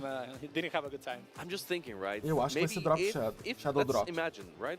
Sem avisar ninguém, eles vão lançar no dia do Pokémon Day. Did swap in the Licky, and Angelo gets the prediction correct, throws the launch, Licky goes down. Can you then get to the Mega Horn? In this case, Mega Horn does have the same type of attack bonus. We've seen it from Seeking most of the time. And then the damage is, cool, not that much. But from Ariados, it does a lot more. Yeah, but I don't think he was getting there. That Ariados had very low HP, and I think he needed like maybe even 4 Poison Stings, so then you're gonna get like 3 rollouts against you. There was no way out of that game. Sad Spider gets squashed by stones, unfortunately. But yeah, that was a great set though, and we are going to have many more battles coming up as well as we move into the next winners finals. This is going to be an exciting one as well.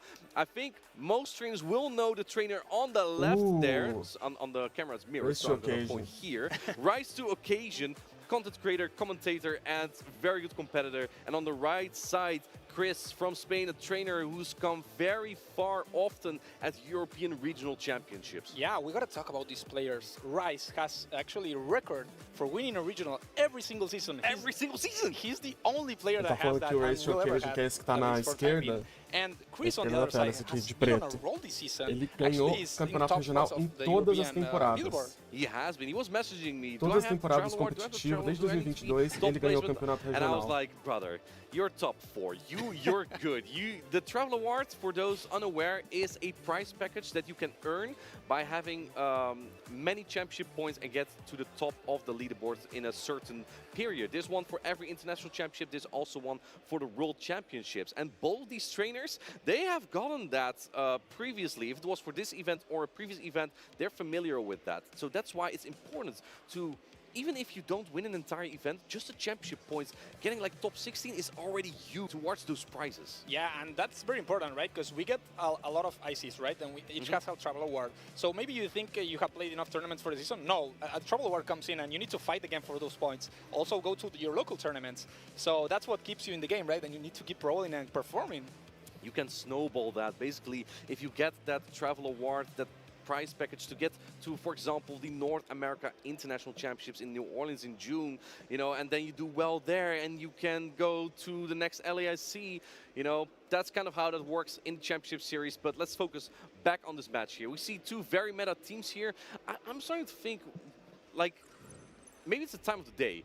In the morning, I felt like, right in the morning in London here at least, we saw a lot of Milotic, we saw a lot of Spidops. And now all I see is Shadow Beedrill. And actually, there's not a Milotic, but Shadow Beedrill has really been coming up way more. Yeah, we're seeing way too many Beedrill and not that many Spidops. Queria ver o Grimmsnarl performando pouco melhor. We'll see if Beedrill Quase não vi o Grimmsnarl em campo. These teams are looking pretty similar, right? Very similar. And the Beedrill also will run the same movesets again. Esse fone deles é meio esquisito, né? Hold on a second. Chris has Drill Run on his Beedrill, so that means that if there will be a scenario where Chris is able to get shields down, and Rise also has a Beedrill, he will be able to deal neutral damage to the opposing Beedrill and actually will knock out. Well, Rise will only have X-Scissor. Probably still will do a lot of damage. X-Scissor on the mirror Shadow Beedrill because both Pokemon are quite fragile, but he has that coverage there, and it will also take out an opposing Drapion in one single charge attack. So kind of an important detail here. And then we also have Power Punch on the Grimmsnarl from Chris. So some important notable things about the movesets that we have from these trainers. Yeah, and these are the strats that some players bring to the table, right? Your opponent is not expecting Drill Run on the Beedrill, so maybe you don't even read the page that tells you they have the Drill Run. And this, I would say, is a decent lead for Chris here, because you have the same type of attack, bonus attack in the Sucker Punch. Well, Dunsparce, it is bulky, it will hang on in this matchup, and we see a catch immediately. That is kind of surprising, considering Spiritomb is quite good into Dunsparce. However, it looks like Chris opting to save Spiritomb for something else, potentially. But now the thing is, this Milotic is chipped into Rock Tomb plus Sucker Punch damage. Yeah, but it's so fast, it might get to another Aqua Tail here. Rise Education needs to take the decision if he goes straight for the Rock Tomb or tries to save more energy, but this Aqua Tail did so much damage here. I would expect the shield to come. No, going for the charge attack priority tie. Will the Rock Tomb be enough to knock out? Chris is going to let the Milotic go. Ele fez a troca para Milotic, mas não vai proteger a Milotic. No, goes into the Drapion. Interesting play. Can farm up a little bit more energy, not as much before the next Rock Tomb, and we do see the perfect counting from Chris here. I do think an Aqua Tomb may have been enough. We see the shield come up from Rise to Occasion. Yeah, expect the shield from Rise to Occasion, right? Because he wants to debuff this Drapion, and that's what's going to happen here, and getting the shield from Chris. Drapion is actually quite a difficult Pokemon to deal with for even Dunsparce, just because of the pacing. And I think that's why Rise is looking to get the shields down. Now we see the switch into Spirit. Oh, but swapping into his Dunsparce instead of Drapion. Yeah, a lot of aggressive plays here. You cannot get farm down there with the Spiritomb É um jogo bem agressivo mesmo do Chris. And that's why Rise Education is forced to his Dunsparce. Well, I think that Drapion would have been a little bit better into Spiritomb, but I guess Rise Education is just holding on to his shields just a little more, because Dunsparce is bulkier. Shadow Drapion would take much more damage with from Spiritomb. So I guess that's why Rise Occasion went into Dunsparce here. And oh man, did Chris miss counter, or is he just going for a farm down? Looks like he puts on the protection immediately. He wants to hold on to his energy. Yeah, I think this is intentional, because he just want to Rock Tomb the backline Pokemon. What are you gonna do? Are you gonna bring your Spiritomb and get farm down, or are you cannot pull this thing down? Oh, he switched, and this might be a mistake, because this thing is resisted. You cannot farm down the Spiritomb. I don't know what's going on. Like, the thing is, you now have all the energy on the Spirit Tomb. He lets this go. O You will Pato get já foi? debuffed for the Já remainder foi. of the Ele match, but the tava timer is not going to be up on Chris' side, das so primeiras Chris chaves, cannot eu switch acho. out. The thing is, can Rice get this Drapion into Poison Sting plus Aqua Tail range, come out with another charge tag for the opposing Spirit Tomb, knowing that this Aqua Tail will do less than Rock Tomb? He does not put up the shield here. Pato, man. Chris winning charge attack priority here, but Rice doesn't care. He has two Acho que ele charge foi left, eliminado, and inclusive, if sabia? this Aqua Tail takes out the Drapion, he's gonna be close to a crunch here. Ah, não, o Pato Man tá no dia 2 já, mas pela Losers. He's won. Poison Ele Sting perdeu off here uma, going mas for tá na competição Aqua Tail pra amanhã. immediately. Spirit Tomb was very close to 2 charge attacks. Rise to Occasion made the right calls in this game though with the Dunsparce into the Spirit Tomb, because now he had set up his Shadow Drapion to get to the final charge attack. This Aqua Tail not the strongest attack, especially when debuffed. It's going to be enough to knock out Spirit Tomb. Rise to Occasion takes game number 1. Yeah, very well played by Rise to Occasion. The Drapion management in this matchup is Foi bem jogado super pelo important. Raze, Saving the energy, mas knowing when to switch, and Rise to Occasion played perfectly there. And he got a win and also got some very crucial information, because that Spirit Tomb actually won charge attack priority against that Chris Drapion. joga tão So that tão probably bem quanto means ele poderia that ter Spirit Tomb jogado. also wins charge attack priority in the mirror. I think Chris now also knows that it's safer to lead his own Shadow Drapion. Knowing that you'll win that match, does this get into the head of Rise to Occasion as well? Knowing that now, okay, it's safer for my opponent to lead Shadow Drapion, do I bring the Spirit Tomb another time? Yeah, exactly. And maybe Rice is not going to be inclined to use that Drapion on the lead, knowing that he might lose the charge attack priority. But we will see how he adapts. He's 1-0 up, so he might test some stuff here in the second game. Right, I really like the play where Rise to Occasion was pulling down the shields. Because let's say he didn't shield the Spirit Tomb earlier in that game to get shields from the Drapion from Chris, that Dunsparce may have had a pretty rough time into the Shadow Drapion. Because Shadow Drapion, when it can hide behind shields, it's just one of the best Pokemon in the meta, if not in the game. Yeah, you would think that Dunsparce with ground coverage, it would be really good against the Drapion. But when shields are up and energy advantage for the Drapion, será que eu tenho it's pretty Spirit bad for Tomb the pra Dunsparce. PVP? Eu acho que não tenho, não. I don't know if it's bad, but as Dunsparce user, I find it annoying. I'm like, let me land this drill run, please. Stop shooting, and yeah, and then they catch it on the next Pokemon, Exactly. and I'm angry. Yeah, and the players can play around that, right? You can get a catch. You can take advantage of your 2-turn fast attack against 3-turn. Just do one fast move. Eu catch, tenho um que não é ruim maybe não, mas eu even preciso de sneak. doce, não So, tenho doce de Spirit very Tomb. easy to play around. Right, we saw Rise E vai to bastante doce pra Occasion fortalecer ele, né? make use of the bulk on the Dunsparce. Let's take a look for the next game here. Both trainers are ready. Here we go. We have the Shadow Drapion from Rise to Occasion into Spirit Tomb from Chris, but we've seen this before. This is not a bad matchup for Spirit Tomb if you correctly shield a Crunch as the first charge attack. Yeah, we said Rise was not bringing the Drapion. Oh, he's going for the bait. This is very ballsy. Yeah.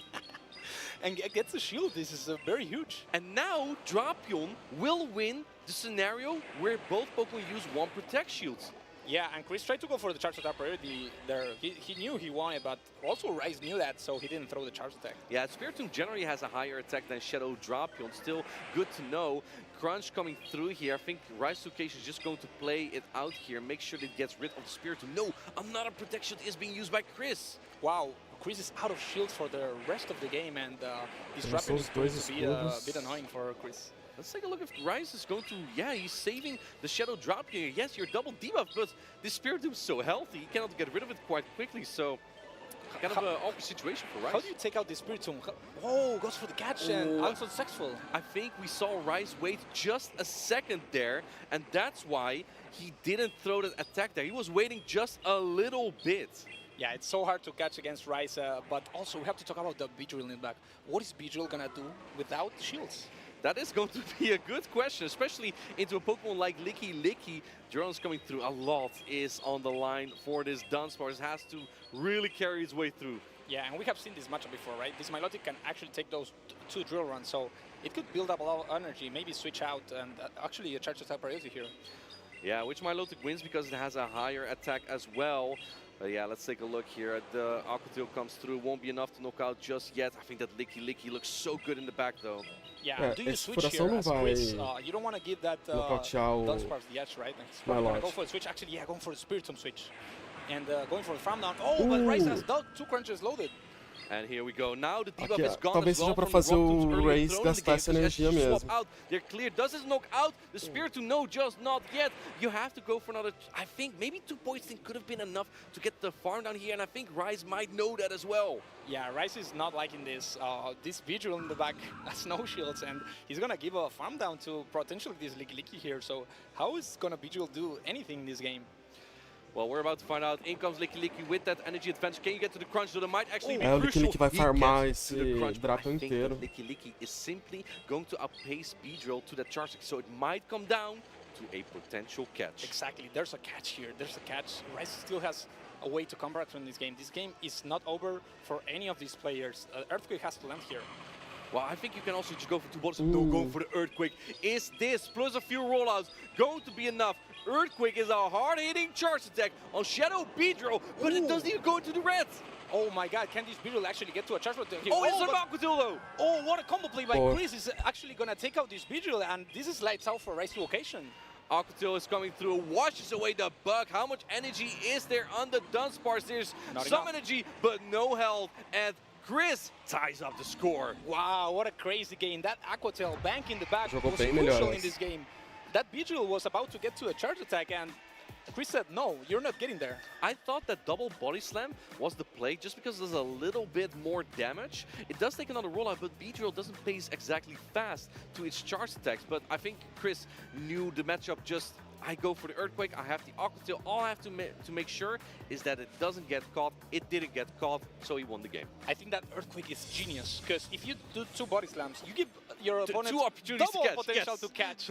And Rise didn't expect that, because, you know, the good players are like, oh, he's gonna expect me to throw here, so I'm gonna do an extra fast move. Mind games. And yeah, the mind games are rolling in, and Chris was like, no, instantly throw the Earthquake.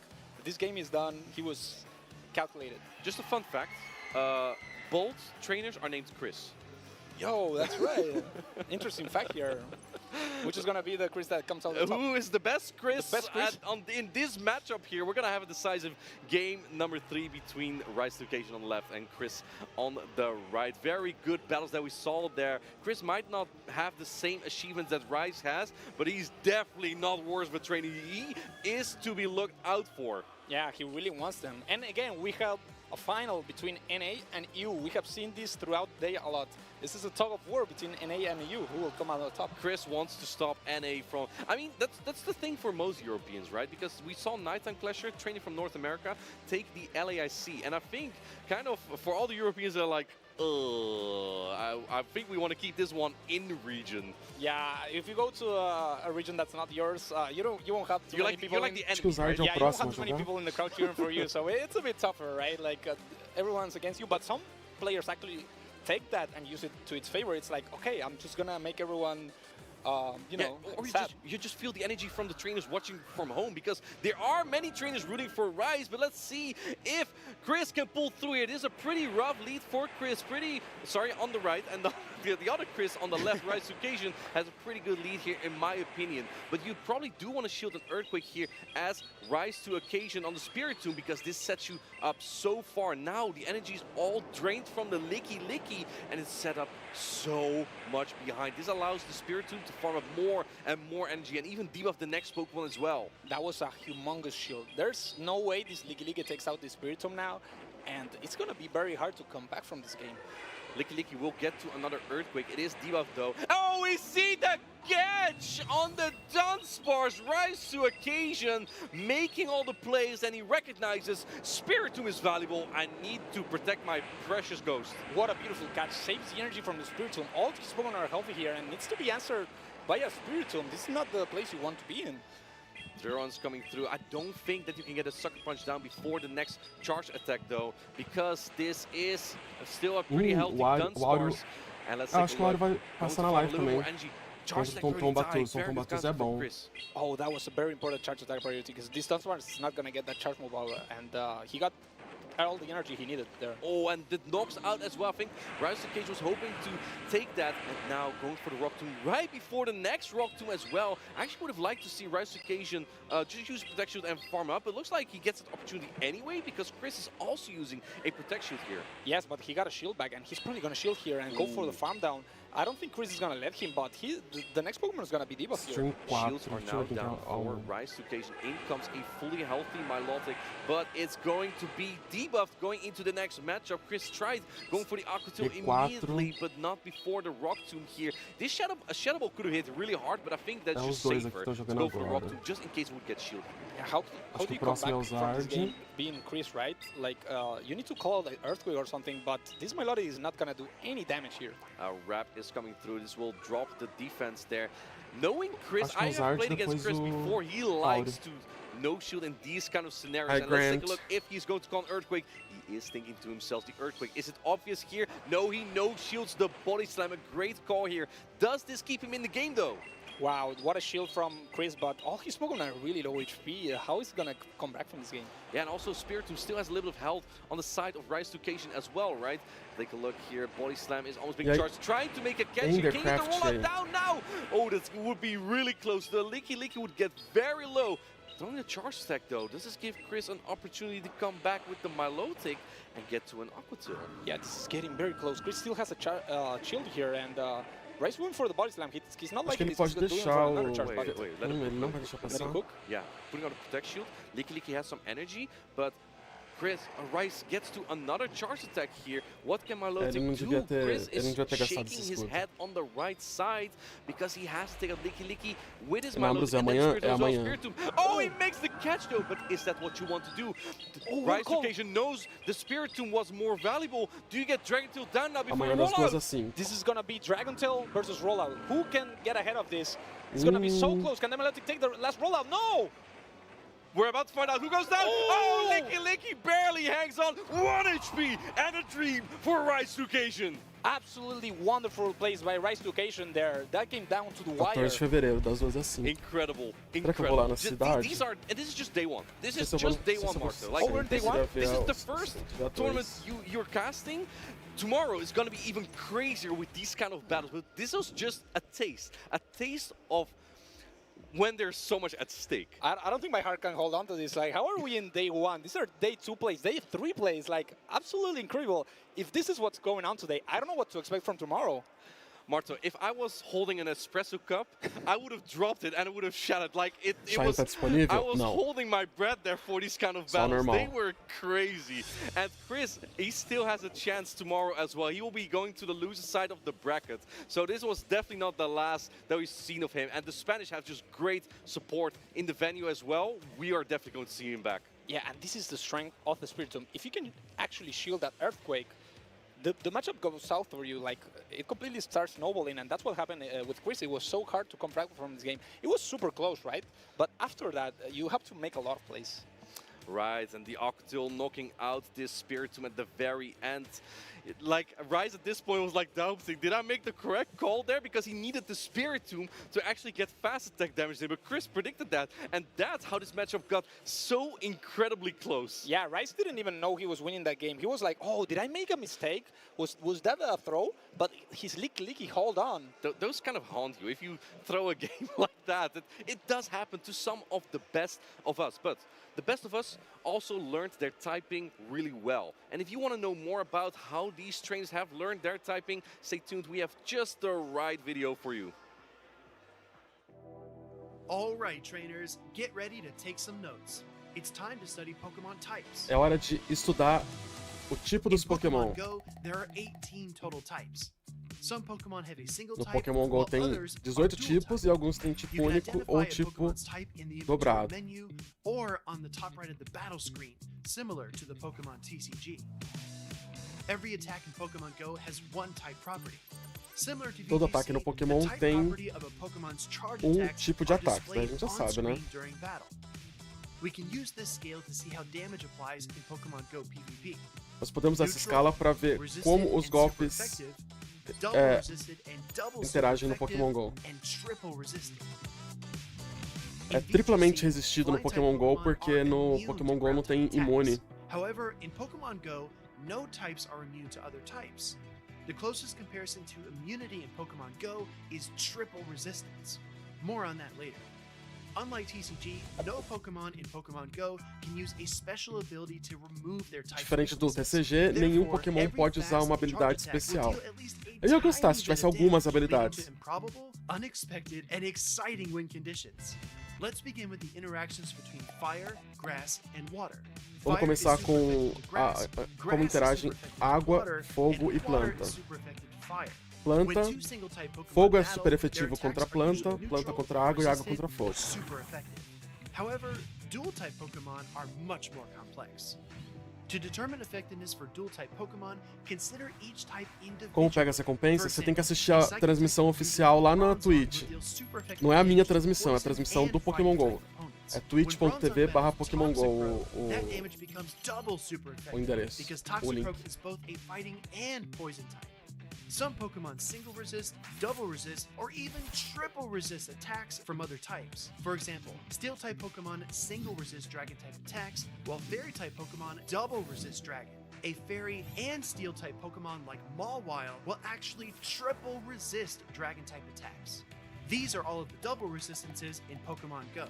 If you combine one of these double resistance interactions with another single resistance, you get triple resistance. Let's deep dive into a complex. Eu vou ter que atualizar o meu gráfico de tipo, porque essa coisa de triplamente resistido, eu acho que é uma terminologia nova. A gente costumava falar imune, mesmo não sendo imune.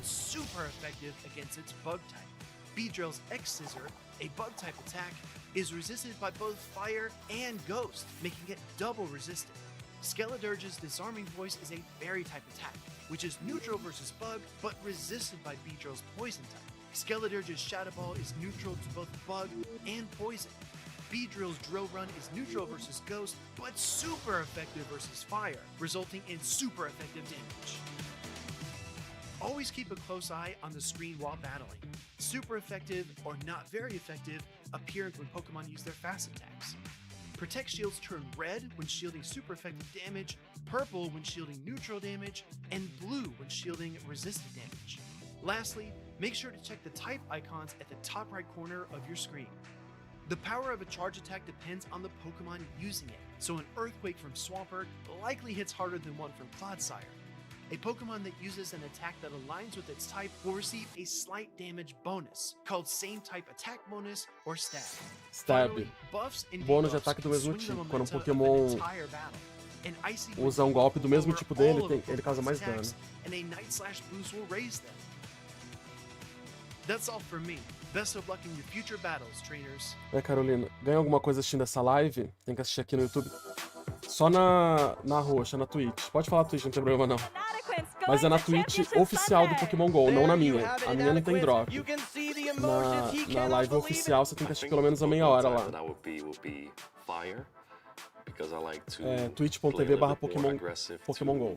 Try and confuse my opponents with some of the playstyles that I do and try to get in their head a little bit. But in comes Giratina.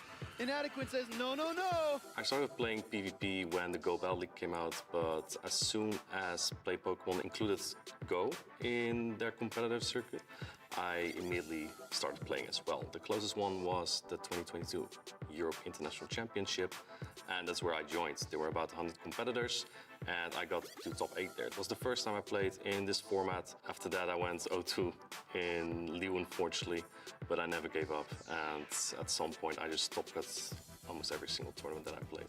The King of Utrecht wants to be the King of World Championships, and that's a top 3 at least finish for Inadequates.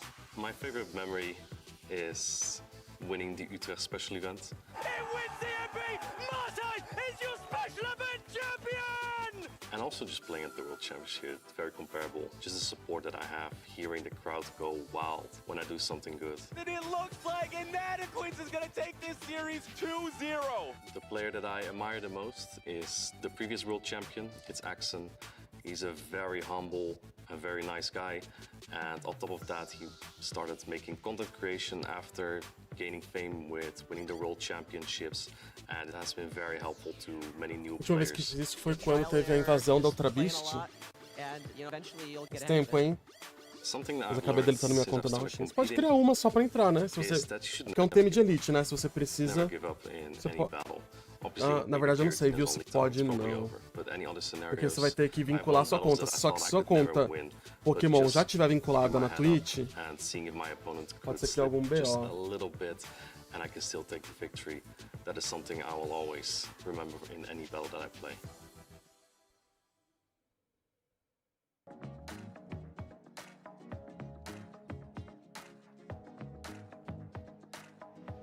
Welcome back, trainers, to the storied Excel Center here in London. I'm so excited to get back into the action as we work our way through the final steps of day number 1. Amanda, it's so good to be back with you. I feel like it's been a while. Will, look who I see. Again, we need the drum kit. Yeah, and actually he's like, on second thought, maybe I don't want to see you very often anymore, but I am so excited because there are still quite a few matches to go. And I tell you what, there's been a lot of upsets, a lot of incredible plays, a lot of actually spicy-ish Pokemon that we've seen even in this condensed meta. Nesse caso funciona, a minha conta do Pokémon GO é nova. Então dá sim. É só você criar uma conta na Twitch, né? Shadow Venomoth. We have not seen any Obstagoon like I hope to see. Or your Cricketune. My heart is still holding out for the Bodoni, obrigado por se inscrever com Prime. Tamo junto. I don't know if it's better than some of the other options that are out Bodini, there, desculpa. I might be Bodini, obrigado pelo Prime. You know, we saw some of those highlight videos earlier Salve, de boa e você? Excel Center. You brought it up that we are here. It has a big history with Pokemon Go because that's where our first ever World Championship was located. There's been so many European titles that have been formed here, and there's about to be another one this very weekend. But they have to get through Valeu pelo... all o Zard brasileiro. to get to that spot. These trainers have Qual to que é o time do Zard? Ariados, Dunsparce, Drapion, Milotic, Spiritomb, Electank. Tá. Eu falei que eu não gosto muito do... I have so much to say about this pair right here, Amanda. So Eu falei que eu não gosto muito do Spiritomb, mas aqui parece ser uma boa. E Milotic tá muito boa também no campeonato. Mais do que eu achei. Como que vincula a conta para receber a pesquisa? Ó, eu vou te mandar um link aqui. Zardy, on the other hand, a trainer that burst onto the scene when the championship series was Vou mandar um link do Instagram. Lá eu fiz um vídeo com passo a passo, porque é mais fácil você acompanhar pelo vídeo, porque tem que fazer várias etapas, tá? E aí se você tiver alguma dificuldade, você me fala aqui. Mas seguindo o vídeo passo a passo, dá tranquilo. Primeiro você tem que assistir a transmissão 30 minutos, mas não essa transmissão que dá drop. É a transmissão do oficial, do canal Pokémon GO. 30 minutos lá pra ganhar o drop. Aí depois tem alguns passos pra você vincular a conta. Mas se você tiver alguma dificuldade, é só mandar aqui no chat. Trainers are familiar with it, they know how to operate it, they know how fast and how potent those Pokemon can be. And making that transition over into the EUIC limited meta has been very easy. It gives you those comfort picks. And actually, Zardy has both of the Aí você assiste os 30 I minutos didn't lá. even realize it until the graphic came up. Not only that, he's got Aqui você vai ter que fazer o quê? Você vai assistir os 30 minutos lá. Depois, você vai ter que resgatar o drop na Twitch. Vai ter um menuzinho lá onde tem seu nome na Twitch. Tem um menu, drop, e aí você resgata. Aí depois a gente vê as outras partes. Primeiro assistir meia hora.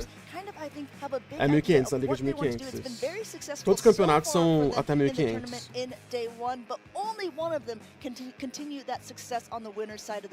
O drop aqui, tô ligado. Ah, você já pega dos outros jogos, beleza. Ah, então se você já pega dos outros jogos, você vai ter que fazer isso aqui, ó.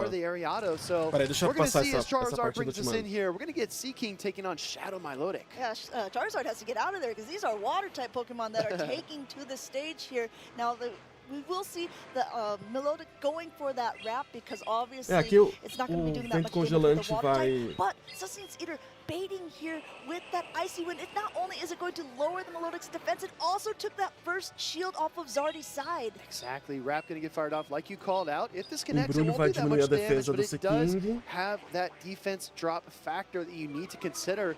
And that Seeking just got a lot glassier in this matchup. I love this play by Zardy going ahead. He knows he's going to outpace. He's getting to that wrap first, and he's throwing in. He's getting a shield back in kind from Sustenance Eater's side. So the defenses has been dropped a little bit. Now it's shield parity, and this time Sustenance Eater going for that heavy hitting. Zard vai usar escudo porque ele quer alinhamento. I mean, this shield right here is a great call. Megahorn would have risked the knockout, but the swap out now by Sustenance Eater to avoid a farm down goes into the Spirit Tomb. It's going to take an Oxtail for his trouble, but his opponent is not going to do that much damage. I mean, Milotic is not known for its offensive output. This is a Shadow, however, so it will be doing that 20% more, and it does pace rather quickly. Swapping out now, doing a little bit of what we call a chip and dip strategy. Coming in with the Dunsparce to soak up the damage. Keep in mind, Zardy doesn't have any shields remaining. He used it both on that first Pokemon, so Dunsparce is going to have to take this, and yet another debuffing attack here. Now this drill run is not going to be as effective. Yeah, it's going to be a little dangerous, though. I do think if it connects, that this Spiritomb will be within a rollout down range.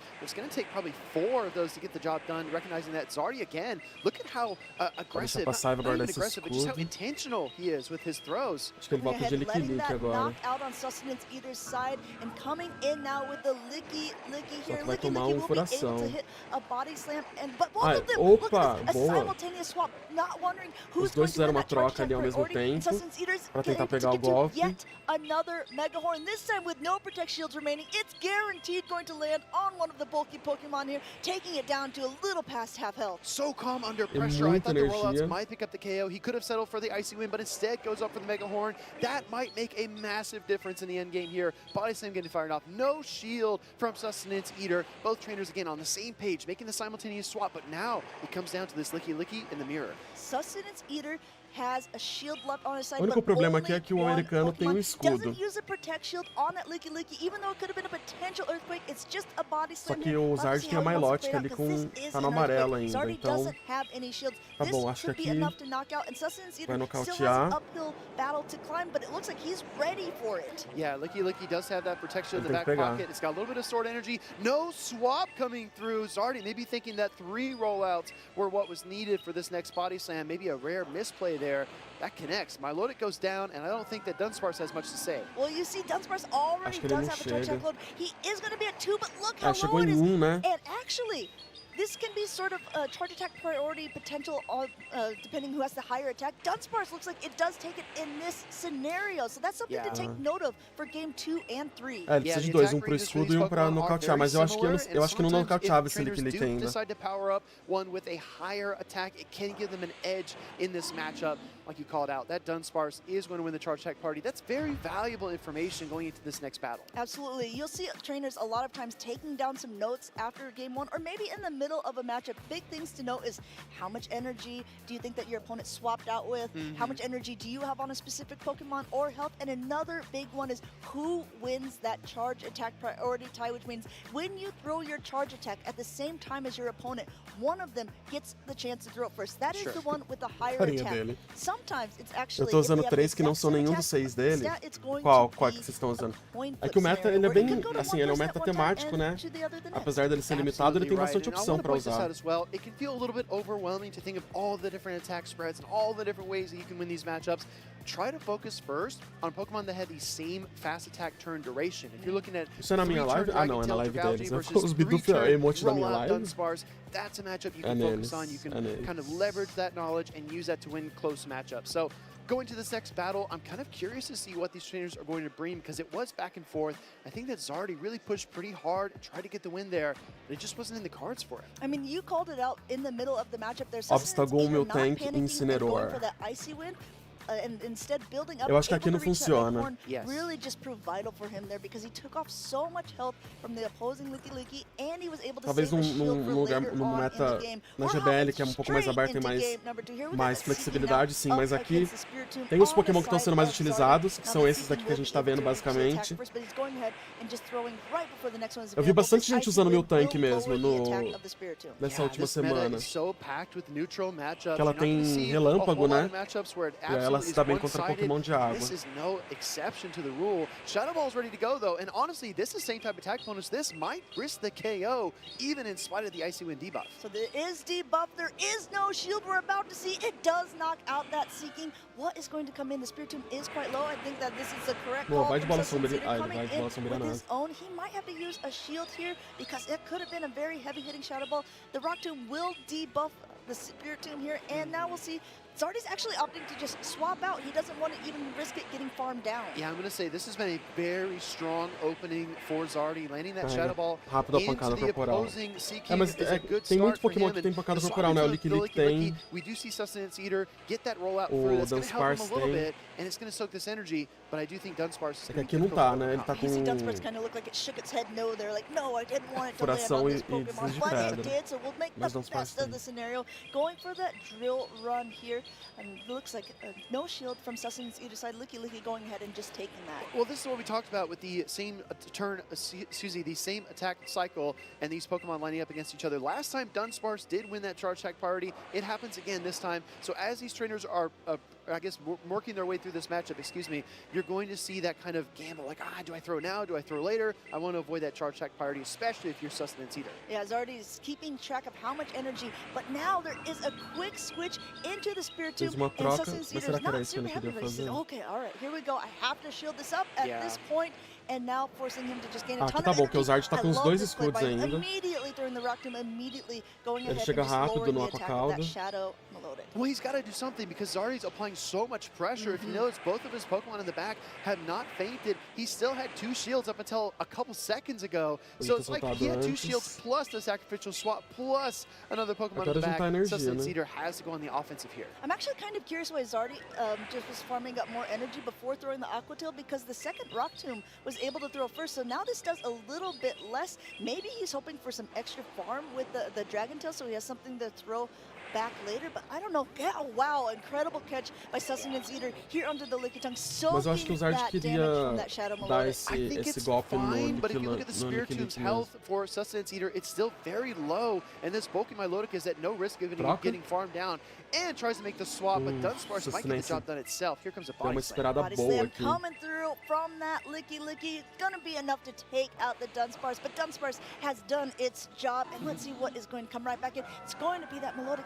The real thing is, I don't think a Body Slam at this range is enough to knock out, even though the Shadows do take 20% more damage. It's a little scary, right? That's going to connect. Shadow Melodic is weak. Spiritomb does not have the charge attack, though, and that is the critical turning point here as Zardy strikes back in game number 2 to tie up the series. I tell you what, Zardy just turned up the heat there in that game, saying, okay, game number 1 was pretty close. I am going on the aggressive here, and I am going to make you respond to what I'm doing. A lot of quick swaps, a lot of really aggressive plays, and it really paid off for him in that game number 2, because we are going into a decisive game 3 in this winners finals. You love to see it.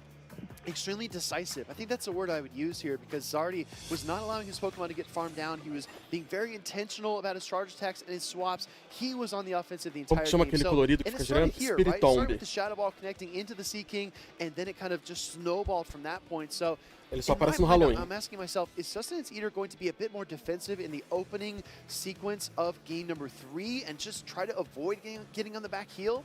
I mean, I think you have to, because Zardy is just going to keep on piling on the pressure. I mean, let us know in the chat who you think is going to take this next game. Both of these trainers have been doing incredibly well in the tournament so far. And, I mean, I think we've kind of seen a showcase of talent of both of them in these 2 matchups. Yeah, exactly. We've seen kind of their best attributes, if I may, in their play styles and approach. I mean, Sustenance Eater mechanically is spectacular. Zardy maybe caught a little bit lacking in that game 1, but he struck right back. Acho que ele vai voltar com o mesmo so time. again, this is the winners finals, right? This is a guaranteed spot on the winner's side bracket in day 2. If you lose this series, you do fall to that loser side bracket, and things get a little more precarious. So everybody wants to be on the winner's side going into day 2, and this is no exception. And absolutely, one of the things that is so interesting to see is the different play styles of even between matchup number 1 and matchup number 2. Like you said, Zardy just played so decisively in that game number 2 that I think that the Sustenance Eater just felt like he had to respond. Maybe in turn, he's going to be the one who really starts leading the charge in this game number 3. I think so. It all starts here, though. Spiritomb lead from Sustenance Eater into the Dunsparce.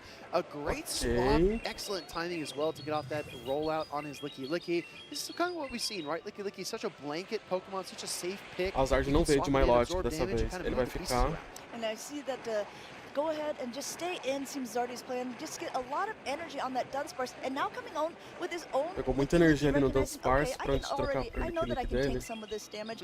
It is a bulky Pokemon. I have a lot of energy on Acho the que ele podia Dunsparce. ficar So de Zardy was opting vez. for 2 rollout users in this game number 3. Exactly. Our Pokemon are actually on even energy pacing, so we're going to find out which one of these wins charge attack priority. And not only does Zardy's Dunsparce beat the opposing Licky Licky to the punch on charge attack priority, his own Licky Licky does as well. I know, it's like sticking his tongue out too, like taunting that Licky Licky, like saying, man, I think your attack just might be kind of low here, but this Earthquake will still be able to connect, puts him down to about even parity here, and now a quick aggressive swap by Sustenance Eater to bom be farm able desse to go ahead americano, and hein? take out that Licky Licky. I love that, right? That's such a good play. And we talked about Zardy taking the initiative in game number 2. Sustenance Eater did exactly that there. The switch timer was not up. Zardy was out of energy. Que vai ser no no final? options. That farm down was Spiritomb spectacular. contra Drapion. O Zardy vai ter que guardar esses dois escudos. Very good right now. There's a lot of energy on this Dunsparce, but the rollouts aren't going to be doing too much. This is now debuffed. No protection used on that first one. You see Spiritomb's able to quite, take it quite easily. Tá. But this other one will bring it down Ia ser quite bom low. se esse cara Sustenance escudasse still agora, hein? has 2 shields left as a reminder here, and it looks like Zardy's doing an immediate pivot into his own, trying to do the same thing, but there's just so much energy. Big rock tomb here. That was incredibly critical for aqui. Sustenance Eater.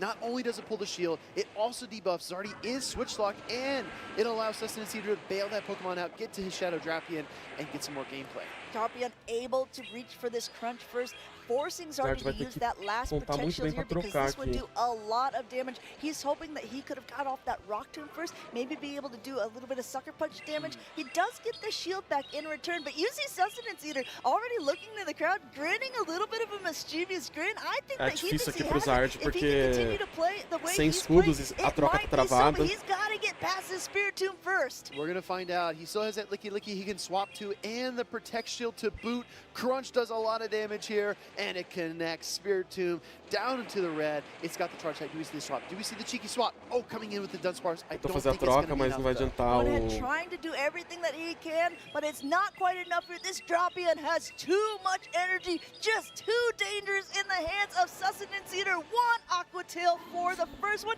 and a second for the Spiritomb. 1 Aqua Tail, 2 Aqua Tail. Sustenance Eater is going to take Tá, essa é a final do grupo, mas como é Zardy, dupla eliminação, move on. então o Zard vai pra in the middle of that chave match inferior, there, mas ele não tá kinda eliminado look up, ainda. Look to the crowd, give a big grin, and at the end he Deixa eu mandar o pumped link his aí pra fist. He's você, so excited to be Bodinho. able to make it to day 2. This is an incredible run for this trainer. Once again, as a reminder, this is Nighttime Clasher's brother. But if he continues to play o irmão do as Night well as he's Clasher. playing in those matchups, if he continues to be such a good team builder that everyone Deixa eu ver se é relies esse on link. his team, Yeah. sooner or later, a Nighttime Clasher might be known as Sustenance Eater's brother. Oh, okay, And we'll see, okay. maybe we'll see after EUIC. I'm here for É it. isso Yeah, absolutely. I need some popcorn. Eu vou mandar to see o all link that aí no drama chat pra unfold. você, But Bodinho. seriously, Pra I você think there vincular was a sua moment, you called it conta out. Sustenance Eater ao looked at the crowd, he Pokémon started GO, smiling. He kinda knew é nesse that he site had aí it, que eu te right? mandei. In American football, Primeiro, it's você vai when ter the que entrar com a sua quarterback just lets conta the Clube de ball rip. Treinadores. You know they've got single coverage down the field. That wide Entra com a sua receiver is conta wide aqui. open. Touchdown, Aí Chiefs vincula a sua as conta da our Twitch que você já tá director assistindo, tá ligado? And it looks like Sustenance Depois que Eater você immediately had the game back. assistir os 30 Go minutos, ahead, now look at this crunch. você vai lá no Crunch drop da doing so Twitch, much resgata damage, ele and e volta aqui nesse site, porque o código que você precisa resgatar vai estar aqui nessa parte do seu inventário. You recognize your win conditions and also your opponent's win conditions. But Sustenance Eater was like, no, I know that the only way that I will lose this is if there is going to be some sort of a catch. I have to be very conscious instead, just continuing to farm away, Poison Sting after Poison Sting to have enough energy. É chatinho, mas só precisa fazer uma vez, I né? appreciate you A said that, right? primeira. Because for a lot of trainers, maybe they don't watch every regional competition. They don't keep up to date with as much of this content as you and I do. But you should, because they're very good. They're very fun, you guys. Come on, they're very, very exciting. But I will say, recognizing your opponent's win conditions is so critical in Pokemon Go PvP. We talk about team reading a lot, kind of recognizing what's strong from your team into theirs, but also kind of turning that table around and saying, what is my opponent likely to run into me? Then you get into the actual gameplay itself and you say, what's my opponent's win condition here? I know that I need to connect Aqua Tail into the Spiritomb, but what if they swap? What if they send in that Pokemon, absorb that energy, and put me behind? That's their win condition. And when you know both sides of the coin, you can better predict what the outcome is going to be. Absolutely, because you saw that Zardy already had some energy on that Spirit Tomb. So if a play like that happened, Acho que o even if próximo é o he was Áureo. 1 or 2 sucker punches away, it really could have flipped. Zardy was one of our trainers from Brazil who was on our Latin America players to watch. He's still in this tournament, so we could still see him in day 2 as he has now dropped down to that loser's side of the bracket. Don't count Zardy out, right? One of Brazil's best. We talk about him quite a bit. I'm so happy to see him back in the competitive circuit. But vai ter mais duas e depois o good Áureo. about himself here. I mean, like I said, I've heard rumors, whispers, if I may, that he is the primary team architect of he and his brother, and seeing him succeed against a trainer like Zardy, that's got to give you so much confidence going into day 2 here at EUIC. Absolutely. Over 500 competitors were registered for this. This was our biggest tournament so far. This is actually the biggest tournament for Pokemon so far, with, I believe they said in the opening ceremony, 7,000 competitors. Almost 6,800. All right. That's a total, yeah. Okay, we'll get Quase 7.000 jogadores lá nesse campeonato aí. Não só de Pokémon GO, né? Do Pokémon GO, TCG e VGC. E Unite. Quase 8.000 jogadores. Only. Next time, 7K. I'm calling it. I'm calling it right here. Woo, that would be amazing. I love the fact that Pokemon just continues to grow and grow. We were talking about it when we were watching the opening ceremony, the nostalgia that it brings on for so many trainers, but also just being at these events, seeing how it's been changing and growing year after year, meeting new people, but also seeing some familiar faces time and time again. This is truly a big community, and I know that a lot of you guys feel exactly the same. Yeah, again, the opening sequence there. If you're in the U.S. or North America and you didn't catch the introduction to the broadcast this morning, go back and watch the VOD when we're done. I promise you will enjoy it. Seeing all the footage from the old Game Boy versions of Pokemon, incredible. Brought back so many memories for me and for you as well, right, Amanda? Absolutely true. I was really jamming to the music. The music was great, right? We have incredible openers here, especially at our International. So I hope you're following the main channels, because you don't want to miss NAIC coming up in just a few months. Yes, but I hope that you're also following our channel, because just as a reminder, as you're continuing to watch, if your account is connected on Twitch, you're going to be able to get some nice drops. So we just talked about how Sustenance Eater is Nighttime Clasher's brother. Nighttime Clasher just won the last International Championship, the Latin American ones. Obrigado pelo follow. You can get a dugong that's kind of inspired by the one that he used in that tournament. If you're connected to that, you're also going to get some other cool things like Charge TM, some candies. I mean, you want to make sure that you're watching is what I'm getting at. An Elite TM, everybody. Don't forget about that. Let's check in on all of our fans watching at home. Let's see what you were saying on socials. Remember to use that special hashtag so we can find your post. Let's check this is from Don Stroud. What's going on here? Uh-oh, they're in trouble. Liberdade para Eevee e Lillipup. Freedom for Eevee and Lillipup. Looks like they're kind of behind the gate there. Yeah, it looks like they're from the outside. They're being gate kept. They're being gate kept. Oh my gosh, that's at the Pokemon Center here. Like Marto and I talked about, there's so many different little stands and arrangements and activations that you can go see at these international championships. Whether it's the Pokemon Center lugar lá, não with só our Eevee para quem tá jogando, mas right? Pokémon Center que tem lá, né, para comprar as coisas, tá bem bonito. Above all of us in the venue. Such incredible decorations here. I love to see all these different posts. Please use it yourself, that hashtag Pokemon EUIC. This is from one of our TCG casters who is also a big competitor. And he said, just me and the boys back at EUIC as a competitor for the first time in 3 years. And he's going ahead, he's using that Pokemon GO AR. You see that Heracross in the background. That is his favorite Pokemon, and you see his son in his arms. Let's be honest though, Amanda, that's not just Pokemon GO AR. If you watch the Super Bowl, that is the What's Your Favorite campaign, hashtag Pokemon 30 for the 30th year anniversary of our wonderful, wonderful franchise. What a great commercial. I loved it. I did too. And I was like very interested to see whose favorite Pokemon was what. Mine is Sableye, just for the record. And Heracross, after Heracross here, another person was saying, Heracross and I made it to London. Can't wait for this year's Pokemon EUIC. You know what? Neither can we. Well, I'll tell you what, Wiggler is absolutely right on the money in terms of Pokemon, because Heracross being a bug type, the EUIC limited meta being a largely bug type meta, she knows what's going on. She absolutely does. And let's see, we have a couple more here. We are here, EUIC 2026. And look, I think in the background, that's that Pokemon Go truck that they were talking O about. So caminhão stop do by Pokémon this Go. truck Eu tô to bem em see. cima. Take a photo with it. Glad to see that O someone caminhão is do doing Pokémon it. Go ali atrás, tá Exactly. vendo? I also like her profile picture. I think our co-caster Tem Inadequate also likes to rola tipo do evento his em makeup volta like that A little bit of sometimes. clowning around. do caminhão. Just having Parecem fun, umas just Poképaradas, clowning tem around here Pokémon and there, específico but que what a aparecem ali em good time. I'm so volta. happy to see everybody's enjoying the event and actually enjoying the activations, not only inside the venue, but also around the Excel Center. There's so many things to do here. Even, I know a lot of people are coming just as spectators to see how many Pokemon fans there are.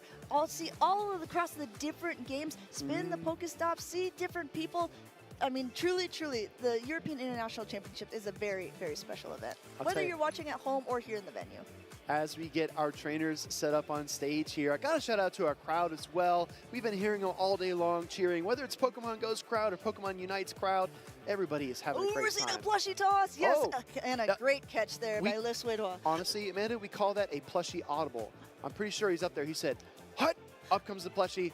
Lucidius is ready to go. We got Lucidius going to take on Blissfully, and the return of a couple Pokemon that we saw earlier on in the broadcast, but had not seen in quite a while, that being the Umbreon and Miltank from Blissfully. I want to say, Blissfully, A hora que ele quiser colocar esse bichinho de pele, né, a gente espera. What we call legend position in the Go Battle League. Oh, yeah. And he is a very, very good trainer. Le Suédois is also a really good trainer from that area. So, I mean, this is a European matchup. These two have potentially played against each other in maybe a regional or special championship, but both of these trainers are here ready to make it on the big stage. I do want to point out the two Umbreons that we have seen play on stream have been done in very high levels, once by Arrow, once by Calfia. If Blissfully is able to do it, I'm going to be an Umbreon believer for this meta. I'm going to ask for your help, Amanda. Can you give me the pronunciation one more time for the trainer on the right? I believe it's Le Suédois. Le Suédois. Si, oui. Oui, okay. It's Esse Suédois é da França, mas ele tá marcado como Chile. Chile. Não é do Chile, não. Because my French is not very, very good, if that is the language it is in. But let's have a fun time either way. Let's see what they want to bring. Both of these trainers making it so far. Once again, each time we say it, we're like, we're in the winners finals, and people might be like, oh, wow, this is almost done. But there's so many winners finals because we are down, like there's so many groups. Group P, I believe. That is like the ending group. So the fact that now that we are in group number K just kind of signifies that there are still a few more to go that we're going to be able to see on stream. Tell you what, that's a lot of letters. If you are a Unite fan, do not ask Zoinks how many letters are in the alphabet, because if you're a trivia, he might not get that one exactly right. But that's neither here nor there. Let's check it out, the teams, and dive a little bit more closely into the matchups. We actually have a Sableye for Blissfully. That's a Pokemon that I didn't expect to see much of, and it is running Dazzling Gleam. So in my mind, Amanda, if I may, Sableye plays a lot like Grimmsnarl in the sense that you have a very kind of average fast attack. You're going to deal damage, gather energy. It doesn't excel at either of those two things. But its closing power is really where it shines. When you have the Dazzling Gleam, you basically one-shot Kingdra, you can one-shot Dark types. You're so powerful. Tá na semifinal da chave dele. That Ghost and Dark type Pokemon that I know you love and enjoy. If it does come, I think it'll be the final Pokemon on the field, and it will look to sweep. What's so interesting, in my opinion, about the Sableye is the fact that because everyone was anticipating so many bug-type Pokemon like Spidops or like the Ariados or even like that Shadow Beedrill we've been seeing so often, we've been seeing a lot of normal-type rollout users. That's right. Licky, in fact, is the top used Pokemon in this meta, but Sableye's fast attacks don't really do anything to that Pokemon. So like you said, it's really relying on the charge attacks. Not only that, the second most used Pokemon, that Shadow Drapion, just really does a number on Sableye. So, I mean, I think that Blissfully obviously has been able to make it to the winners finals. He knows what he's doing. He knows how to operate this sort of more unique team that we've seen. But Le Suédois, he's not stranger to success either. I'm very interested to see how he wants to play this with a double bug type on his team with that Shadow Beedrill and the Spidops. I'm going to take it just a little step further. I think if you feel like you have 5 Pokemon on your team that are strong, and maybe you say, well, given my team composition here, maybe I struggle against Frostlass. Maybe that's one Pokemon I keep seeing in practice. I'm having a hard time. Maybe Sableye's a check for something like that. But this is a matchup I've been waiting for all day long. Finalmente. We finally get Grimmsnarl facing off against Dragon type, and in comes a Miltank. I mean, if you're Blissfully, I find the entire matchup here a little bit risky. I just want to check out what the moveset on that Grimmsnarl is real quick. It is foul play and play rough. That makes it a little bit easier for Blissfully. If it was on power up punch, I think it could potentially just roll through this team here. But Giro bola a meu tank, não tá de now relâmpago. swaps into a Dunsparce to start tanking some of this energy that this Miltank is loading up. Quick 5-second tip for everybody playing this cup in Go Battle League. I think if you want to beat dragons with your Miltank, you run Ice Beam. If you want to beat the Grimmsnarls, you bring Gyro Ball. And that's exactly what Blissfully has here. Drill Run coming through. This is not going to be quite enough. Blissfully knows that, but he's got to be careful to get off all this energy he has stored. Going ahead now, just taking it, and you see a quick pivot back out, trying to let Kingdra be a little bit more impactful, but the switch timers are a little bit misaligned there since Lesweda did stay in a little bit longer, able to throw this drill run, puts the Kingdra down to a little bit near half health, but now Kingdra just has the opportunity to farm up a little more energy. Yeah, I think you said it perfectly. Trying to get value out of this Kingdra after ditching the Grimmsnarl in the lead. Drill run coming through, again, not quite enough to knock out, but it does get perilously close. Gonna actually able to achieve this outrage as well, which is really, really helpful. This one pick up the KO, I think that you kind of have to read that it was definitely an outrage, right? It's like, okay, the Kingdra doesn't really have much use after this point. Grimmsnarl does come back in, and now just immediately, straight away, throwing that foul play here. Blissfully has 2 shields. He has 2 normal rollout users in the back up against the Kingdra that hasn't even been shown on Le Suédois' side. Another foul play, almost back-to-back here by Le Suédois. That attack will do a little bit of damage, not probably worth the second shield quite yet. But what I'm looking at, Amanda, is that healthy Kingdra lurking in the back. And there's still 2 shields for the trainer on the right. Going ahead now, throwing that body slam spam. It is able to knock out the Kingdra, or the Grimmsnarl, but now in comes that Kingdra. Acho que dá pra ele só de Swift. Still 2 shields, and swiftly being able to make it up to a Swift. It will have to take a body slam. It looks like Le Suédois is okay with that. Yeah. Let that one go through. Check out the no shield, right? Not worried at all about an earthquake there. I think that's absolutely the right call. The Dragon Breaths are adding up. They're not as potent as they were in seasons past, but this Kingdra is just so balanced, it's so bulky, it can deal so much damage over time. Yeah, the pacing of it is very, very helpful here. As you can see, there's already a Swift ready, but there is a ton of energy left on tem que ter this bastante Miltank energia. here. I think he's got 2 Mas eu acho que mesmo body assim, slams loaded. The first Swift going through, he's going to have to try to get up to a little bit more, because I don't know if that Dragon Breath pressure is even enough, because like we said, it's about the pacing nowadays. Yeah, it really is, and Miltank is quick to the body slams, just like all the rollout users are. It does have the gyro ball. It's trying to go another rollout, and that's just too much. It's unable to clutch up the attack, gets Dragon Breath down, and that is game 1. Esse time dele é interessante, mas é muito arriscado. O que perdeu, no caso. Still had a shield left on his side. He needed to first strip away that shield before he could even put into that Eu acho que eu damage. traria o And Miltank was Sablai. just a little too low at that time, but that was a very, very close and well-played matchup by both of these trainers. That's the thing, right? You have to play to your win condition. The double body slams was the best percentage chance that Blissfully had to win that battle. He could have just YOLO'd the gyro ball, just hope things would have worked out. Maybe Le Suédois no shielded trying to flex, but again, that was just the riskier play. So the double body slams was definitely the right call. But a great, great lead, and the Le Suédois was just Número able também, to né? stay in that driver's seat there, saying, okay, hey, Kingdra at the beginning with the Acho que Grimmsnarl. dá pra ele Grimmsnarl put in é que tem a os lot of speed work. ups e I know that Bidrill, our acho que não dá pra trazer co-caster in Bruno, não. Adequance was saying that he doesn't really believe in Grimmsnarl, Ou o but próprio I speed mean, ups I think dele. every time we've seen it so far on stream, it's been doing a really, really nice job. Okay. Let's bring it back a little bit. So not only did Inadequate say he was maybe a Como faz pra Grimmsnarl vincular a doubter, I'm not conta? a Grimmsnarl believer either. And I think that the reason it had so much success in this battle was because, I don't know, it lined up against a Você tem que Kingdra in the assistir a lead. transmissão Also, oficial there's no drop in do to be found on Blissfully's side, Pokémon which is GO. one of Não the é biggest aqui, é a transmissão counters oficial for that mesmo. Grimmsnarl. So I would Aqui não suspect tem o that drop. it would probably be brought quite often. It does soak the damage E eu quite fiz well vídeo aqui also mostrando passo a from, passo pra vocês. like the Sableye or É something mais like fácil that. assistir no Or from vídeo, the Umbreon, porque since tem it várias also has a little etapas, bit mas of a primeiro dark você tem que typing. assistir And that's a wonderful point, 30 right? minutos It da kind of limits transmissão oficial Blissfully lá no how canal he do can Pokémon GO. respond to it. And then when you have that sucker punch damage coming through and you're not dealing much damage in kind because you aren't bringing something with high octane, high offense, maybe it kind of boxes Blissfully in and he's forced to run Spite Ops to beat it. What do you think about that? I will say this is the second time now, and I understand that it is a condensed meta, but this is the second time I've seen a 2 rollout user team against a 2 bug type user team. Last time the bug type user team ended up winning, but they used the all of the games. This time it seems like they're kind of benched up for other pressure, and it looks Ele like that's, trouxe o if we Umbreon take a peek dele. at the backline, that's exactly what's going to continue Não é on ruim, in this, porque não tem kind of inseto aqui. forcing Blissfully to play in a certain style, but there's not even a Grimmsnarl in this game number 2. Yeah, look at that. The team composition there for Les Suédois includes the Kingdra this time in lieu of the Grimmsnarl. Drone coming through from the Dunsparce. A very neutral matchup, again, between these two normal rollout users, but it wasn't quite a charge attack priority. It looks like Miltank will get the body slam here. Miltank going ahead and throwing that no protect shield used on the side of Les Suédois. Comfortable to just go up and get a little bit more energy. And these are sort of neutral matchups. I think they're both content to stay in it.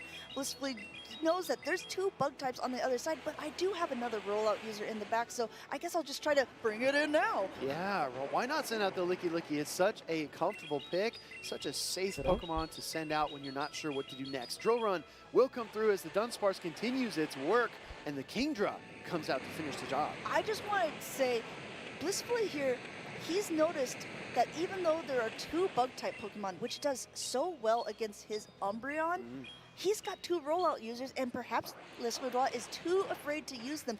Makes a big risk in game number 2, and that could be in the backline. So, I mean, I'm very interested to see how this will play out. But if we could take it back to the present here, this outrage would definitely be enough to knock out. Gets that protect shield on the side of Blissfully, and Lickitung just continues to lick away, now going for the big heavy-hitting move, the Earthquake of his own. I really like the shield there on the outrage. And look at the no-shield Earthquake connecting. Kingdra goes down. Licky Licky is not known for dealing damage, but the Earthquake can strike, and it can be devastating. Out comes the Drapion and a body slam as well. Good value. I like this because I think that Blissfully recognized he wasn't going to get up to an Earthquake before the Drapion would be able to spam out an attack to knock it down. So just wants to chip away as much as possible. Not even so far showing his 3rd Pokemon here, just trying to get the shields. That's exactly what he does now, forcing that. But look how much energy is still on that Miltank, saying, okay, do you want another one? Do you want another one? Amanda, earlier you Wow, called this the live. body slam spam. I'm going to upgrade it. We've seen 3 body slams back to back to back. This is the body slam barrage.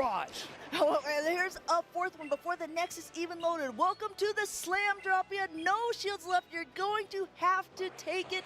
I think it's still in a decently comfortable position, but look at this. Blissfully hasn't even shown the 3rd. Finally, maybe getting this Miltank out of the way. And you just cannot afford to continue taking rollouts as the Drapion, so he's forced to throw some energy. There's still a healthy Umbreon, which has not even seen the field yet.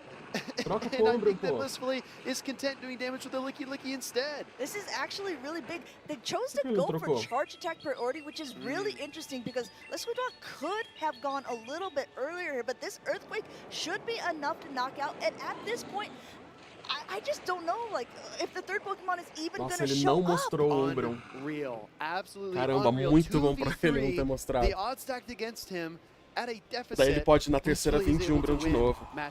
Blissfully didn't even need Sem to se show preocupar that com wild inseto. card, that Spice Pick, that really risky play with the 2 bug-type Pokemon on the other side, and that puts him in such a powerful position for game number 3 because Les Suédois is now left thinking, what Pokemon could that have been? And maybe looking at the team composition, it's still, you don't know because with 2 rollout users, it could have been any of the Pokemon on the other side. Well, if he's on the same wavelength as us, he's probably thinking, well, Blissfully needed an answer to my Grimmsnarl, so if I had to just choose one, it likely would be Spidops. I mean, that would be my guess, right, as the 3rd. But that ambiguity is going to be really tough going into game number 3. This is a decisive battle. You want as much information as you can possibly collect, and it looks like Les Suédois is kind of at an information deficit now. And also, Blissfully played it in an aggressive sort of style, which we call ABA, with the rollout users being both in the lead and in the back, and that Umbreon kind of sandwiched in between. So, I mean, like, it's just sort of risky. Again, there's 2 bug-type Pokemon, but Les Suédois doesn't want to risk maybe bringing those into rollout users, and that's kind of what Blissfully used to take advantage of that game number 2. Yeah, exactly. I mean, a lot of it comes down to com knowing your mesma strengths estratégia. and not, you know, spending time trying to fix your weaknesses, but doubling down on what you already know your team is good at, what your strengths already are. And Blissfully, I mean, he's really turned this series around. I thought game 1 was very dominant for Les Suédois. And then he didn't even show his third Pokemon as blissfully won game number 2. I know, we're talking about doubling down. It was like tripling, quadrupling, even more than that down with all of that body slams going through, just doing a ton of damage, really putting Blissfully in the driver's seat for that one. We are once again in a winner's finals going into a game 3. These trainers are playing so well. We're seeing so many different Pokemon being used. Let's get right into it. We're going to see that Shadow Dropian on the lead for Les Suédois up against Miltank once again on the side of Blissfully. I really love this, right? Because Blissfully recognizes he's leaning into that body slam spam, that charge attack pressure he knows was the key to game number 2. Drapian's going to come out here and try to do some damage into the defense drop. And I like Les Suédois is responding with a more offensive approach. Look at the swap. Going ahead, swapping, catching that body slam onto the Dunsparce. Keep an eye on this Miltank, though. The defense has been dropped, but there's a ton of energy, and now that he's swapped out, all of that debuff is completely cleared. In comes Kingdra to just soak up all this drill run damage and start putting in some damage of its own. Yeah, definitely. I mean, at what point do you think we just see the Kingdra just throw that outrage, swing for the fences, and try to pick up the KO, or do you think he baits? He's going ahead, charging up to 2, and that's exactly what he's going to do. Right before the next drill run is ready, throwing this outrage, and Les Suédois puts up a shield because he was about to click. I mean, I think that's a really smart call here. It would have knocked out the Dunsparce, and now he's able to just get a little more energy. Exactly. I want to talk after the matchup about kind of like HP ambiguity and how all that works into knowing which charge attack is coming. But right now, the shield comes up there on the Kingdra and the drill run. But another outrage loaded, and the swap and the rollout to boot. Wow, this is something that you're seeing a lot of high-level trainers being able to execute time and time again. Not only being able to catch an attack, but also getting a fast attack through of their own, which is just some extra free energy, which really can help put them in a driving seat going forward. This Dropian's coming back in to meet that Licky, and now a Crunch will be able to be thrown. Blissfully doesn't put up a shield here. He got the Crunch debuff on the first one, but not on the second one here. And now, this is the Earthquake. This will be enough to knock out. 1 shield remaining. Is he able to call it? He does! Wow, Les Suédois keeps his Shadow Drapion in this game with the shield there. That would have devastated the poison type. And what a call there. I mean, Blissfully again, swinging for the fences again and again. Will he hit a home run here? These trainers just know how to count, right? Just farming up as much energy as possible, knowing when the next one is reaching their charge attack, throwing right before. Masterful plays on both sides here. This is still anyone's game. No Protect shields remaining on the side of Les Suédois. 1 shield remaining on the side of Blissfully. Going for this Aqua Tail bait here and getting that last Protect shield off of Blissfully's side. I mean, at this range, you could argue the Aqua Tail plus a Poison Sting would pick up a knockout. So it's so perilous. It's so close. Blissfully and Les Suédois are running out of options. Body Slam coming through here. Will this be enough? It is same type attack bonus. Miltank delivers a knockout. Going ahead, he still has basically 1 loaded as this Kingdra comes in, going ahead and throwing it. As a reminder, no Protect shields for either trainer left on the field. Do we have energy on the Kingdra from Blissfully? I think we do. Out it comes. He's gonna, he tries to make the swap. Les Suédois can't quite pull it off. Wow, just basically at 100 energy there from Blissfully, making sure that this Swift will be enough to connect, but still having the energy to be able to take out the Kingdra. Kingdra's coming back in. Outrage is loaded. Wow, what an incredible play here by Blissfully. Outrage will connect. No shields in play. The Kingdra will bring down Les Suédois, sending him down to the loser side bracket in Group K. Blissfully looking pretty blissful. Very happy about being able to make it on to day 2 on that winner's side of the bracket. Nice handshake from both of these trainers here. Going on is such a huge accomplishment. This is a very, very good trainer who's had a couple decent runs in European tournaments, has a couple like top cuts, I believe, but never being able to quite make it onto that championship spot. What a better place to do it than here at the biggest tournament that we've had so far for Pokemon Go. I don't know. I think that making day 2 is a really, really good start. I think performing at a high level throughout the season is obviously important, especially if you are trying to earn your Worlds qualification through the championship points. But there is something to be said about peaking at the right moment. Acho que o áudio é o próximo. And having everything click when it's showtime. And I do think that Blissfully put on quite the performance for us against Les Suédois, who honestly gave him a lot too. Les Suédois was so incredibly impressive. I think it's very difficult sometimes when you're looking at a team composition and you notice that you might have a little bit of a disadvantage, right? Sure. Having 2 bug type Pokemon and seeing that your opponent has 2 rollout users kind of makes it it's like, okay, do I not play any of them? Should I only play one of them? Well, Blissfully had a little bit more kind of like leeway of what he wanted to bring in. I mean, I think that having the Kingdra stuck against that Grimmsnarl at the beginning wasn't that great for him unless Woodall was able to take that game number 1, but Blissfully took back that control in the second 2 games. So I want to talk a little bit about knowing when to throw charge attacks and when to bait. What we've seen a lot here is, I'll give you 2 examples. The first example is the Licky Licky Mirror.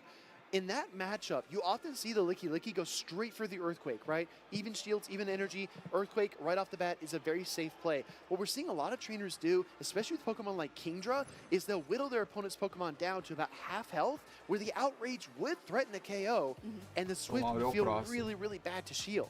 And then they kind of put you in this weird, uncomfortable position. If you know for sure at full health, Outrage won't KO, you can likely no shield. But when you're at half health, and that could be the difference between a KO or keeping your Pokemon in the battle, it puts a lot more pressure on your opponent. And you're going to see a lot of the best trainers do that over and over. They're not going to shield obvious bait situations, and they're going to try to put their opponent in uncomfortable positions. That's right, because you only have 2 shields for the game, and it is a big guessing game. I was like, okay, is my opponent going to bait, which we've seen so many trainers be able to do quite successfully and help win them matches, or are they going to go straight for that heavy-hitting attack?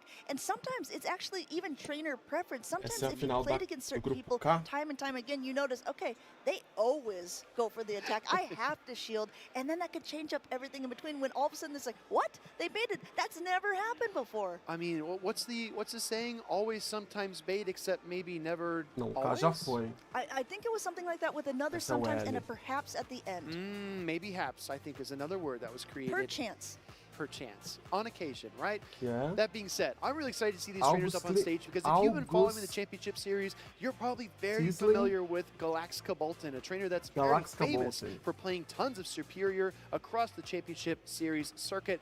And we have August Isley, who I think you might be a little more familiar with. This is a trainer, I believe, from the EU as well. I actually think that he's a trainer from the US region. I know that Galaxica Bolton is from the European region, and you said that he normally played with the Superior. Another thing about that was his Superior always had Tornado as one of its attacks, making it one of the funniest things. And we asked him, he said, are you bringing it to every tournament that you play? And he said, every tournament that it's viable.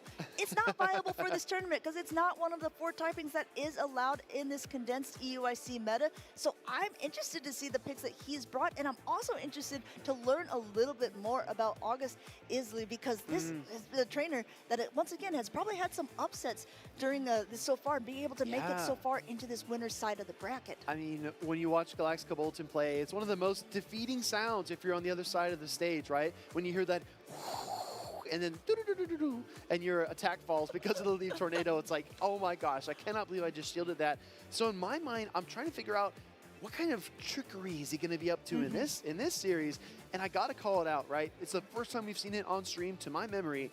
Gliscopod. I agree, and I'm just going to quickly check to see what the fast attack is. It's going to be a Fury Cutter Gliscopod. Makes sense in this Agora só pode com ataque rápido, cortador de fúria, que é inseto, né? We just saw a team of 2 bug types against 2 rollout users. We're going to see that again on the flip side because Galaxica Bolton is running both the Dunsparce and that Licky Licky, and it looks like the other opponent is running that Shadow Beedrill and the Spite Ups. You're exactly right. So that dynamic will definitely come into play. I mean, when a third of your team is at a disadvantage versus a third of your opponent's team, it can really influence the Pokemon that you decide to bring to the battle. So, August Isley, a trainer that isn't, I don't think, that often top cutting in the US, but it's having a great performance here at EUIC. Going to take on one of Europe's staples in Galaxica Bolton. Absolutely, and he's already been able to get a ton of championship points because with this many trainers here, the points and prizes just pour down, and I tell you what,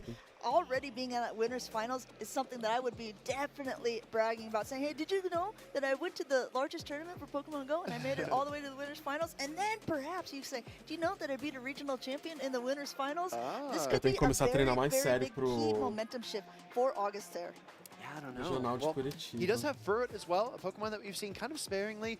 Honestly, in the early goings of practice for this meta, I did expect to see a lot more Furret.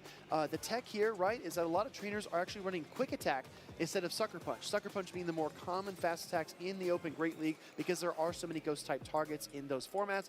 But another twist is that this Furret is not running Trailblaze Swift. A lot of time what we see is Swift and Brick Break. Brick Break seems like the tech, right? Ah, o for Furret this tá type of com tournament. When there are quebra-telha. so many normal type Pokemon that are rollout users, one thing I do want to bring about August, I'm looking up a little bit about him, and it looks like he's had a couple of decent placements in Louisville in 2025. He placed 13th, and in 2025 Milwaukee, he placed 9th. So Wow, okay. overall, he's had some decent moments, but this is, I would say, arguably his best performance so far on a big stage. Something I want to call out here as we get locked in for our first game is this Zweilous from Galactica Bolton does not appear to be running Dark Pulse and Body Slam. That looks like a Dragon Pulse Zweilous. Say what? Say what? That's a lot of Dragon type damage if it does connect. And there are a couple of targets here on the board, mainly that Kingdra for August Isley. I think that could be a really, really solid matchup. I'm very interested to see how these two trainers want to play it out. This is the thing with big tournaments like this. There are so many big names that we don't get a chance to see many of them until they've reached this pinnacle point, until they've reached a big moment like the winners finals. But we're very familiar in Europe with Galactica Bolton, but we're not so familiar seeing him play a team that doesn't have his favorite Pokemon on it. So, exactly. I mean, he does have a very aggressive play style, and I find it very interesting. We'll have to see if he'll be able to keep that aggression up against August. I mean, I would almost argue that he's got a very experimental play style, right? He's also experimented with timeout teams, if my memory serves me correctly. That being teams that basically stall the match so long with all the Icy Wind debuffs and all those charge attacks that eventually o Kanan the tá clock na just final runs da out chave and the dele game também. is over. But let's see what he does here. As Grupo P. Slowpoke or Slowbro brings Kanan us in. também, o time We're gonna brasileiro get tá na Spite Ops final da versus chave. We're Bom, finally muito bom. seeing some Spite Ops action here, coming in with it up against the Kingdra, and we'll have to see how these two want to play it out. I know that some people are opting to have a Kingdra that has a little higher of an attack. Sure. And it looks like Spite Ops going ahead, just shielding up, doesn't want to take any chances here, and it correctly shields that Outrage, keeping that Spite Ops nice and healthy. Yeah, great shield there early on in this battle. Also, I'm a big fan of Galactica Bolton's swipes for his bubbles. I call it the bow tie swipe. Maníaco. Oh, wow, okay, that's a new name for it. Shielding up the launcher and an immediate swap out into that Dunsparce. And it looks like Spite Ops going ahead and staying in a little bit, wants to go for another Dá attack. pra It's going to go soltar ahead and esse- lower the attack of this Dunsparce before swapping out himself. Look how composed August here, playing now, Esse ataque swapping diminui o ataque into do his Licky, the most used Pokemon Dunsparce. of day one. And we'll see how he wants to play this out, because there's a lot of energy on this Dunsparce, but it's not going to be hitting as heavy. Yeah, I think that the Spite Ops into Licky combo kind of served three purposes. The first is that he was able to get the rollout through after throwing the charge attack. The second is that the lunge debuffed the Dunsparce. And the third is that the lunge damage put this Dunsparce within Earthquake range. So a lot of things going on, a lot of moving parts here from August Isley. And like you said, he's executing and he looks very calm. And speaking of ranges, we're seeing now in this game number one between the two of them that it looks like the Dunsparce on the side of Galactica Bolton does win that charge attack priority, so it does have that higher attack. It takes that Earthquake and it swaps out. In comes that Spiritomb here, only to take another Earthquake. There's mas eu one acho que ele não Protect Shield consegue- remaining on Galactica Bolton's side. He has se decided ele if consegue this is the farmar. moment to use it. He decides this could be the most impactful, talvez the com most escudo agora hurtful sim. charge attack. Correctly shields it up, and now comes the Kingdra. Out comes Kingdra. Rock Tomb gets fired off by the Spiritomb from Galactica Bolton. This is honestly not that much damage, but given the HP management and how important that is late game, I'm a little surprised to not see the shield here. Now going ahead, just continuing to charge up. He is able to reach the Outrage O here. traje No com ataque Protect Shield on diminuído. Galactica Bolton's side, and we'll have to see Acho que how não much leva, mas vai damage ficar this will bem, do bem after baixa a being vida. debuffed. It is not quite enough to Ação. take it out, but that does a lot of damage. This Não could be consegue maybe chegar an no próximo golpe. attack-weighted Kingdra. Yeah, this could actually turn the table a bit, but the Swift is loaded for Galactica Bolton, and he's Okay. able to farm all the way down after the Rock Tomb connects. Only the Spite Ops and Licky for August Isley remaining comes in with the tentando Bug type, Swift. and he can't swap out. I mean, this is the big thing too. Kingdra has a lot Mano, of olha como o energy cara going faz for o the minigame. bow Parece um tie maníaco. swipe here for that Swift, getting that last protect shield off of August's side. Keep in mind that Dunsparce is so Ele chega low antes. here. Tries to swap to catch the Outrage, and even though he saw it go through, still able to do so. Incredible play by August there. And you see an under tap by Galactica Bolton here, but it just might be a little too little, a little too late. Look at Spidops pouncing back onto the field to take full advantage. Oh, Licky, thank you for your sacrifices over the outrage damage. And like you called out, I mean, I could see August Isley feeling his way through that matchup. He knew that the outrage was coming. He knew when it was close, and he was maybe a half second early, but in spite of that all, he was still able to make the catch after switching out the Licky. What an incredible play by August Isley, and he needed to do that to win. Let's be real. Absolutely, and you can see it on both of their faces, right? They're recognizing, okay, this is the win condition, and Galactica Bolton realized at that moment too, yeah, that's when I lose. You saw him try to, first he was like, okay, I'm going to undercharge the charge because I'm going to try to get up more energy, but there's no way he would have been able to get to another Swift even in time. August Isley kind of like swept the rug out under Galactica Bolton in that game number 1. No, absolutely. I mean, throw the charge tag, throw the game kind of in this situation because like you said, even with the undercharge, right? Even with only swiping a few bubbles there, he doesn't have enough HP to farm down. The undercharge is just too tough, especially when you're facing off against these Spidops and the bug bite pressure. And then Dunsparce was just one roll out too far from the rock slide to win that game. So very well played by August Isley. Yeah, absolutely incredible. We'll have to see if he can keep that momentum going because he just needs one more game to secure his spot on the winner's side of the bracket. In day 2, Galactica Bolton can do what we call a reverse sweep, winning the next game and the third. Definitely not out of the question for a trainer of his caliber. And very interested to see if we will see the Galactica at any point. Well, I'll tell you what, we did see from Galactica Bolton, I think it was the Kingdra as well as the Spiritomb and the Dunsparce. When you go up against August Isley and the Spidops was so instrumental in his victory in game number 1, I think that kind of pushes your Zweilous on the bench too. If you're Galactica Bolton, maybe you see Zweilous as a neutral Pokemon that can work against the normal types, the triple normal from August Isley. But if you see Spidops every single game, you kind of run a 1 in 3 chance of aligning those two. Yeah, absolutely true. And Galactica Bolton does take a lot of risks while he plays, so I'm not completely ruling it out. But the fact that we did see Spidops in such a key position and also doing so well for August in game 1, maybe it makes Galactica Bolton take another breath and be like, maybe I do keep it benched for the next game. But he has to do something kind of tricky. He has to play around this because this is a big moment for Galactica Bolton. He wants to be able to win this, to be able to once again go into a decisive game 3 in the winners finals because we've had quite a few of those in a row. We really have, and we love the drama, right? It's awesome to see these trainers push each other to their limits because everyone improves from this difficult competition. Galactica Bolton needs to get a win here in order to keep this series close. Otherwise, he will fall to the loser side bracket and then need to work his way into day number 2, which, again, from the loser side bracket, it is tough. Yeah, absolutely. This is a great start for him, though, having that Dunsparce lined up against that Spidops. Mas é bom que o Galactica Bolton tem o Dunsparce no... August going ahead and staying in, trying to catch a rock slide onto that Kingdra, and now Kingdra is going to be bom que ele deu uma segurada para não soltar o golpe porque daí ele consegue soltar e trocar. E fica com um golpe pronto no Dunsparce is just so good against the Spidops. How come Spiritomb? Spiritomb's coming into a Kingdra that has a lot of energy already loaded, and Galactica Bolton makes that smart call saying, you know what? I think that the Kingdra is going to throw right away that outrage, shielding it up, and I think we might see an aggressive farm down because he knows he's not going to be able to get to another outrage before this point. You said exactly right. I mean, it almost feels like a bait scenario there, but as we saw the final energy count, August Isley would not have been able to get to both of those charge attacks, so really, really tough for him. I do think that Galactica Bolton started this battle off on the right foot, and he's continued pacing forward. Here comes Spidops again. Spidops going to have to use a shield here. This is a big moment because obviously Rock against Bug is going to be super effective. You see that red shield go through.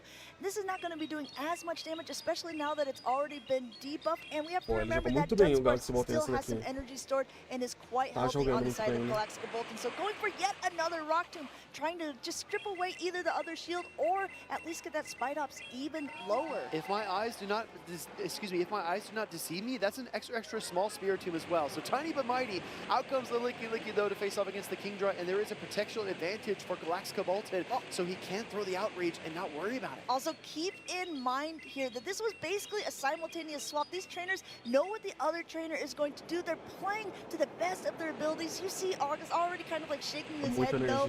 Maybe saying, okay, I'm going to play this out. I'm going to try to do it the best that I can. But Galaxcabolton looking very confident here. Now changing his pattern to a square. And outrage. It does so much damage getting the solo and a swift to boot right before that body slam goes through. Impeccable awareness there. Does not want to take the body slam and risk getting KO'd as the Kingdra. It still has a lot of work it can do with the Dragon Breath pressure. Out comes the Spite Ops, but the risk here is that you do get farmed down, so he's going to pivot into the Dunsparce and throw the Rock Slide immediately. Rock Slide now coming through. No Protect Shields remaining on the side of August, and it looks like Galaxcabolton will tie up this series. Spite Ops still staying in it for a little bit longer, but the writing is on the wall. Exactly. Still a Protect Shield and a lot of health there, so even if Spite Ops throws a charge attack there, it really needed 2 to make that that matchup realistically close. Yeah, Galaxcabolton really taking a moment, thinking about it, saying, okay, I'm back in it, and now I could be in it to win it.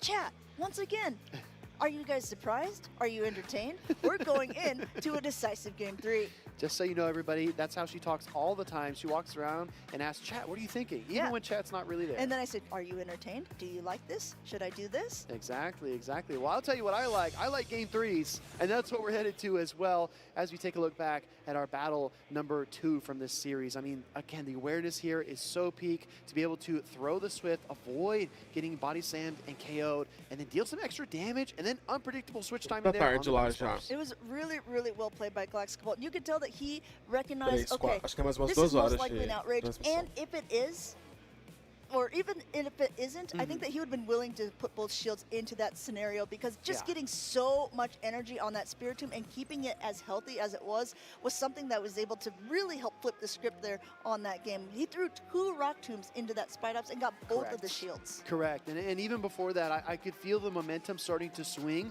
in the mid-game when we saw that outrage get shielded, because I really feel if you're August Isley and you're able to bait with the Swift there in that matchup and then get to the outrage, there might have been a sliver of hope, but unfortunately was not able to double up on the outrage. So very, very close matchup. This whole game, I felt like came down to maybe 3 or 4 decisions, and that told the tale. And not only that, 3 or 4 decisions, but split-second decisions, because this game is so fast-paced that if you stop to literally think for 1 second, oh yeah, that's like an eternity. Yeah, exactly. You're letting turns through. You're letting your opponent gain energy. If you're just a second slow on a swap, you are giving so much energy to your opponent. It doesn't seem like so much, but these are pivotal things that can completely change a matchup that is in a game that is so fast-paced. If this is your first time watching competitive Pokemon Go, I just want to say a turn in Pokemon Go PvP is a half second, and 2 turns are 1 second, right?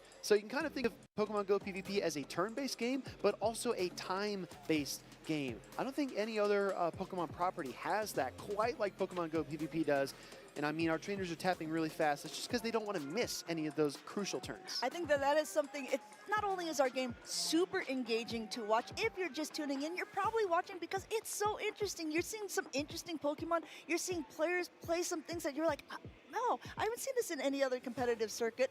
But the more you watch and the more you begin to finesse your own game and your own knowledge, the more you realize, wow, there's so much that goes into the thoughts, not only about the turns, but also about what goes into picking your 3 Pokemon when you have a whole team of 6 once you see your opponent's team. Definitely. And to circle back to that point, as we get our devices sorted on stage, we have not seen the Zweilous or the Glycopod there from Galaxcabolton. We also have not seen Furret or Beedrill from August Isley. I think a lot of that is what you called out at the beginning of the series, having 2 rollout users in the Dunsparce and Licky for Galaxcabolton, and then the 2 rollout users on the opposing side can kind of limit your bug options. I want to say as well, I think a lot of people, when they were kind of scrimming for this or like running teams, getting some opinions of their fellow teammates or friends, Furret was popular earlier on, but it was popular with Quick Attack as its attack. But the Furrets that I've seen, and I've only seen 2 of them,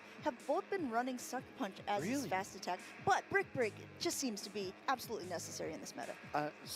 for some reason, I just have not casted any Furret at all today. Well, until now. Well, I guess, I'm going ahead and looking, since this is open team sheets, I like to see what they are opting to bring. And Sucker Punch is also an interesting tech. Well, that makes me feel silly, because when we started this, I said, oh, I'm sure the Furret's going to be running Quick Attack. I'm sure it doesn't have Trailblaze. I was wrong on both of those accounts, That's pretty silly. As we call it, as Inadequate said, an oopsie whoopsie. That was a little bit of an oopsie whoopsie for BDSG. He does talk like that pretty often when the cameras are not on. You say that. I'm always talking to, hey, chat, is this it? Do you like this? And Martine's just walking around going, oopsie whoopsie. I mean, we have a very interesting group of casters here at EUIC, and I adore all of them. But they are very special. So as you get our trainers set up here, we've called double Bug Bite, we've called double Normal, we've even seen some double Darks. I have not seen triple Normal until now with August Isley's team of the Licky Licky, the Dunsparce, and the Furret. So if trainers are trying to decide which one of those they want to play, maybe in their own matches, real briefly, Amanda, in 30 seconds or less, tell us why they should pick each one of those. But the normals. The Licky Licky, the Dunsparce, or the Furret. Go. So Licky Licky was the most popular of day one. It has great coverage, a lot of time offered with Earthquake and Body Slam. We see how quickly Body Slam goes through. Dunsparce just has really great charge attacks, being able to throw rock or slides, or being able to throw drill runs, so either rock or ground type. And Furret just is a great kind of neutralizer for a lot of teams, being able to throw Brick Break, lowering the defense of the Pokemon, and it just is so darn cute. We need some claps in the chat. Excellent, excellent breakdown there from Amanda. Later on, we'll ask her about Miltank and to compare that to the other three she previously mentioned. But for now, our trainers are going to get locked in here, and we will get into our battle very shortly. Again, this is a decisive game 3. Whoever wins this will enter day 2 on the winner's side bracket.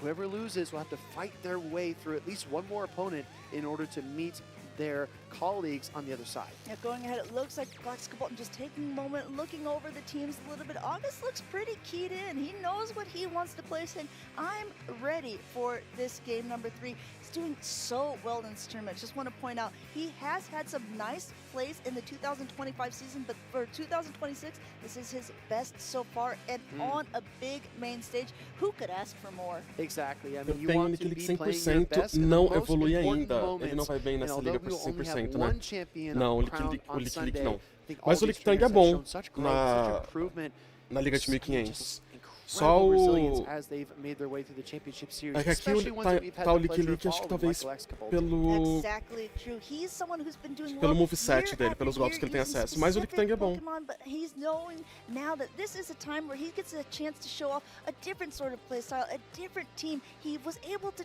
take game number 2 quite decisively. Yeah. Will he be able to do so for this third and final game between these two trainers? I think we are ready. Let's see if our trainers have locked in, because they look like they are in gamer posture. Excuse me. We're going to get Licky Licky taking on Spiritomb. And see how they want to play this out. Obviously, if you are Licky Licky in this scenario, you want to be going for that heavier hitting Earthquake.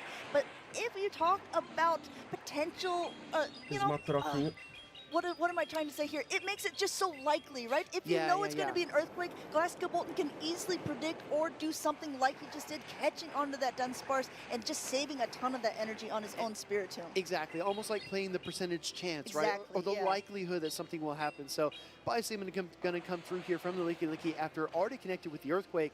I gotta be honest, I think it's gonna take at least one more Body Slam, if not 2, to KO the Dunsparce. And well, Dunsparce just continuing to gain some energy, throwing now that first drill run. You see a lot of energy loaded, brings that Licky Licky down a little bit into that, and now we once again see that charge attack or drill Não vai run levar o coming Licky through. Licky, Do you think it's mas eu enough? acho We que saw the o last one, Licky did it might Licky be able não to just consegue hang farmar on by a esse... thread. Oh, and it absolutely does. I'm glad you kept talking, because I was going to call it the opposite. Here comes the Dunsparce, Body ele não vai levar o Slam from Dunsparce the Licky agora. Licky. Will this one be enough as the rollout attrition continues? Rollouts just don't do that much damage. That's fast attack and a quick pivot by both. We saw how much energy that Spiritomb had. Now this is the time to use it on a Pokemon where you don't want that much attack pressure. That the Kingdra goes ahead and takes it. But now I think Galactica Bolton is once again in a good position. The thing I'm learning about this matchup is that after you take that initial Rock Tomb from the Spiritomb, as Kingdra, you only have one option. You can just throw the Outrage. That's pretty much it, because you don't have time to get to 2 attacks, and the Swift is double resistant. It will not help you out very much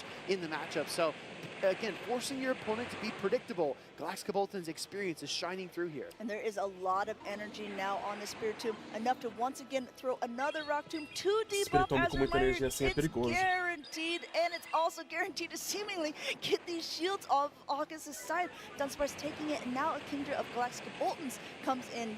And these drill runs, though they're going to be starting to chunk away, they're not doing as much anymore. I really like this play from Galactica Bolton as well, because catching on a one-turn Dragon Breath user is incredibly difficult, and he's going to force August Isaac into the most uncomfortable catch attempt of his career. Here comes the Licky Swap, and he catches it anyway! You thought it was difficult, but August says, watch me do it once again here. Galactica Bolton throws an outrage onto a low-health Licky Dog, or Licky, and now I think August is back in it. I cannot believe he was able to find that. I mean, talk about cracking the safe wide open. That combination was almost impossible to find. What a play by August Isaac. Isn't enough, though, to keep him in this series and win this match. Another outrage is coming through. There's only one Protect Shield remaining. August Isaac uses it there correctly, but now in comes in for a combination play. Spirit Tomb trying to get to that Rock Tomb, but it looks like Dunsparce is already on attack. Luckily, Galactica Bolton has a shield to spare. Yeah, he's going to keep this Spirit Tomb in the game, and this is his last chance to take down August Isaac. He's got the Rock Tomb loaded, presses the correct charge attack. Believe me, there's a chance he could have clicked Shadow Ball on him. We're very glad he did not. Rock Tomb, I don't think it's going to be enough, but it's really close.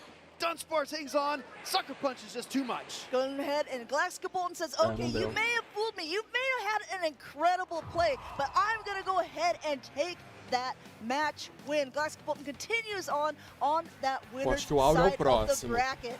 There's so much to say as well about the resilience there, to have your hard-hitting charge attack caught, all of the wind taken out of your sails, and you just keep pushing forward. I think that so many trainers can have moments of brilliance, just flashes, right? But Galactica Bolton's experience is what piloted him through Game 2 and Game 3. He was so steady in the face of some incredible plays by August Isaac. That was absolutely hype, though. I mean, you called it out. It's so hard to time to guess when they're going to throw, but that's exactly what August Isaac said. It's like, I think this is the outrage moment, and that's exactly when it was. Yeah, he had his finger on the pulse of the matchup, and I don't know if I've seen a more spectacular catch than that in a long Ele falou que ele, antes, né, ele falou que ele provavelmente ia levar Dragauge em vez de levar o Kindred.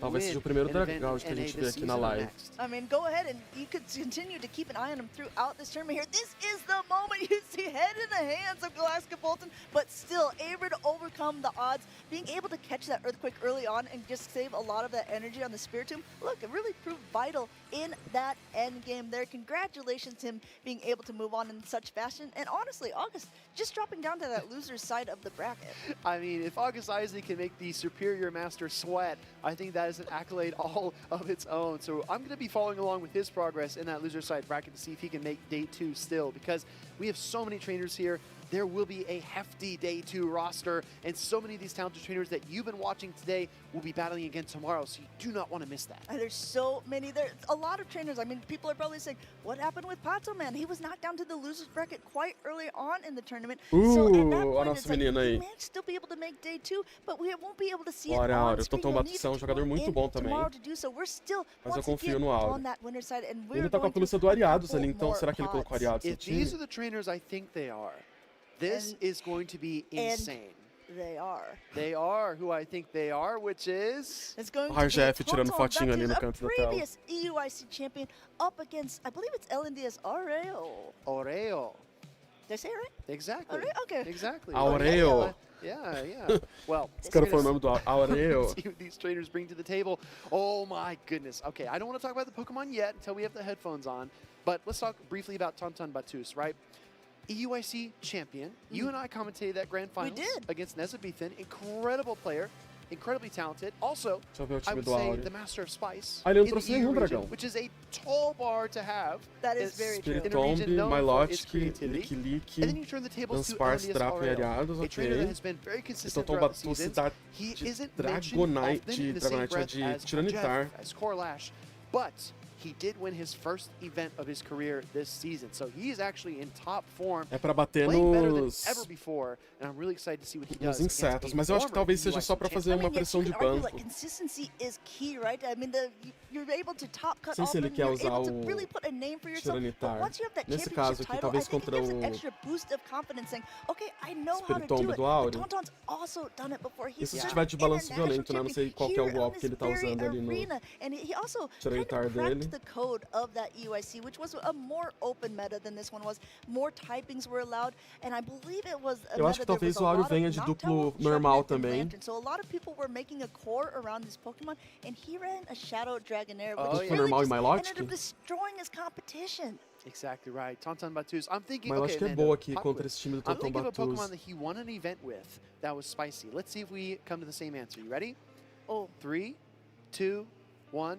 Alolan Raticate. Oh, I was going to say Seeking, but... All right, well, no high five because we're not on the same wavelength. But let's get into these Pokemon trainers. We did see Tauntaun Batuz bringing a pick that I have had my eyes on. It's Tyranitar. And that Pokemon can go absolutely berserk if it is put in the right position. É, se for contra um inseto, beleza, né? Então acho que talvez o Áureo não traga esse Ariados. It's very, very squishy in the Great League.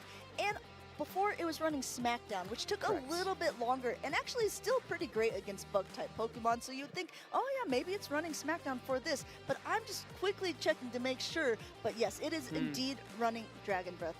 Dragon Breath Tyranitar. That's a new tá tech. It recently gained access to that. And when you couple that energy-generating fast attack with something like Brutal Swing, you're talking about consistent, potent, same type attack bonus, Pelo menos o Áureo tá trazendo um dragão, né?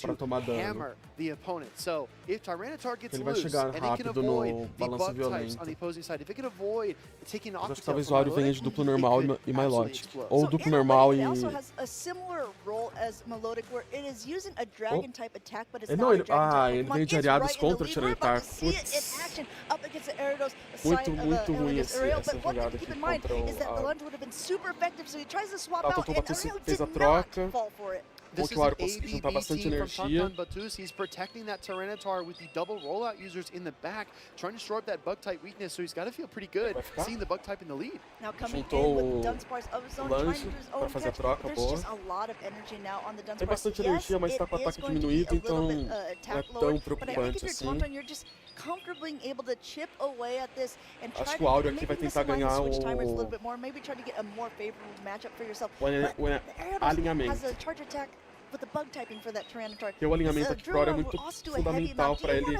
não colocar esse Tiranitar contra Ariados de novo. I'm going to tell you that the high skill expression right now is the fact that this Dunsparce has a ton of energy for LNDS Oreo, and if you bring in the Tyranitar, you risk needing to shield. So swapping into the Licky Licky is very, very good for Tauntaun Batuz here because he keeps this Dunsparce at bay and doesn't expose his most important Pokemon. Also, you can see him taking some notes. You also see him Boa, banking some energy too. So now, Não, ele voltou com a Melodic, não é boa.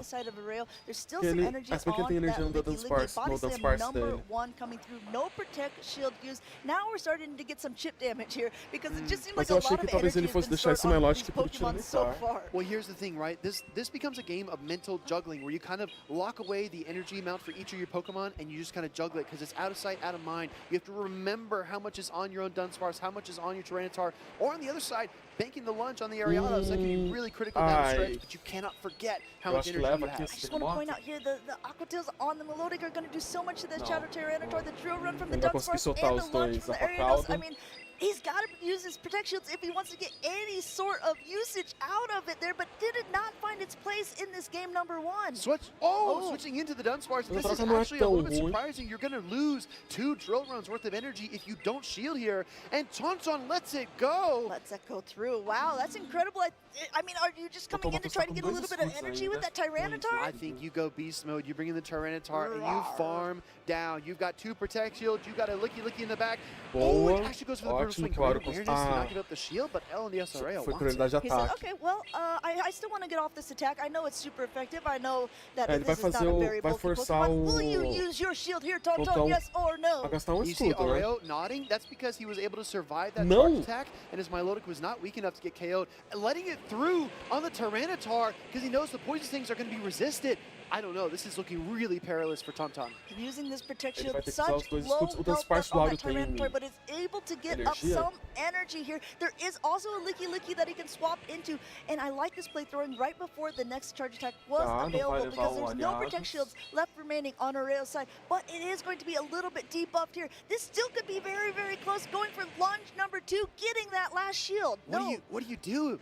Oh, you have to shield here. I think you have to, right? Yeah, Tauntaun's counting on the one-turn fast attack damage from the Dragon Red to pick up the KO, and looking to make the swap now and absorb some more fast attack pressure. He's got the Licky with barely any HP at all, and the Dunsparce is just too healthy for Areo, but the Bison comes through anyway. Wait, is there a way for Tauntaun to win this? This could be still incredibly close. Tauntaun's trying to do everything possible here. Body slam coming through, and there is a drill run already loaded. Tauntaun opts to go for an attack, but I think it looked like he had a brutal swing. No, he was one Dragon Breath away. Okay, so when he came into the matchup, he just gathered the energy, but because Areo threw the charge attack right then, immediately, he's going to get that through first. Amazing play there, and a great lead, but if you're Tauntaun now, are you scared to bring that Tyranitar? It has some interesting Eu acho que o Tauntaun não vai trazer o Tyranitar de novo. A risky Pokemon, and I think we É bem arriscado, talvez por isso que ele tenha colocado nesse primeiro jogo, porque tem como ele adaptar, tentar recuperar, né?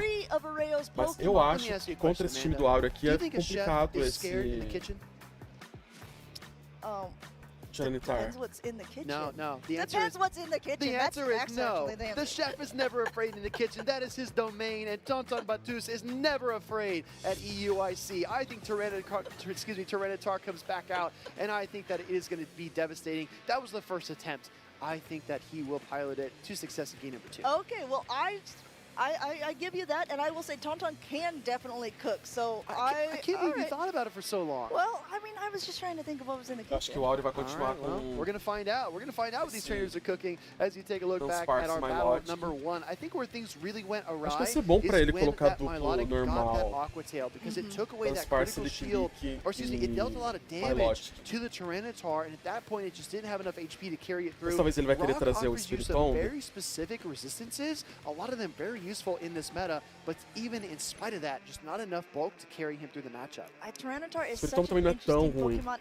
If you told me anyone at EUIC brought it, Tauntaun would have been my guess. Let's see if he does bring it from number 2, if he's doubling down. You're absolutely right. A cook isn't afraid of the kitchen at all. That Tyranitar is still in the game, just not in the lead. This time Licky up against that Milotic. ABA rollout strategy here from Tauntaun, probably trying to catch the Ariados in the lead, but LMDS Areo is one step ahead, bringing in the Milotic to counter this neutral pick. Acho que talvez ele faça uma troca para tentar puxar esse Tyranitar. Throwing this attack, this will be heavier hitting. No Protect Shield used from Areo's side. Comfortable knowing, even though it is heavy hitting, not enough to knock out and just gaining some more energy here. But opting to go for another fast attack, letting that body slam go through. Yeah, the body slam is not going to quite be enough. We've been kind of eyeballing these damage calculations all day long. Out comes the Drapion, though. This is a little risky. I think you have to throw a charge attack to pick up the KO, right? And I will not know. It's not going to pick up anything as this Dunsparce flies into the meta here. Crunch coming through. There is a potential for a debuff. But once again, just highlighting things about all of this. There's a very low health Melodic, but it has Aqua Tails, a lot of them loaded here. The Drapion has some as well, and there's still the Tyranitar in the back. Two things. Areo's patience there after the swap to line up his poison stings was immaculate. The one-turn displacement from the swap can be very difficult to navigate, but he is a veteran of the game. And then the Crunch debuff as well. You saw him kind of nodding his head. He's very content with that. That means that this Dunsparce is within Aqua Tail range. Now, see that the shield is coming up, just continuing to try to chip away here. Once again, we're talking about muita coisa aqui, tá? You see Tauntaun trying to figure out, okay, what is my best plan of action here? Not quite enough knockout, and a quick pivot by both of these trainers from the Dunsparce and the Tyranitar. And you see Areo kind of pick up saying, okay, I see what's happening here, and I'm going to immediately throw this attack. So the question is, can the Tyranitar put this Dunsparce within Brutal Swing range? It's going to be a little bit faster than the Dunsparce is to the second drill run here. He's got to do a lot of damage really fast. Here comes Brutal Swing number 1. I mean, here's the thing, Mas no balanço violento, on the first ele consegue tomar os dois. O Dunsparce consegue tomar os dois. Out, but the drill run is going to do a ton of damage. The switch timer is nowhere near ready. It looks like Tonton Tá, ele Batus tem que forced tomar. the charge attack priority tie, and in spite of that, Oreo still forgoes the shield. Brutal swing connects, Dunsparce shrugs it off, and the drill run is ready to go. Acho This que is tá a bom charge pro attack Aura priority aqui, tie. viu? Now the switch timer is going to be up, but it's a little too late because this will be able to connect super effective damage, heavy damage Muito indeed. dano One esse more furação rollout causou. knocks out that Tyranitar, and Ele now consegue Tonton chegar em has mais decided um? which rollout user he wants Acho to que ele come consegue chegar em in. mais It's um. going to be that licky. He's going to try to get up a little bit more energy. Muito bom. Very interesting play. Doesn't even opt Guardou to throw escudo just single ainda. one charge attack priority. Yeah, I think in that situation, if you're Tonton Batus, you have to Tem que reach fazer for com o your escudo third do Aura. Pokemon and try to catch a charge attack there, but it's just a road too Wow. far to travel. Oreo still has 2 Pokemon, plus a shield, plus, like you called out, the Aqua Tails, and you can see how much Nossa, this mas one acho que means foi to him. I muito mean, bom no time Tonton do Aura. Batus is one of Europe's best, and Oreo O just Drapion taking foi um down. pouco arriscado, Oreo mas ele has conseguiu a usar lot of bem. momentum behind him. He Mas was lógico so que o time excited. You do saw Tonton Tonton é muito concede bom também. early on. Free play between these two trainers, Yeah. but only Vamos. one can come out on top. That's Oreo. He's going into day Boa. number 2 on that winner's side of the bracket. You see him sit back down, just breathe a sigh of relief, and just soak Garantido no it dia all 2. in. I'm telling you, you see so many of these players, you think it's just Pokemon, it's Deixa eu just ver fun, se- it's just games, but these Deixa eu ver players se eu invest faço. so much of their time, their energy, their emotion, their commitment into this battle system. And Oreo, you can see the emotions come out, right? He's so calm and composed, but when the match is over, it all comes Bolacha. rushing to the surface. Yeah, you get so excited also for these trainers. When you see the emotion, you see how much it meant to them. When Patoman ended up winning EUIC last season, you remember, once he realized, he just kind of like crumpled down to the floor, and everyone felt how magical that was, how much that meant to him. And I think that made it mean much more to everyone else Bolacha as well. próximo. They were like, they felt a part of it. Exactly, right? I think that communication, right? We all play different Pokemon titles. I know you're here for Pokemon Go, but I think that the feeling is universal, and Pokemon is a universal language. So, Amanda, it's been incredible. We're going to throw to a little break here. We're going to talk about the Go Tour and maybe a couple other things as well. So, stay tuned.